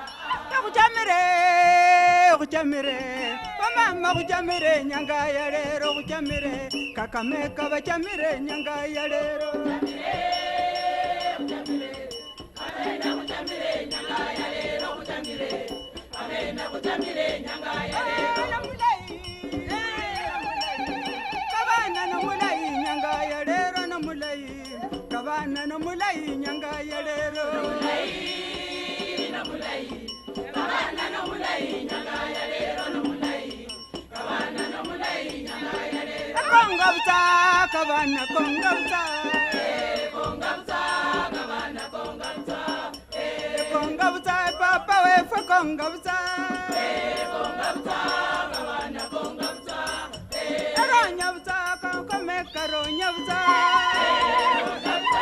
kabana ronya buta ronya buta kaundi none iyo ronya buta kabana ronya buta konga buta papa we for konga buta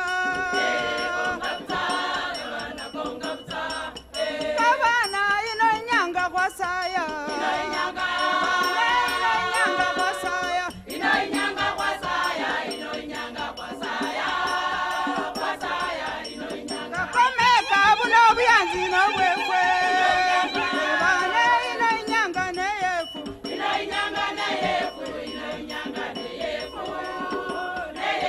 ino nyanga Kakamega buno byanzi no bwekwe ino byanzi toto buno byanzi no bwekwe buno byanzi no bwekwe buno byanzi no bwekwe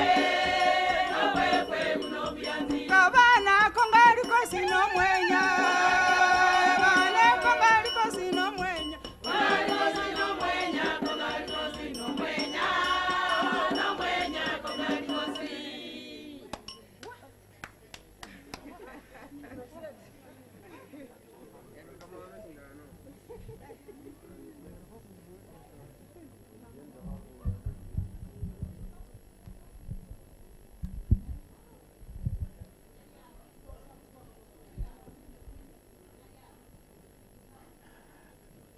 Hello to you all once again. Thank you for all those who are already present in this particular room. My name is Kevins. My work here is just to ensure the breakout segments happen. I know and I understand that we're really pressed up for time. Totally understand, and my apologies to anyone who finds it not right. With that probably startup, allow me to just take a minute to take you through some of the sessions that are happening. So the session that is going to take place in this particular plenary hall is one centered on unlocking economic growth. That's leveraging municipal securities for county financing. That particular session is going to happen in this room where we are right now. And the speakers for that, so that if you are present in this particular room and you are a panel member for that particular segment and you have not been able to meet your fellow panelists, please feel free to pull yourself at this front seat so that we can just get to preempt each other. I know that on this particular session there's going to be a presentation centered on closing the resource mobilization gap, to be made by Mr. Jacob Maaga. So Jacob, I know, if you're there, just come somewhere here at front. I know also there's meant to be a presentation by the Commission of Revenue Allocation. I already saw her earlier on. There's also meant to be a featured address. Also, in the process, there's also a panel discussion to this. Another session that's happening at the Italanyi Hall is a session on healthy nations, thriving economies, the role of health sector investment in development. So if you're going to do the health segment, please check out on Italanyi Hall. check out on Italanyi Hall if you're looking at the session of Healthy Nations, Thriving Economies, the role of health sector investments in development. The other session that's happening at Muitala Hall is advancing investment in biodiversity, conservation, and nature-based solutions. This is going to be led by the National Environment Trust Fund, that's NET Fund. So if you're looking at that particular session, please check out on Muitala Hall. Muitala Hall is actually just on my left. If you're seeing me on my left is also where that particular bit will be happening. There's also the session on digitizing education. How can Kenya provide equitable access to digital learning by 2027? That's happening at Isolo Hall. So just check out on those particular names outside, and you'll be able to trace your preferred session. For those who are at the back and you're coming for this session centered on leveraging municipal securities for county financing, please pull to the front. Kindly, if you can see me and you want to sit at this particular plenary, my request, pull to the front, pull a bit to the front, so that when the facilitator comes, at least there could be room for engagement. Hey, at the back, please, if you don't mind, pull to the front, pull to the front. At the back, at the tail back, please pull to the front if you don't mind. Hello, at the far end, pull to the front. Hey, I'm speaking to you. Pull to the front. Probably move forward a little bit. Thank you to those who are moving. Thank you to those who are moving. Thank you to those who are moving for this particular room. Also to those who want to go to the other side sessions. Yeah, there are 3 concurrent running breakout sessions, so feel free to do that. Pull, yeah, probably pull. Pull to the front. Pull to the front. Okay. All right. So, in no any other beat, allow me to. All right. So, in no additional waste of time, if I may say that, allow me to bring onto this podium Mr. Roger Bad. I want to say it's a pleasure seeing Roger again, because I did meet Roger while he was working as a chief of party for a program called USAID, Kenya Investment Mechanism. I know Roger has plenty much of experience when it comes to supporting enterprises that are looking at capital mobilization. I think he's done that. If I didn't get it right, or rather, if I remember the bar very well, for a spanning of over 25 years, Roger. I mean, let me just say it's an absolute pleasure knowing you and seeing you here in Kakamega, not in Nairobi anymore, but down into the counties. I'll give you the mic, so feel free to take charge of this particular session and run it in the best way that you'll feel will add value to the audience. Roger, can we give him some just small claps as he gets underway?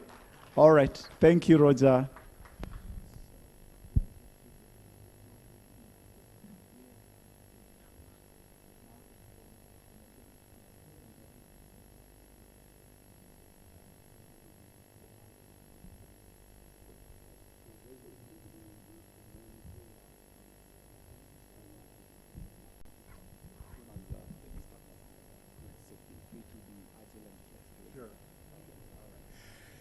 Good afternoon. I hope everybody's awake after this lunch. I hope so. So let me introduce myself just quickly. My name is Roger Bird, and I am with Impact Associates based in Nairobi. Impact Associates is a consortium of transaction advisors, and what we do is we meet in the middle between those enterprises who are looking to raise capital and the capital's markets for debt and equity. We do that through an incentive structure so that it is an affordable process for the enterprises, and it is a more profitable solution for the investors to bring them to the table.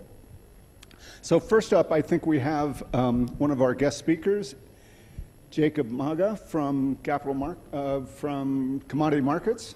So let me invite him to the stage.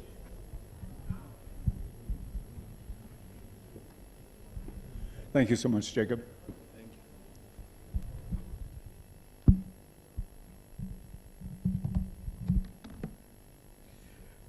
Good afternoon, everybody. Good afternoon. You're awake, right? You sure? Good.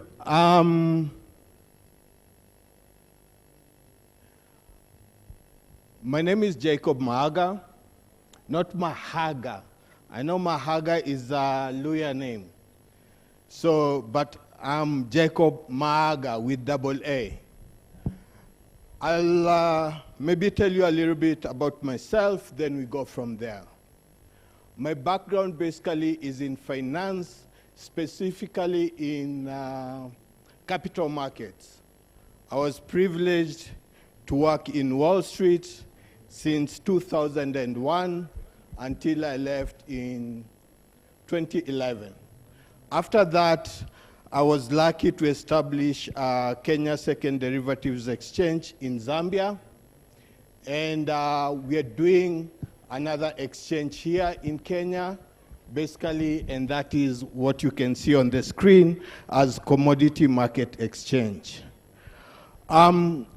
One of the key things that the key drivers to any economy is access to capital. And that applies to anyone. Capital can be something that is needed for institutions, maybe like counties, companies, or to individuals like yourselves as well. But in this case, we're going to mainly focus on capital access for mainly farmers and the counties. Next slide. So I'll go through this. Basically for me, what we have, Commodity Market Exchange is a new company in Kenya formed in 2011. We're going through the licensing with Capital Market Authority, who are our regulators. So we hope to be in operation by Q2 of this year. You can go to the next slide. Next slide. So as an exchange, one of the key things on the commodities end, what you do is basically facilitate trade between two people. And in our case, we do what we call a futures market. And I'll come back to talk about that a little bit later. The other part of an exchange is we intermediate between parties so that a person like Roger, who you might not know, who you might not meet, can be able to buy from you. In our case here in Kenya, we are very lucky. We are actually an agri-economy. We do not have any hard commodities, metals. Let me correct that. We have a little bit of gold. We don't have any oil to talk of because Turkana didn't go that well. So we rely 100% on agri-economy. So a commodity, basically, a commodity exchange intermediates between you and a person to buy that. The other part of an exchange, we create grading systems for you to know exactly what you're going to get. We can go to the next slide. So the products that we offer on an exchange are, one, we have the commodity derivatives. And what is a derivative? A derivative is a product that derives its price from another product. For instance, let's talk about oil. All of us know oil, right? But we see the oil moving up and down. Right now, it's about $80-something per barrel. When you buy a contract, you are not buying the physical oil. You are buying a contract that represents an ownership of that oil. And that's simply what it is. So that contract gives you a right. The other part, we have currency derivatives. And right now, we are all talking about the shilling, the way it has been losing value. So imagine about if you are a trader and you import goods from another country, what do you pay? You pay in dollars. But when you come to sell them here, you sell them in shillings, right? Now, if the shilling was at 120 when you bought your goods, or 160 when you bought your goods, right now the shilling is at what price? 130, 140? 35, right? At 135. So the same good you bought at 160, now you are forced to sell at an exchange rate of 130. And that represents a loss right there. And you haven't done anything. Just by the price of the shilling moving, you as a trader incur a loss. And that is why a futures contract or an option contract for the currency protects you. So whatever happened, at the end of the day, you return all your money. The other part is we have equity derivatives. Those are basically like Nairobi Stock Exchange. They have equity derivatives on different contracts. I won't go through the others, but they follow the same concept.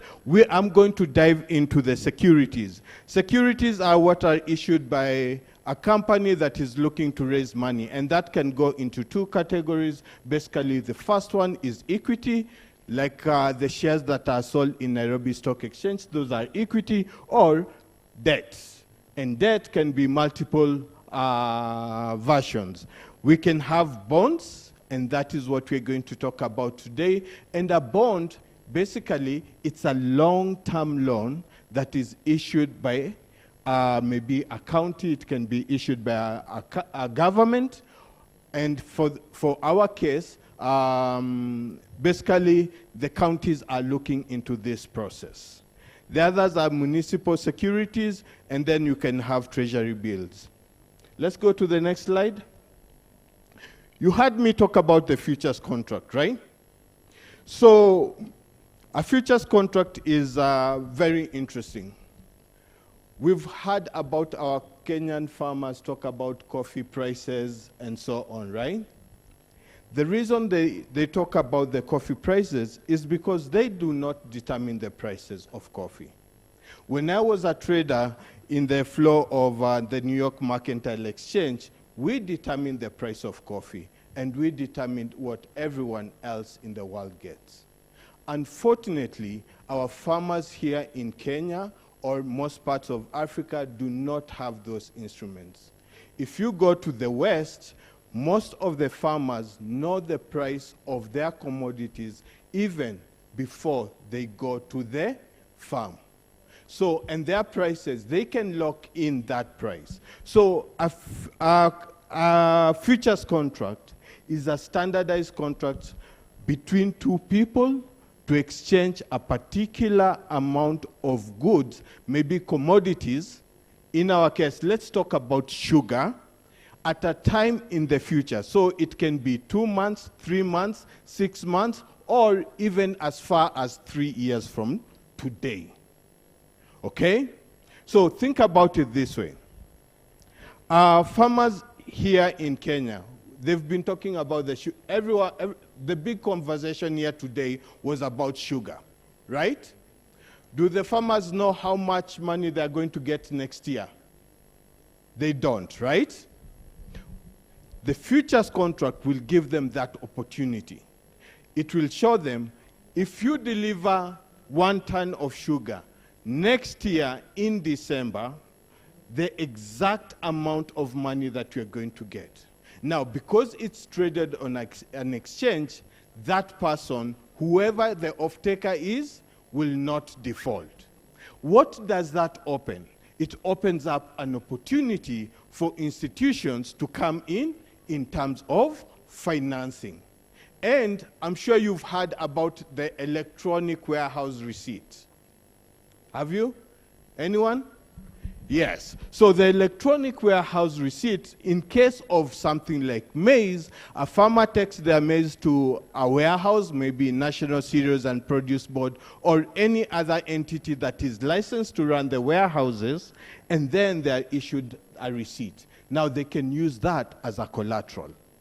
But now when they combine it with a futures contract, then at that point, a bank will come in very comfortably, because now it's a hedged product, and the bank is not fearing that if someone doesn't pay, that they are not going to recover their money because it's securitized by the futures contract. We can move on to the next slide. So you can see there we have our farmer. They have 10 bags of maize. When maize was really getting a good price, 4,000 shillings per bag. If they have 10, that's how much total? 40,000. They can sell that right now, and that is what we call a spot contract, or they can decide, I'll put this maize in our licensed warehouse, sell a futures contract against it for me to deliver 3 months down the line, and then that's it. When that futures contract matures, if they sell it at 5,900, what are they going to get? They're going to get 5,900. But remember, they have a child that they take to school. That is why institutions like Cooperative Bank, Equity Bank, and KCB, and also our commodity fund comes in and finances that warehouse receipt. But remember, who at the end of the day, where does it pass through? It passes through the exchange. The exchange collects the money, the 5,900, pays the bank its loan, and the farmer gets the rest. Okay? Any questions so far? None, right? Yeah. So let's move on to the next subject. The next slide. The next slide. The next slide. The next slide. Cool. So let me talk a little bit about the county securities. So for the securities, basically, which I said in the beginning, it's basically a loan that you're giving to the government. And what is it used for? It's used to build hospitals, roads, civic centers, sewer systems, and many other things. The oldest school that I found here in Kakamega is Mumias Boys.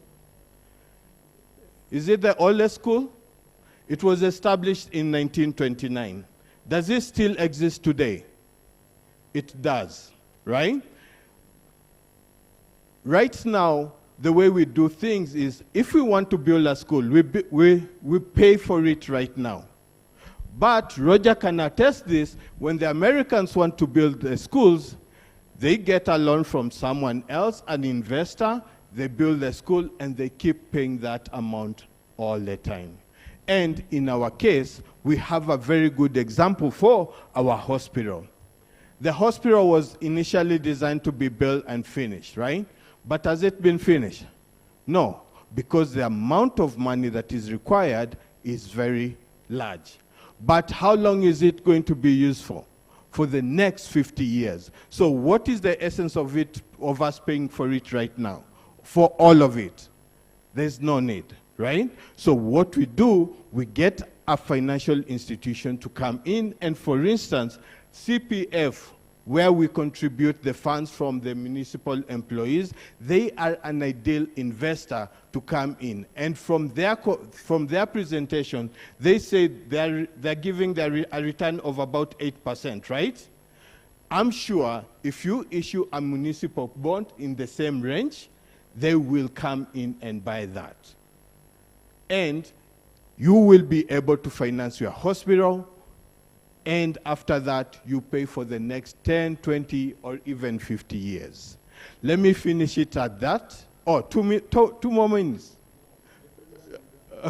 Okay, okay, let me go for 2 more minutes. Go to the next slide. Go to the next one.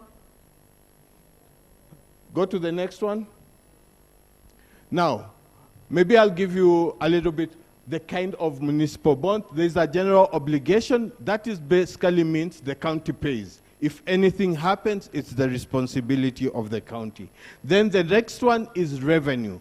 That means the bond itself is pegged on what? The revenues that are coming in. Remember we talked about our hospital? That is the revenues that come from the hospital. We can issue a municipal bond that the revenue from the hospital pays.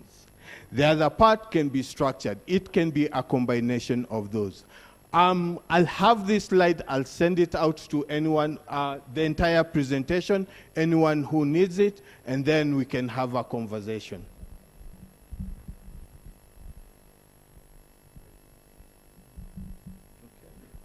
Thank you very much for that, and I appreciate you actually walking through the kind of the inner workings of some of these bonds because they can be a little bit confusing. Next, we have a speaker, a presentation from the Commission of Revenue Allocation, and I'm going to ask you to introduce yourself, please. Okay, thank you so much. Can I use that Yes, one? of course. Okay.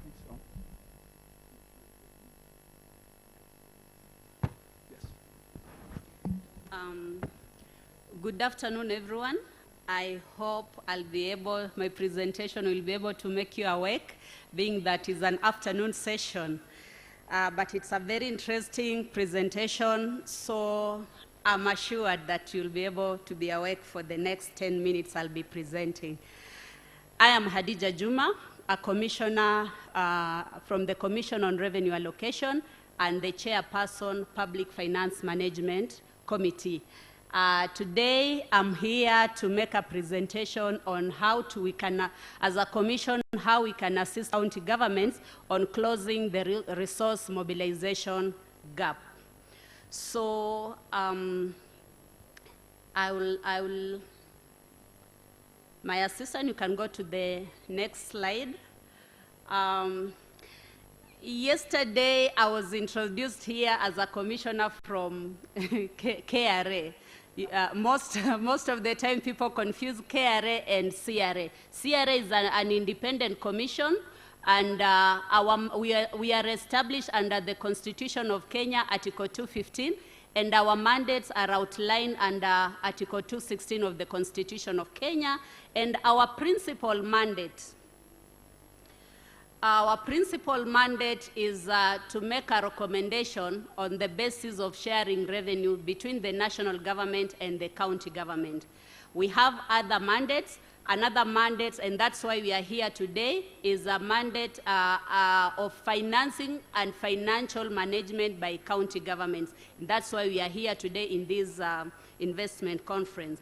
Our third mandate is to define, when appropriate, to define and enhance revenue sources both at the national government and the county governments. Our other mandate is to encourage fiscal responsibility for county governments to ensure that the resources we allocate to county governments are used prudently. And then the final one is to determine, publish, and regularly review the policy on marginalization.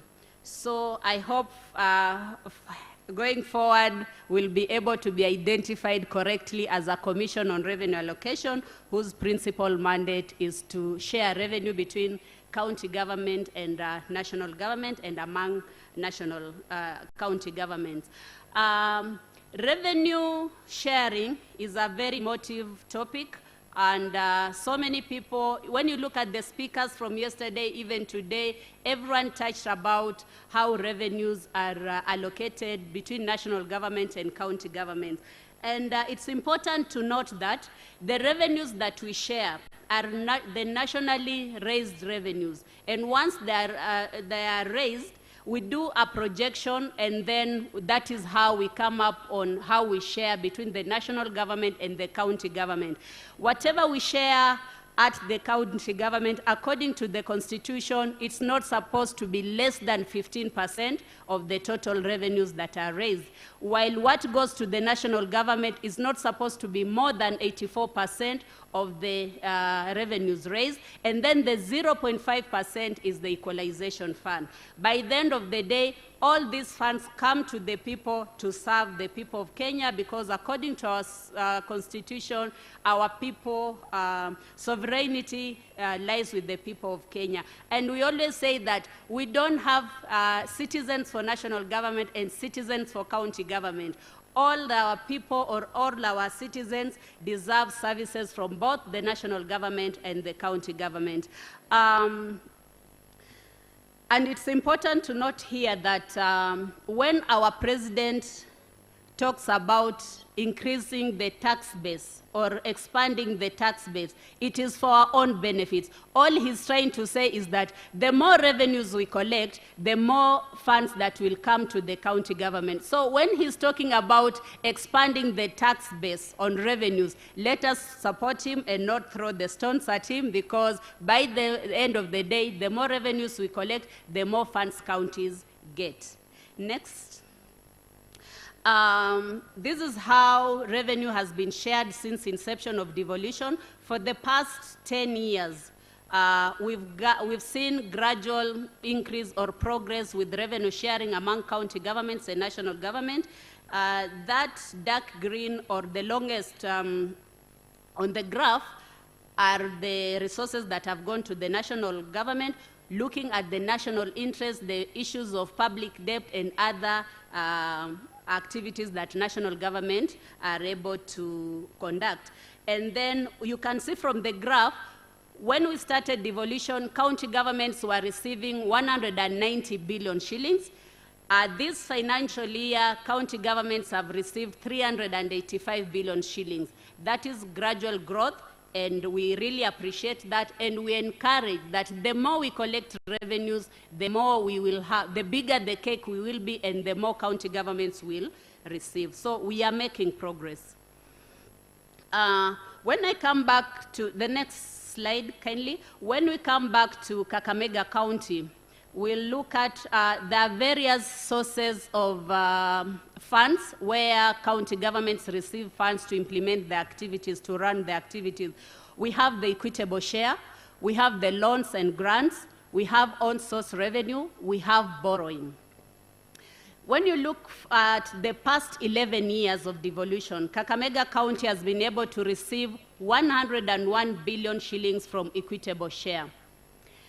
On loans and grants, Kakamega County has been able to receive 5.3 billion shillings.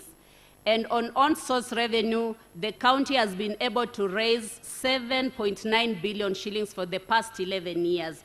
And the total, for the past 11 years, Kakamega County in total has been able to get 124 billion just to implement activities within the county or to run the county. There is a third area where counties can get resources, which is borrowing. The Constitution of Kenya empowers the county government to borrow long-term borrowing of 20% of their budget to implement projects in their counties.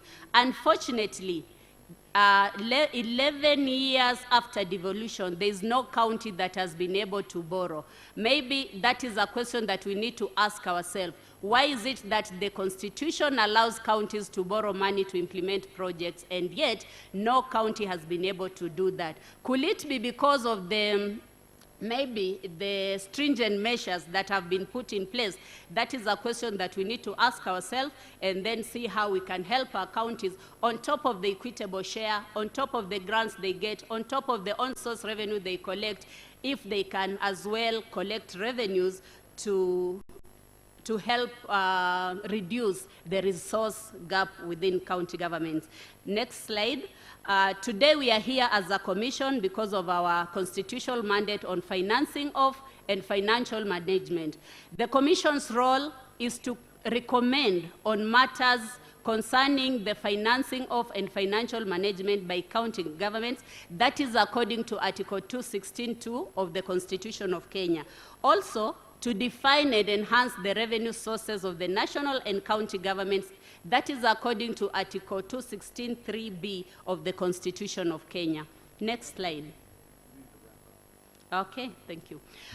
Where do county government get powers to raise revenue? It's important to note that Article 2093 of the Constitution gives counties powers to raise revenue from the property rates, entertainment taxes, any other tax according to the Act of Parliament, and then county governments may also impose fees and charges on services by adopting a tariff and pricing policy. It's important to note that the tariff and pricing policy, it is the basis that gives county government powers to collect on-source revenue.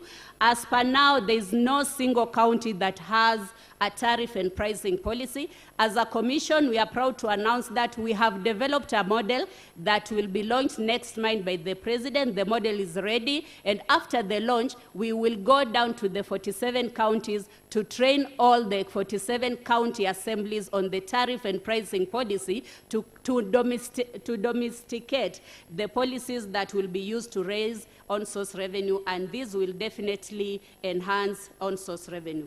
As a commission, next slide.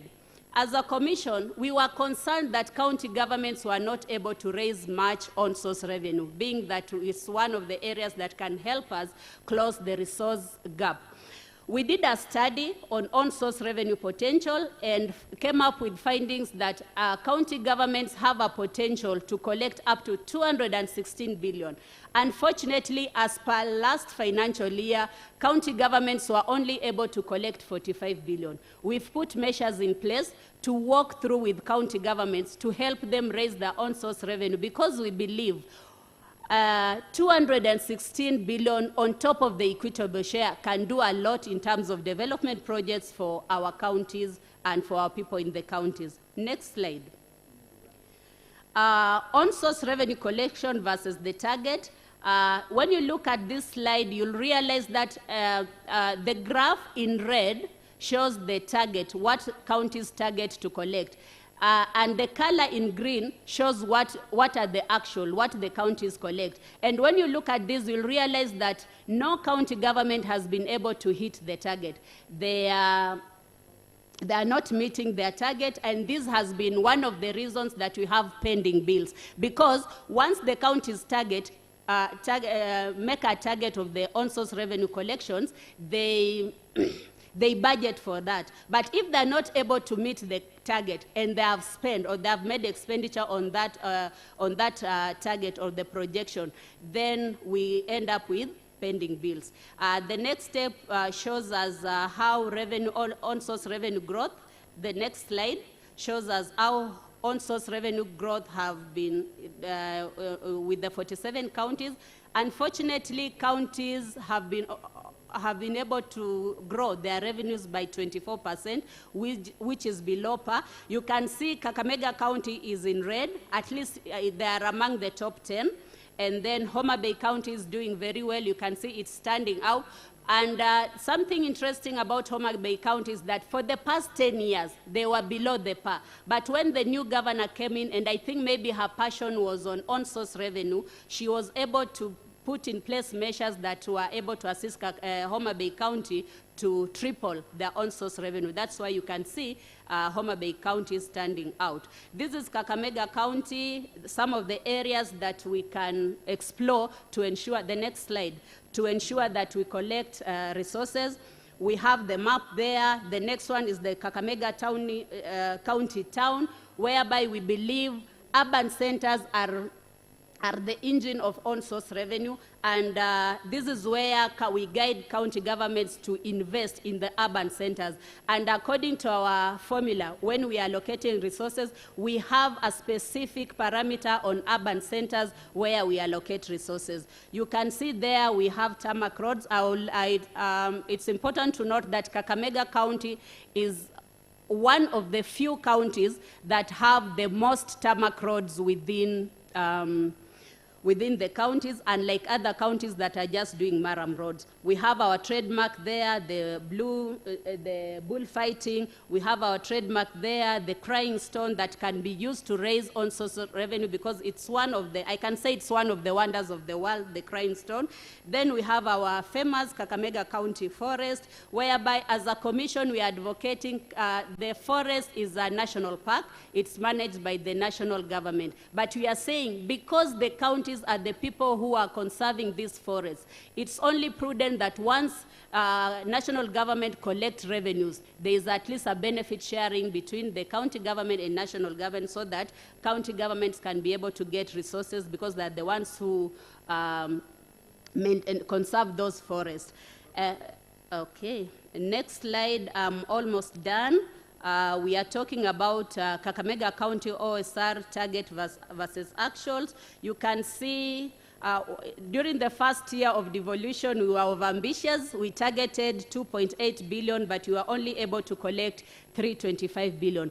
But from there, now we got it right, and we were targeting, and you can see the targets versus the actual collection. Kakamega County is doing at least above 60%, which is a good sign, and it has been growing gradually. We can look at the revenues. The next slide, and then the next one. Those are some of the revenue streams that we looked at when we were doing the study, and these are some of the revenue streams where Kakamega County can really invest in to ensure that they collect enough resources. And why is the gap widening in Kakamega County? It's simply because there are many priorities to consider, and the fiscal space is really shrinking.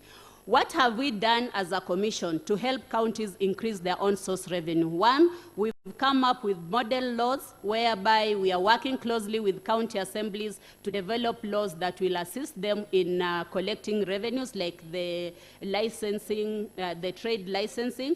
We have the model and tariff pricing policy that will help county governments to come up with costing of their services, because county government charge fees for the services they provide.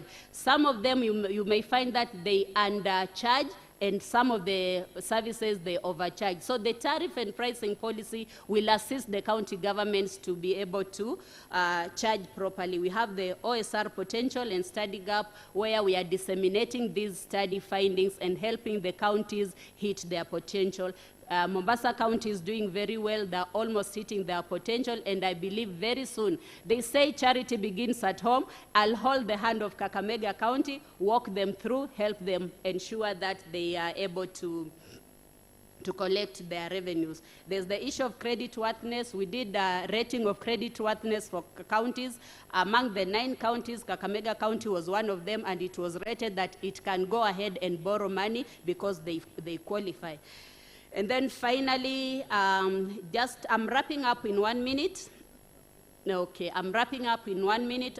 What CRA is advising, you can move the slides. What CRA is advising counties as best practice, one is to gradually grow the OSR potential by using an incentive-based approach. As a commission, when we are doing the last formula, we put fiscal effort as one of the parameters to incentivize county government to increase their own source revenue. There are partners, and I'm glad that we are having this conference. There are partners here, and World Bank has incentivized their grants and encourage county governments to, any county government that increases their own source revenue by 5%, they qualify to get a grant of 250,000 to develop their activities. We also encourage county government to adhere to fiscal responsibility principles and then do projects that are result-based. And then finally, engage the partners and come up with policies that can attract investors. When you have revenue laws that are attractive that are conducive to investors, they'll be encouraged to come and invest here, and that way they'll be able to create jobs where our youth will get jobs. And then finally, let us invest in hotels, resorts. That one has been talked about. We've been enriching Kisumu County every time we have a conference in Kakamega, just because we don't have good hotels. But with this, I'm sure moving forward, we'll be able to invest in hotels so that every time we have a conference like this one, the money remains in Kakamega County. Thank you so much for listening, and I'm glad that everyone has been awake. Asanteni sana. Thank you so very much. That was fantastic. Actually, you know, one of the worst parts about a moderator is when there is subject matter that is actually so interesting and the information is being unpacked in a way that we can understand and learn how some of the revenues have flowed through. So my apologies for pushing you, but thank you very much for unpacking a lot of that. So our next speaker is with KAIICO. Philip? Oh. We have a change in the program. Great. You're welcome.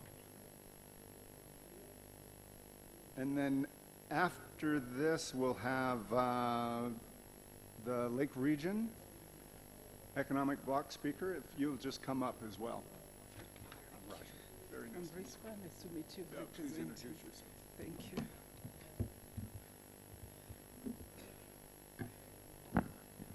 Good afternoon, everyone. Good afternoon. I hope we are still awake. I'll not take so much of your time. Mine is not a presentation, but just a little speech. My name is Rispa. I'm a certified public accountant. I'm here on behalf of my chairman, CPA Philip Kakai. And as you know, your government, your governor, FCPA Barasa, is one of our senior members, plus many other ISPAC members who work within the county. So we come as friends and partners of Kakamega County. And I must start by just saying a big congratulations for pulling off such an important event today. So, like I said, I'm not going to do a presentation, but my talk is going to dwell on the urban centers or municipals as the fulcrum of on-source revenue. I know Madam Commissioner has spoken quite a bit about on-source revenue, but that will not stop me from just stressing the point. And the speaker from CMA actually alluded to, bonds and other things, but I think we need to put things in perspective and get to understand what it is that we need to do before we get to that level of floating bonds and maybe seeking revenue from other places, and maybe just starting with our own source revenue. So first I'd like to just highlight some of the functions of municipalities and why they're an important component of the county. They help with the garbage collection or solid waste management, managing the walkways and non-motorized transport infrastructure, traffic control, water and sanitization, management of the recreational parks and green spaces, storm drainage and floods control, and street lightings. So as it is currently, the municipalities get funding from the county assembly, monies or assets that may accrue to the board in the course of the exercise of its powers. They also get grants from other legitimate sources and revenues that they raise from rates and fees from the services that they offer, investment income and maybe borrowing in line with the public finance management. These are the legal sources of revenue which, as I'm going to highlight in a short while, are not fully explored. And why municipal finance is important. One is that municipal finance is essential in sustainability of subnational government and provision of goods and services at the grassroots level. And also with the global recognition of SDGs, we all must agree that municipalities come at the center of transformation, given the population dynamics as they are currently. And then municipality governments are also uniquely suited to respond to challenges of poverty, again, the same SDGs, education, water, environment at the grassroots level. So they really need to have their resources and be able to deliver on some of these mandates. Madam Commissioner already alluded to resource gap, and I'm also just stressing that counties need to be able to sustainably generate more of their own revenue to finance their development and operational needs without relying on the national exchequer. As we know, that cake is growing smaller by the day as the dynamics change. And some of the sources of funding that municipalities can rely on, I've already alluded to that, including the property rates. The sources of revenue that would help us meet the gap would be property rates, entertainment taxes, charges for services that are provided, and any other licenses fees authorized by an act of parliament. We had a look at a report that was shared by the Control of Budget, which indicated that the highest revenue stream currently for most counties is the hospitals, which contribute to about 62% of the total on-source revenue receipts during the period for which they were reporting. Of course, followed by parking fees, single business permits, physical planning and development, the market fees, and other revenues. And the same report by the Office of Control of Budget went further to indicate that Kakamega County, your total target revenue, that is on source, was 2.2 billion, and the actual that you managed to get was 301,607,000, which is only 13.7% of the target. You can see how badly we are doing, yet there's so much potential. Okay, so in comparison, again, just looking at the potential revenue for trading licenses for the counties with the highest unrealized potential, we have some statistics, and I can assure you that Kakamega still has potential there that is unexplored, because currently for that you are only at 94%, 6%, only achieving 6%. For potential revenue from advertising and signboards, the county is at 99% short, meaning you're only achieving 1%. Potential revenue from environment and conservancy administration, from there it's like Kakamega is not achieving anything, so the gap is 100%. And there's more and more statistics just to demonstrate that Kakamega County has so much potential. And a recent study by Commissioner of Revenue Allocation, again, they've just been here, and this is focusing on 2022. I know she gave us some statistics over the last 11 years, show that Kakamega can collect up to 5.9 billion compared to the current 1.31 billion, which was collected in the financial year 2022-2023.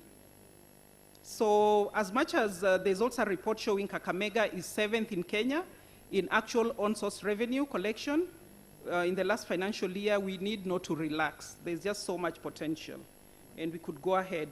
So some of the challenges we know that are currently faced, including the huge debts that have been there, which make some of our people shy from paying what is due.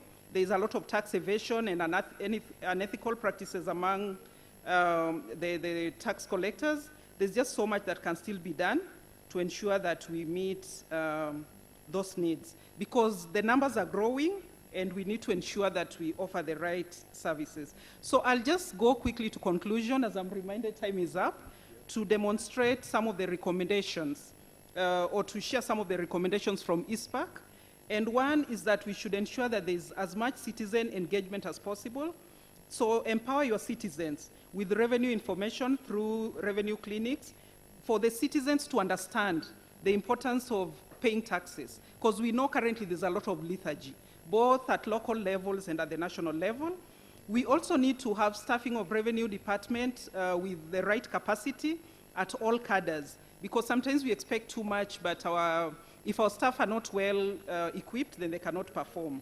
Then on county productivity, I like what's happening here, and more of this should happen, including having counties to establish microfinance institutions and circles that support the small and medium entrepreneurs in terms of capital and others.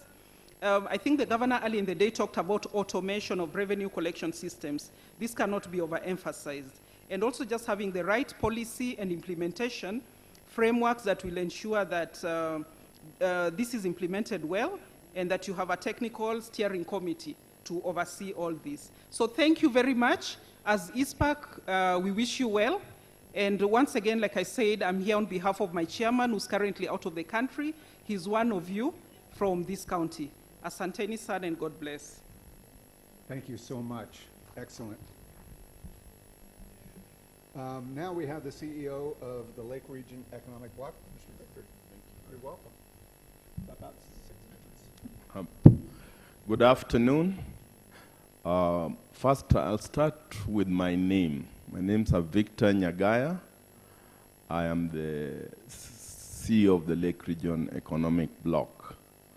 I will not give any presentation because mine is just to give a small address on what the Lake Region Bloc does and its existence. First and foremost, the Lake Region Economic Bloc is the largest bloc of 14 counties.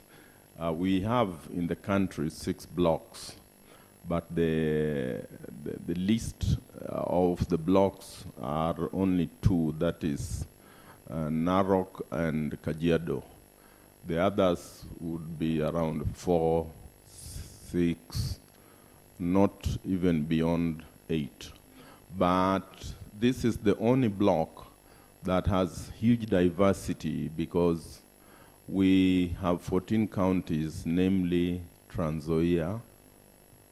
And first and foremost, it's important for you to know why we have that diversity. The reason that the Lake Region comes together is all counties that drain their water into the lake are part of the block. So Trans Nzoia is one of them, Bungoma, Nandi, Kakamega, Busia, Siaya, Vihiga, Kericho, Bomet, Nyamira, Kisii, Migori, Homa Bay, and Kisumu. I think those are 14 of them. That is what the Lake Region Economic Bloc constitutes. And currently the chair of the bloc is His Excellency Professor Nyong'o, and the vice chair is His Excellency Governor Lusaka, who spoke here yesterday on behalf of the chair, who is currently out of the country. I will be very brief because we don't have a lot of time. I want to talk about the financing situation of the bloc, and this is not limited to the Lake Region. It would be unfair for me not to talk about the other blocks. We have a serious challenge of financing because when these blocks began about 8 years or 7 years or 9 years ago, the vision was that counties will contribute money to support the running of the secretariat.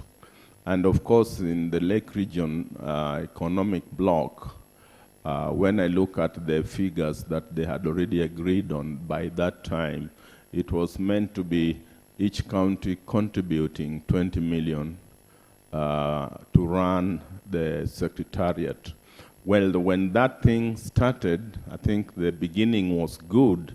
I think the first tranche was done, not fully, not the entire 14, but then we had a challenge from the control of budgets, who challenged that transfer of money from counties to the bloc. The same challenge we have even in the COG, that the law does not allow counties to transfer money to the blocks or to the COG, because basically the money that is sent to the counties are meant for the counties, and they are accountable for that, so they cannot then transfer money. And so in short, the control of budget torpedoed that, and it was then stopped. So then you realize that the blocks now were left on their own. So most blocks turned into working with partners, and that, in our case for the Lake Region, we've really perfected that pretty well, because we know we don't get money from the counties, because when counties transfer money, no matter how much it is, they are subjected to audit queries by the Auditor General. So they are rather shy. So what we do is to get more partners to work with our bloc. We'll talk in this time I'll talk about the bloc in respect to Lake Region Economic Bloc. So we have done progressively very well. We have signed several MOUs. On Monday, for example, we'll be signing an MOU with the FLOCA. That is financially, locally led climate action in Kisumu with the Minister for Finance and Agriculture on transferring 2.2 billion to the 14 counties equally, but also depending on the allocation you put in as a county, you might exceed one county or the other. We have signed successfully with the FAO a contribution of $60 million to be given out to the 14 counties. We have signed an MOU with the Canadian organization to train our young people on the blue economy to the tune of 40 million Canadian dollars, which they're doing in 7 counties in this country. 4 of those counties are here in the Lake Region block. And so what we do is to expand our horizons to the partners, given that we don't get money. And by the way, those monies don't come directly to the block. Those monies go directly to the counties. Our business is to create linkages with those partners, which we have done pretty well, and they do a lot of times support our functions. So like when you hear we have a summit, we don't have a budget. We just work with our partners. And of course, you know, those who have worked with partners, they will sponsor things. For example, you want a hall, they'll come and pay. They won't give you money directly into your account. But we have worked pretty well with them, and so it has been possible for the Lake Region Economic Bloc to be very feasible, even without a budget. But the good news, as I conclude, is that the bill is in Parliament, and in the next 1 month or so, it will be approved and taken to the President for his assent, so that we can then be eligible for a proper budget from the Treasury, not necessarily from the counties, so that we are able to work with our monies directly from the Treasury. And that will not be limited to the blocks. It will also include the COG. I think that's the brief I would probably want to give you in respect to the financial position of the Lake Region Economic Bloc. Thank you very much. Great, thank you so much, Victor. And I'd like to invite the panelists to come up at this time, and we'll have about a 20-minute session with the panelists. And as Victor is heading off, I want to highlight something that he said, which was there was a challenge of getting some funding through the county, and so he became quite creative in looking for other ways to be able to get sponsors to be able to help cover some of the costs of the development. And that's a little bit of what we want to talk about here as we look at municipal financing. And if my panelists could come up and join. Just choose a seat anywhere that you're comfortable. Great. You're welcome. Thank you. Lucy, come down one. Yes, please. Thank you so much. So as we start the panel discussion was all about municipal financing and what the options and opportunities are. And it was a really great backdrop that we just heard when we were getting the revenue sharing, and we were seeing some of the shortfalls that were coming in, and we were seeing what the budgets were and some of those things. And we were also learning that that the counties have not used some of these kinds of resources in the past.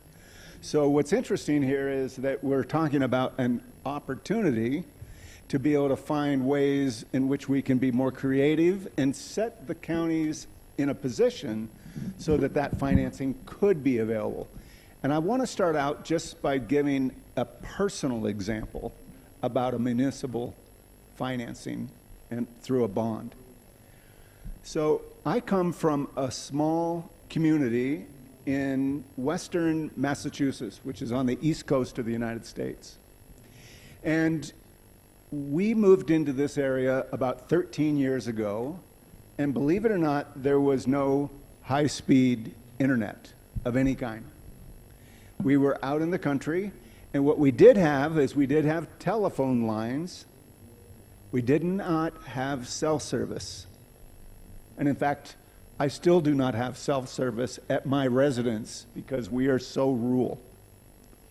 Now, what's interesting was the town understood the need for the digital age and need for computers and need for access for that information. So the town got its people together, and they voted on floating a bond. The bond purpose was to raise enough money to be able to put high speed, and I mean the highest speed in the world, in every household within our community. And it was 625 households. So they actually put the bond proposal together, they sold the bonds.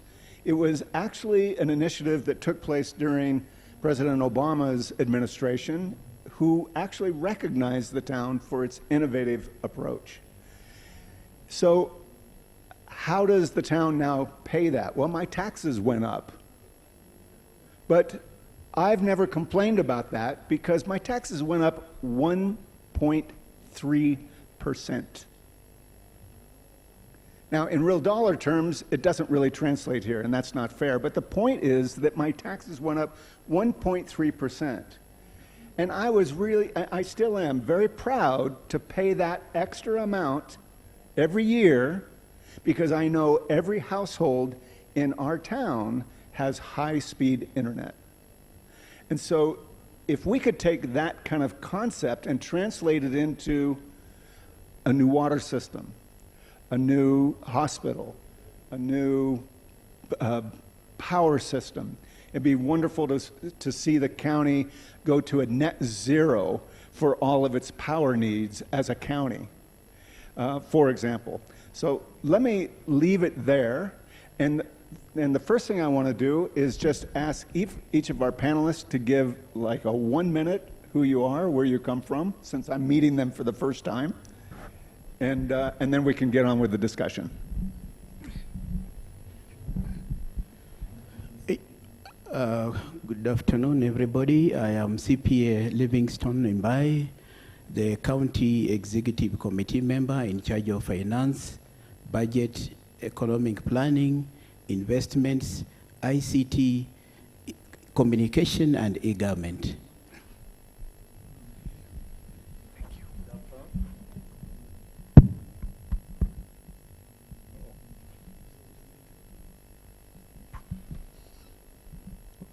Good afternoon. My name is James Namati. I'm the Speaker, Kakamega County Assembly. I'm also an advocate of the High Court of Kenya and a member of the CPS, that is Certified Public Secretaries. Welcome. Yeah, good afternoon. My name is Justus Agoti from Capital Markets Authority. I am here representing my CEO, Mr. Wycliffe Shamia, who couldn't make it for some reason because he got held up. It's a presidential event happening in Nairobi, so he couldn't make it. So I'm a senior manager within Capital Markets Authority, and I'm here to shed some light on how we could take advantage of capital markets to raise funds in order to support growth within counties. Good afternoon. My name is Lucy Kiai. I work for Safaricom. I take care of credit, which is the lending products for Safaricom, and I'm looking forward to our engagement. Thank you. Thank you so much, and I'm really honored and humbled to be with such an esteemed group, especially since I come from a credit background, and I'm always a little anxious as a banker when I have to lend money. So let's kind of start there, because in the credit business, and it doesn't matter if it's a bond, a derivative, if it's a securities, it doesn't matter if it's a loan, if it's equity, there's an evaluation that always takes place between the people who have the money and the people who need the money. So let me start there, and let me just pose the question out. Where do you see is the very first place that counties need to start focusing so that they can demonstrate their credit worthiness, their how can they attract an investor in because the investor is confident of their ability? Let's do it popcorn style. Just someone grab the mic and speak. Okay, thank you. I think for accounts to show credit worthiness, it must start with prudent spending. And prudent spending will come this way. One, before spending is done, as we have heard, we have various sources of income as county governments. We have the equity, we have the loans and grants, and we have on-source revenues. So the first step to showing that a particular county is creditworthy is what we call being able to manage the money that has been bestowed upon it very well. That can only be done if, one, we are able to spend within the budget. As you know, every year, like you have already started, the budget cycle has started. And once the budget cycle starts, it will end in June. Right now, we are on the county fiscal strategy paper, which is being passed on 28th of this month, which will culminate into the budget itself. Now, if you are able to spend money within that particular budget, and by budget, when it comes to the county assembly, we look at specific vote heads. Are you able to spend, for example, on a particular item? Have you spent within that mean or not? If that happens, then that's the first step of being between the credit worthiness and otherwise. So could we sum that up by simply saying fiscally responsible? Correct. That's fiscal responsibility. Yeah. Fiscal of F-I-S-C-A-L, not the other physical. Yeah, exactly. Please. Yeah, maybe I can add a bit just to take you a little back. First of all, for an account to be able to access funding, the law is very clear. The first thing that the county needs to do is to have government guarantee. The national government has to guarantee that the county, in case the county is not able to repay whatever it has borrowed, the national government will stand in for the county government. Number two, the county assembly needs to pass an act within the county assembly allowing the county to borrow from capital markets. So without those two conditions being met, it's usually very hard for counties to access funding. The third point is there's a restriction on what percentage of revenue or amount that can be borrowed. A county can only borrow up to 20% of the total amount of the most recent revenue that is audited. Thank you for grounding us in terms of what the regulations are, in particular in terms of the national government's need to actually provide the guarantee. Because in some ways, it is the national government that is kind of the ultimate borrower, but is passed through the county's budgetary cycle. Correct. Correct. And just to add a little, you asked a question on, so how do you get to know whether a county is actually qualified to access funding? I think the first point of call would be getting a credit rating. A number of counties have gone through that process. I know, for example, Kisumu County, I'm not too sure about Kakamega, but credit rating takes you through assessing your liabilities and assets and what your financials are. You realize there are a number of counties that are going through some pending bills process, and that has been one of the problems that there has been. So if your accounts are clean, then if you go through the law, of course, you'll be able to access funding. Great, thank you. Lucy, add the perspective from your side. Yes, thank you. And I'll pick up from where the speaker left. And I think one of the most important aspects of lending is being able to demonstrate that you can pay off for that facility. So in regards to a technology company like Safaricom, How we facilitate that is then we ensure that we digitize the collections for the county. Therefore, they're able to clearly demonstrate to any investor that they have the ability to pay off the facility. Secondly, is then through the public and private partnerships we have with counties, be able to help them in putting together their pitch for credit worthiness to investors, leveraging on the experience that we may have in the private sector. Lastly, is then be able to demonstrate that they have mechanisms to pay or provide collateral, which is a big challenge to municipal counties. And the collateral can then be demonstrated through the revenue. So where they are allowed by the law, as the Capital Market Authority has positioned, then be able to show that they have collateral in form of the revenue that is collected. Great, thank you. I want to come back to the accounting side of things because we were talking about fiscal responsibility. We're talking about the legal and regulatory environment and the processes of approval. We're talking about the ability for the county to demonstrate its credit worthiness and provide collateral. But there's also the whole transparency of the books and records. Can you speak about that for us? Since you have given us a few minutes, and I don't know whether I'll come back, just allow me to highlight something on what they've said, and before I go to the fiscal responsibility. At the same time, I will be actually answering the question that was shot here, I think, by Commission on Revenue Allocation, that why are counties unable to access credit through securities and, of course, public debt. Now, first and foremost, I want to clearly demonstrate that the PFM Act, Public Finance Management Act, from Section 140 to 146, clearly provides the legal framework under which county government should borrow.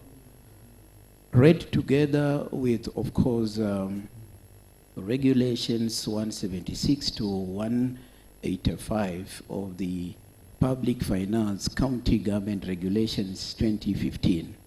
So those particular legal frameworks clearly provides how county government can access credit. Now, why has it been very difficult, therefore, for us to obtain credit through treasury bonds and, of course, public debt? My colleagues have put it, first of all, before you think of getting this credit facility as a county government, you have to start the process at the planning stage. And when I talk about the planning stage, the PFM Act Section 123 provides for a document or a policy document known as the County Debt Management Strategy Paper. So this document captures your proposals for loan liabilities that we intend to undertake.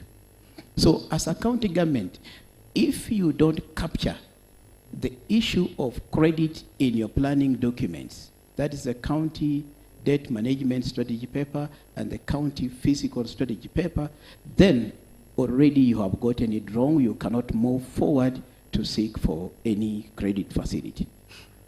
Now, once you've captured that, then now the other impediment is the long process of approval for counties to obtain credit. And like my colleagues have said, once you have the debt management strategy paper, you have established the threshold. The county assembly has approved. You need to seek a guarantee from the National Treasury, of course, under Section 58, C1, 1C of the PFM Act. That process is tedious because once you submit your request to National Treasury, the first thing they will now go back to credit worthiness, the way my colleagues have said.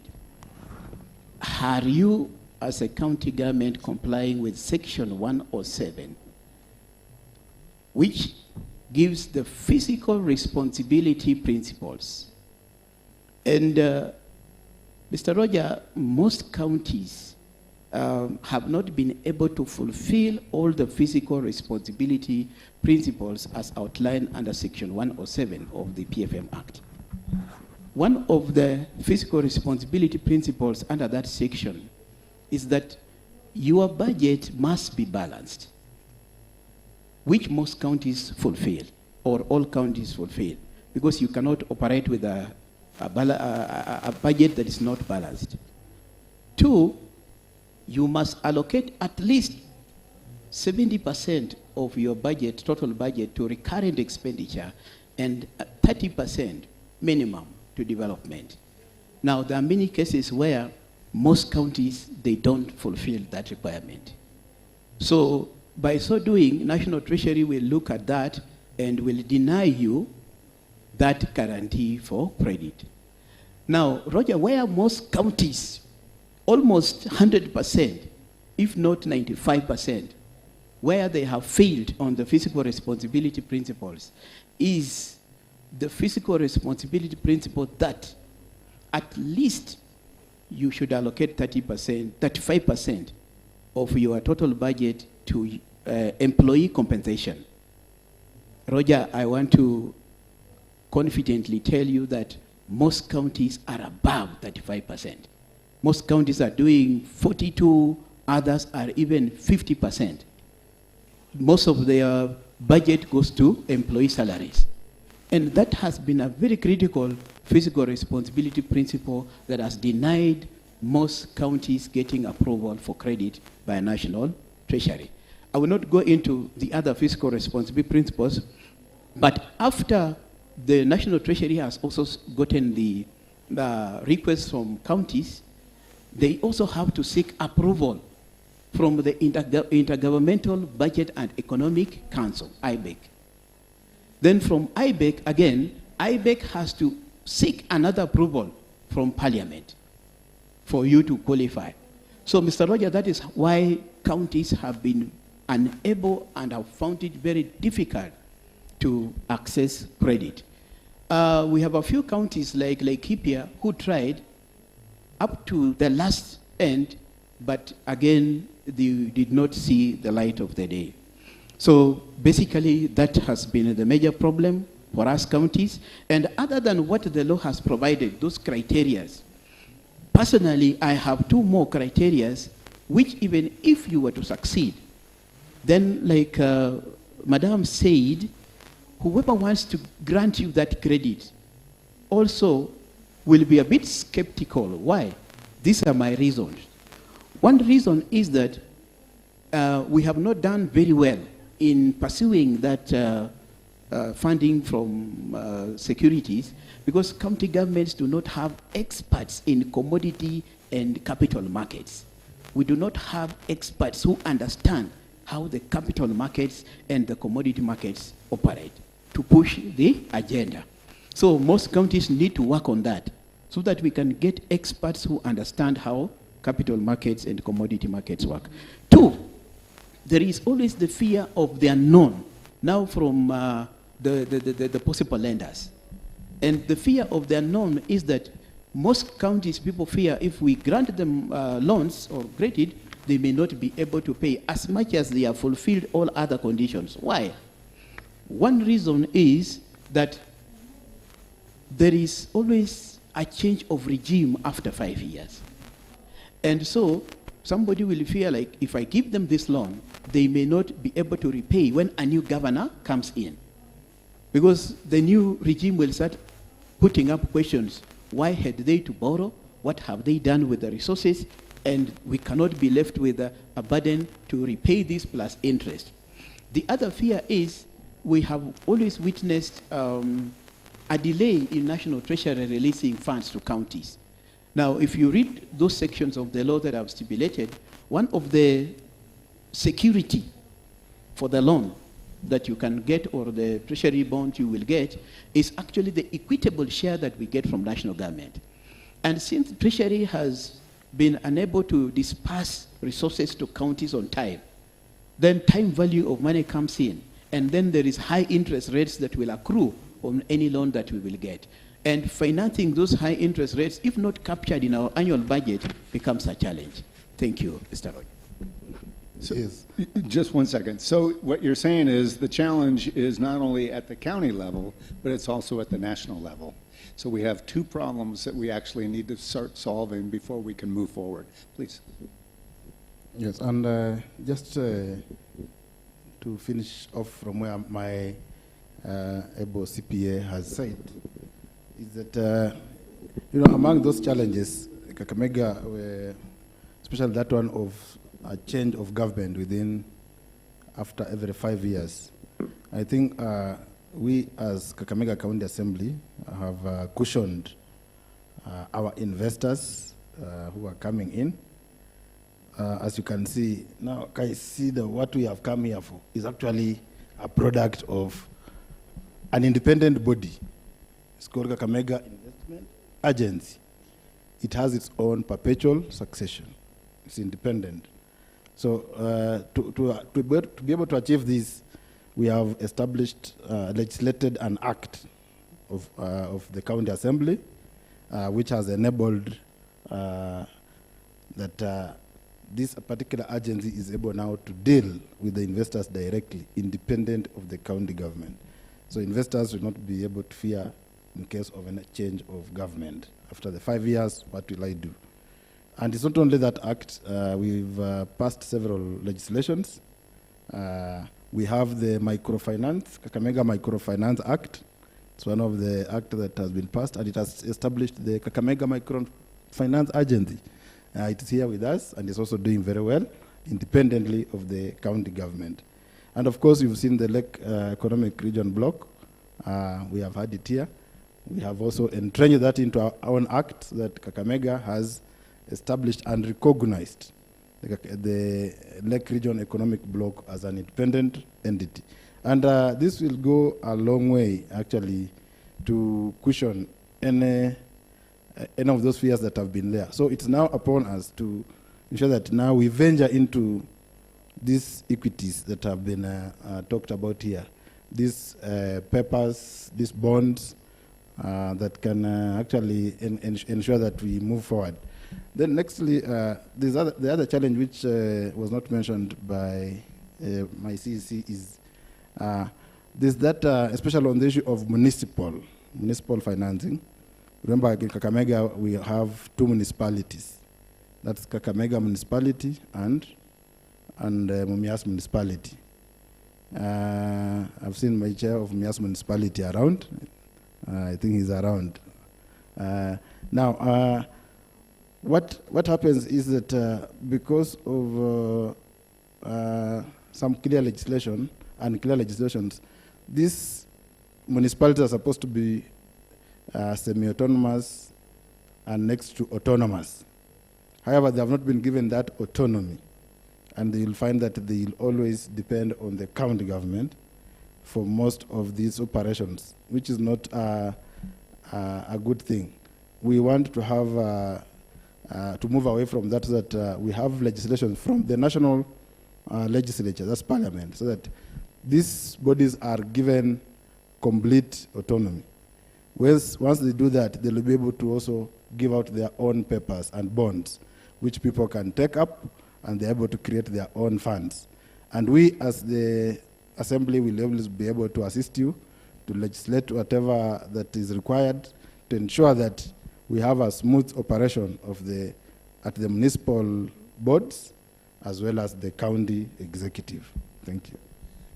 So I want to go to from the CMA's experience, where you have the experience of putting large transactions available out to the capital markets. Where does the county start? Yeah, that's a very good question, Raja.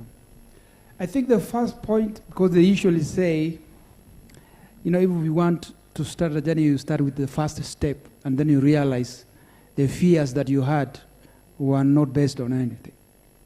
So in order for you to make that the first steps to join capital markets, the first thing you need to do is to have the county pass a resolution.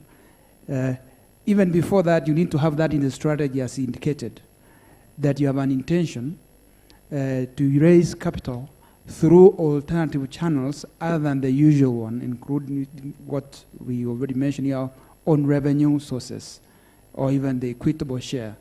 If that is not enough, that's when now you take the next step of saying, as a strategy, we have decided to explore alternatives to financing our operations or the projects that we have.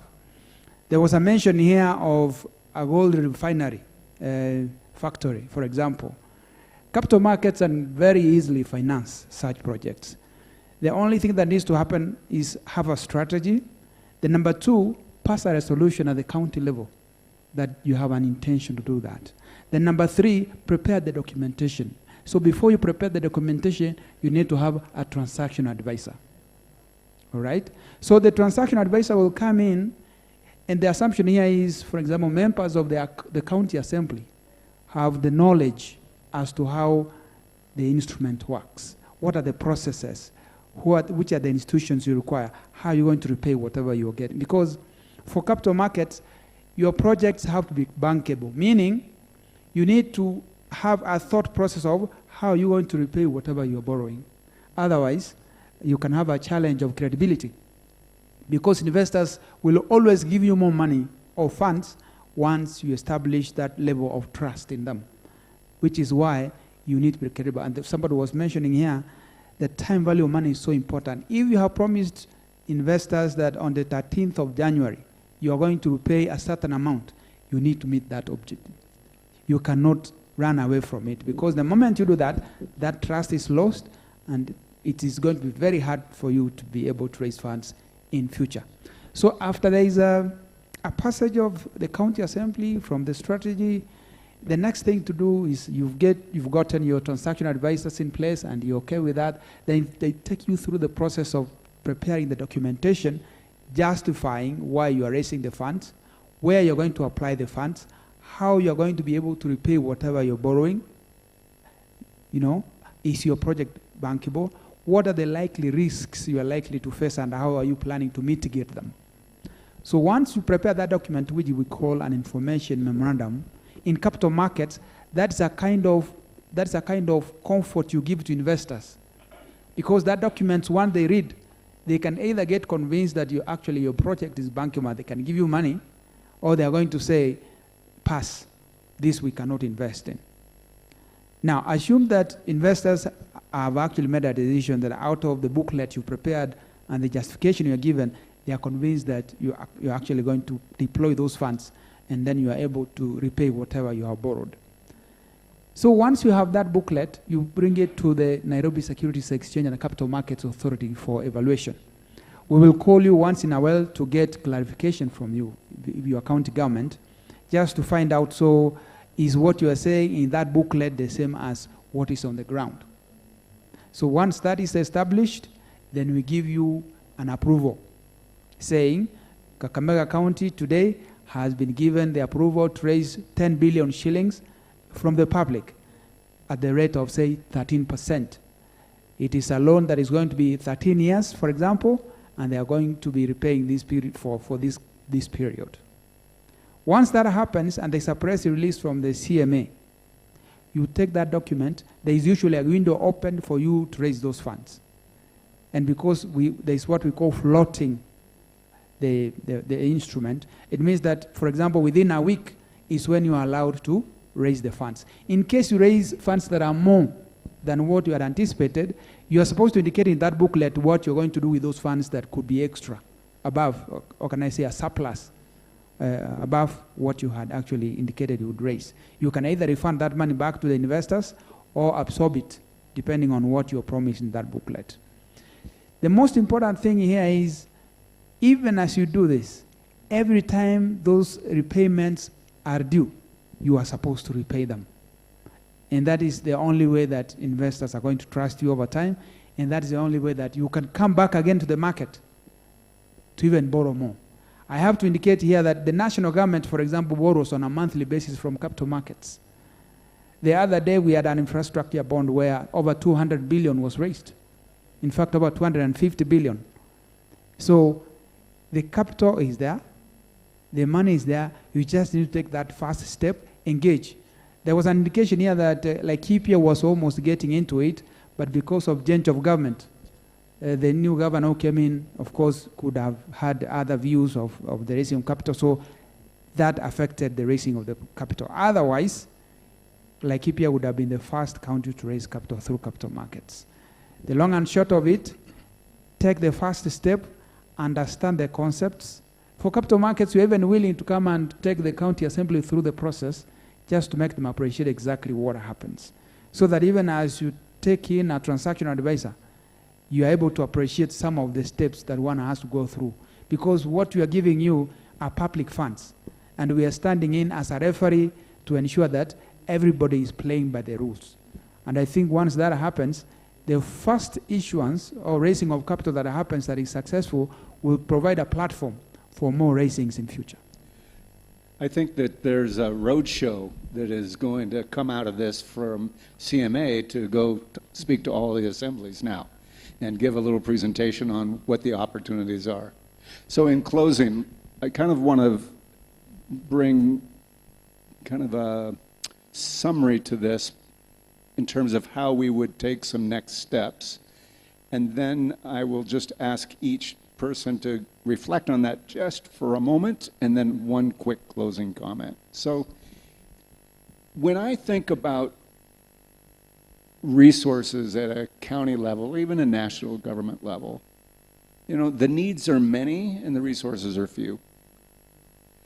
And it is really important in terms of the public confidence when you start talking about raising money from the public. In fact, it wasn't very many weeks ago we saw that play out in real time in Kenya with the upcoming payment that is due in June. And we saw what happened at the currency level with public confidence in situations like that. That played into some of the currency changes. And so when I think about if I were a governor and I have all of these infrastructure needs and people's needs, now I'm caught between not really having the skill set, as you're explaining in the county, to know how to go through all that process. I'm not getting all of the collections of the revenues as I should. So isn't it time then to say, okay, we want to make this a priority. We want to be intentional so that we can put ourselves in the future to be credit worthy and access that market. But if I'm the governor, I have, what, 4 years? If I'm lucky, maybe 8. Do I have enough time within 4 to 8 years to get my revenues collections up, to get the whole program sold? When in fact, I'm spending resources in order to do that rather than taking those resources and put them into some other needs. So now we can really appreciate the challenges that the leadership has. So my kind of parting question is this. Where do we think the counties should start thinking strategically for that time period that would be required to go from where we are today of not qualified to a point in the future where we all are qualified? And does the county look at that from an operational and structural level, or do they focus on a project, which is what everyone always wants to talk about?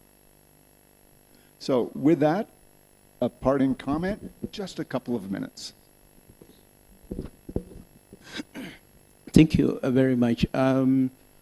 Strategically, as a governor, if you are looking forward to get out of the situation in which we are now, where, of course, our infrastructural needs supersede the resources we have, one strategic move is to put up measures to improve or increase our own source revenue collection.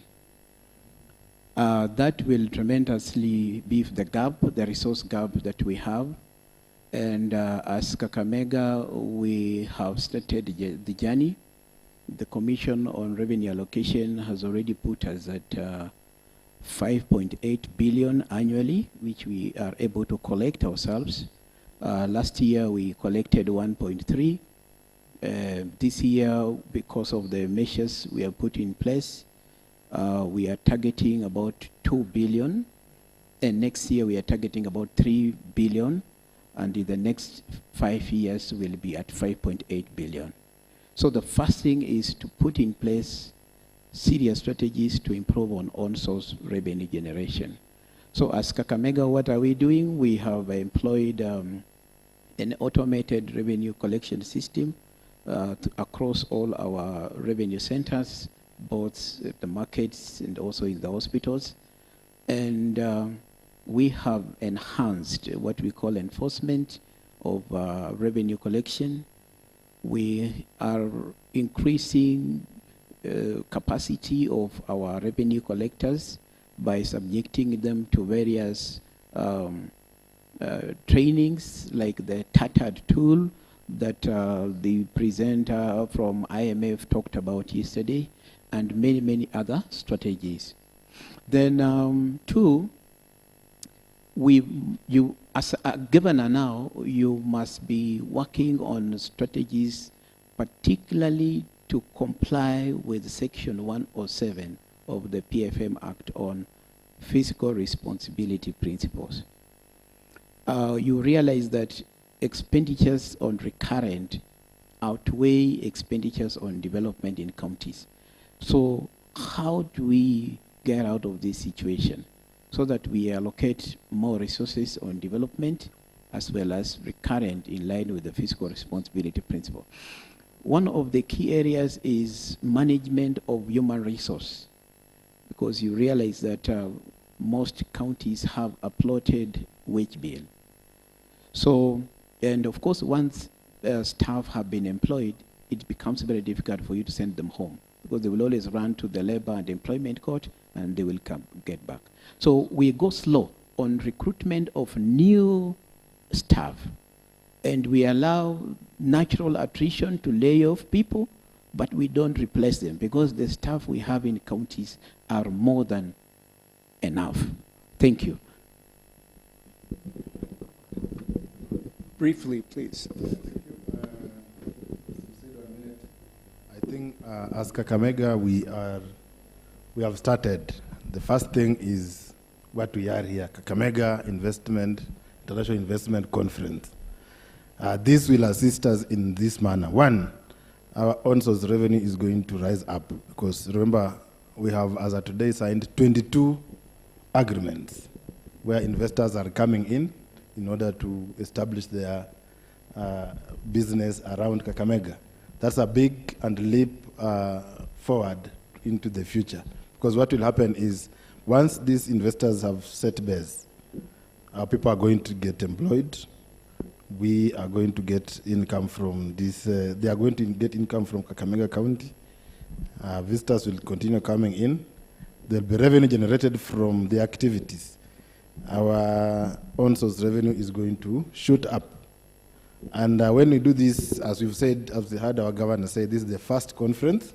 Next year we shall have another and another. As we continue attracting investors into the county, the more we are actually going to get out of that. We want to reach a situation where we are like your state in USA, whereby the municipal, the county government, the equivalent of county government, is able to lend to the national government. Unlike the situation in Kenya here, where we are depending on the national government bringing the revenue to the county government. We want a situation where Kakamega County is able to lend to the national government money to use for other counties, but when we are self-sufficient in Kakamega. And secondly, as our journey towards that, we are going to work hand in hand with the Capital Markets Authority so that we exploit that particular window which we have not exploited. As Commissioner Hadija has said, out of 111 which was received from national government, we have, it was 53 that was received from grants, but none of them was received from borrowing. I know borrowing is good, debt is good. What is bad is how, if you misuse that debt. Otherwise, if you have debt which you want to use it, plow back to the people and ensure that you are using it prudently, it is good, it's a good thing. We have not utilized that as has been seen from that statistics, but we intend now to work closely with you so that we're able to capacity build the assemblies, so that now we're able to put in place the necessary steps to ensure that the county is able to borrow and use it for purposes of development. Thank you.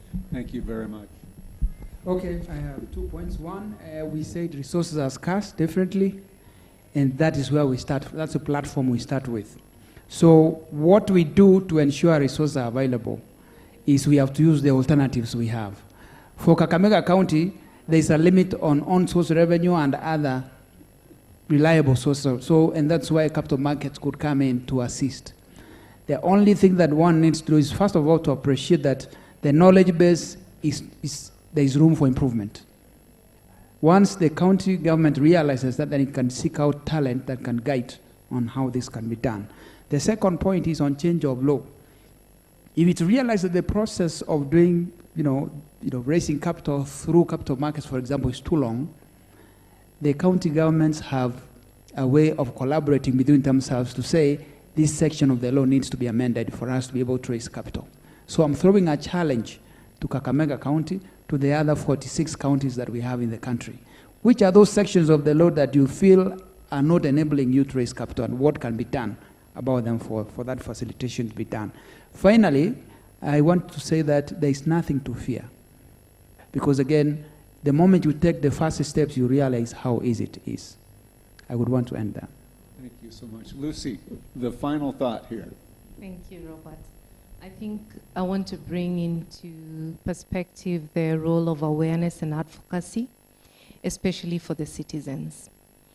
The national government bonds are successful because the citizens are aware of the benefits of the bond at an individual level. So my challenge to the counties is advocacy and awareness to Kakamega County citizens to see how they can actually be part of it when it's floated. What that does is that it builds investor confidence. So then in the process, builds credit worthiness for your citizen, meaning they can also partake in personal borrowing and increasing your cash flows in the process. So that will be my parting point. Thank you so much. And what I appreciate about this is we're walking away from this session with 4 rather diverse but important elements for the next first step.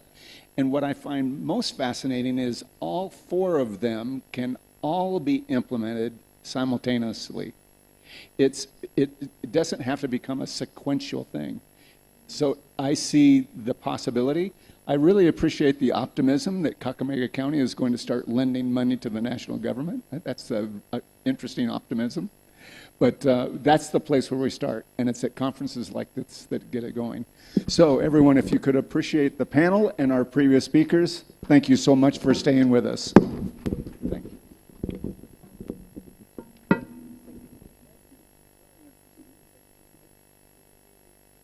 Kakamega. So there's a lot that we can actually showcase to our investors in terms of hospitality. Thank you. So I know Madam Elizabeth had set aside something for you and your team. So please kindly just allow me to bring them from back so that she can hand them over to you. So please, before you go, CPA Livingston, kindly before you go, Madam has something she would like to give unto you. So just give me a minute so that I can bring them. Madam Elizabeth, please come and bring them up.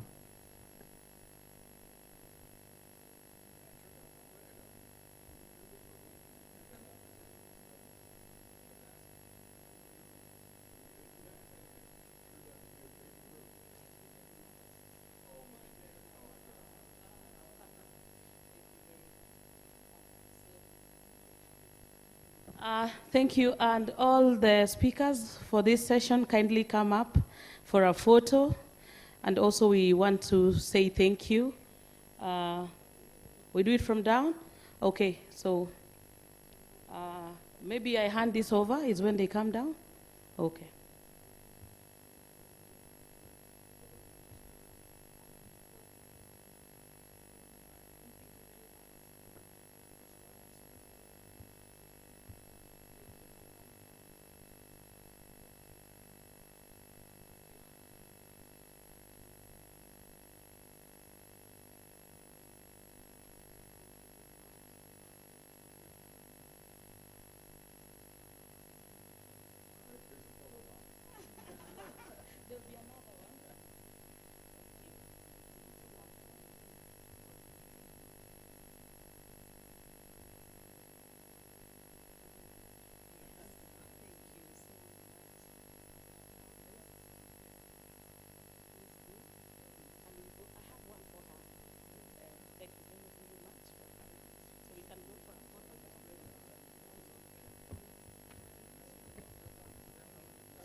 My name is Elizabeth Asichi.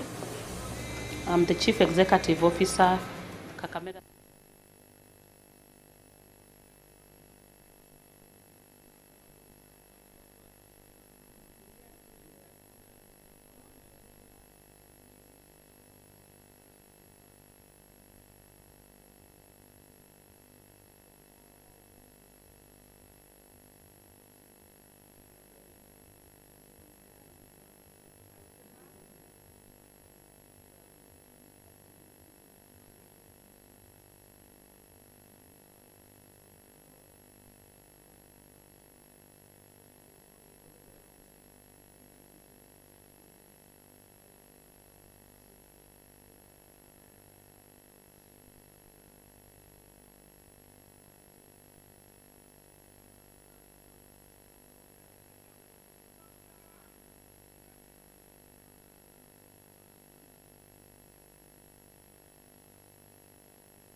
County Investment and Development Agency. We are a county government parastatal created through an act of the County Assembly, and our main role is to attract, promote, and facilitate investment in Kakamega County. And our main role is to attract, promote, and facilitate. Our mandate is to also advise the county government on areas of investment and create strategic partnerships for the purpose of improving revenue and on-source revenue collection in the county. My name is Dr. Pamela Sitiene, Chairperson of Masinde Muliro University of Science and Technology, and we want to officially welcome you to Masinde Muliro University of Science and Technology, as we are the official host of the inaugural Kakamega International Investment Conference 2024. Ladies and gentlemen, good afternoon. We are also in collaboration with the county government such that we may use facilities other than the university, including hotels. There are many beautiful hotels which have recently come up in Kakamega County, you are welcome and sample them. We also prepared places for visit, for example, the Crying Stone of Kakamega. We also want to ask you to sample the good dishes that you have in the country. In the county, particularly if you miss ugali made in Western and chicken, then you are not there. My name is Professor Nelson Owire. I'm the chairperson of Kakamega County Investment and Development Agency Board. We are looking up toward attracting investors in these particular projects. So I think for us as the KAIICO agency or as the investment agency, I think the sky is the limit, and we want to assure His Excellency the Governor that we are up to the task. Thank you very much. KAIICO 2024 is a big milestone for Kakamega County. We are ready, ripe to welcome all of you to join us on the 19th of March up to 22nd so that we can make this investment conference a big success. Karibuni Kakamega, karibuni Ingo, the Green Jewel.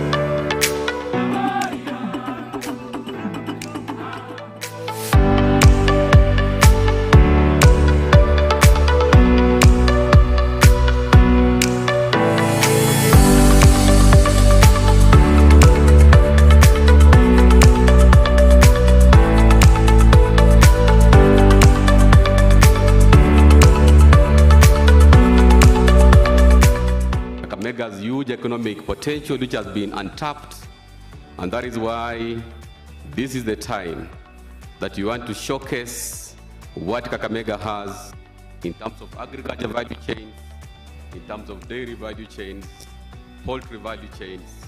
We have opportunities in health.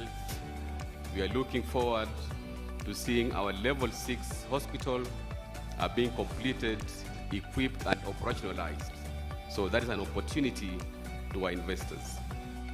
This is an occasion for us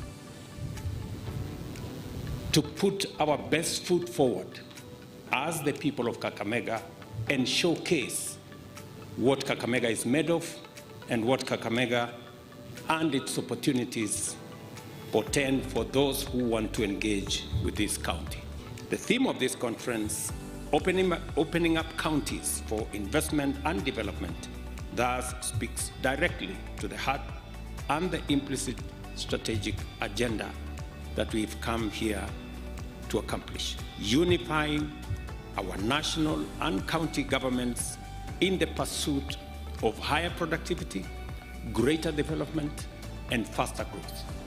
The African Continental Free Trade Area presents an opportunity, a market of 3.4 trillion United States dollars, combined GDP and consumer spending, business spending and consumer spending rather, which is projected by the year 2035 to be a combined GDP of 16.2 trillion United States dollars, positioning the African continent to be at that time the 8th largest economy in the world by the year 2035. We cannot cry ourselves out of poverty. We must work ourselves out of poverty.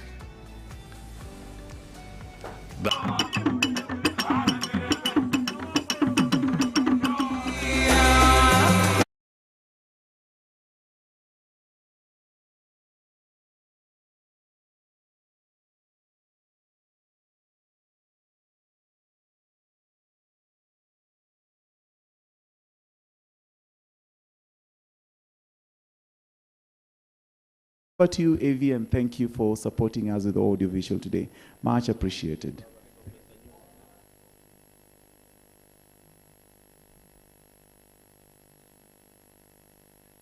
One, two.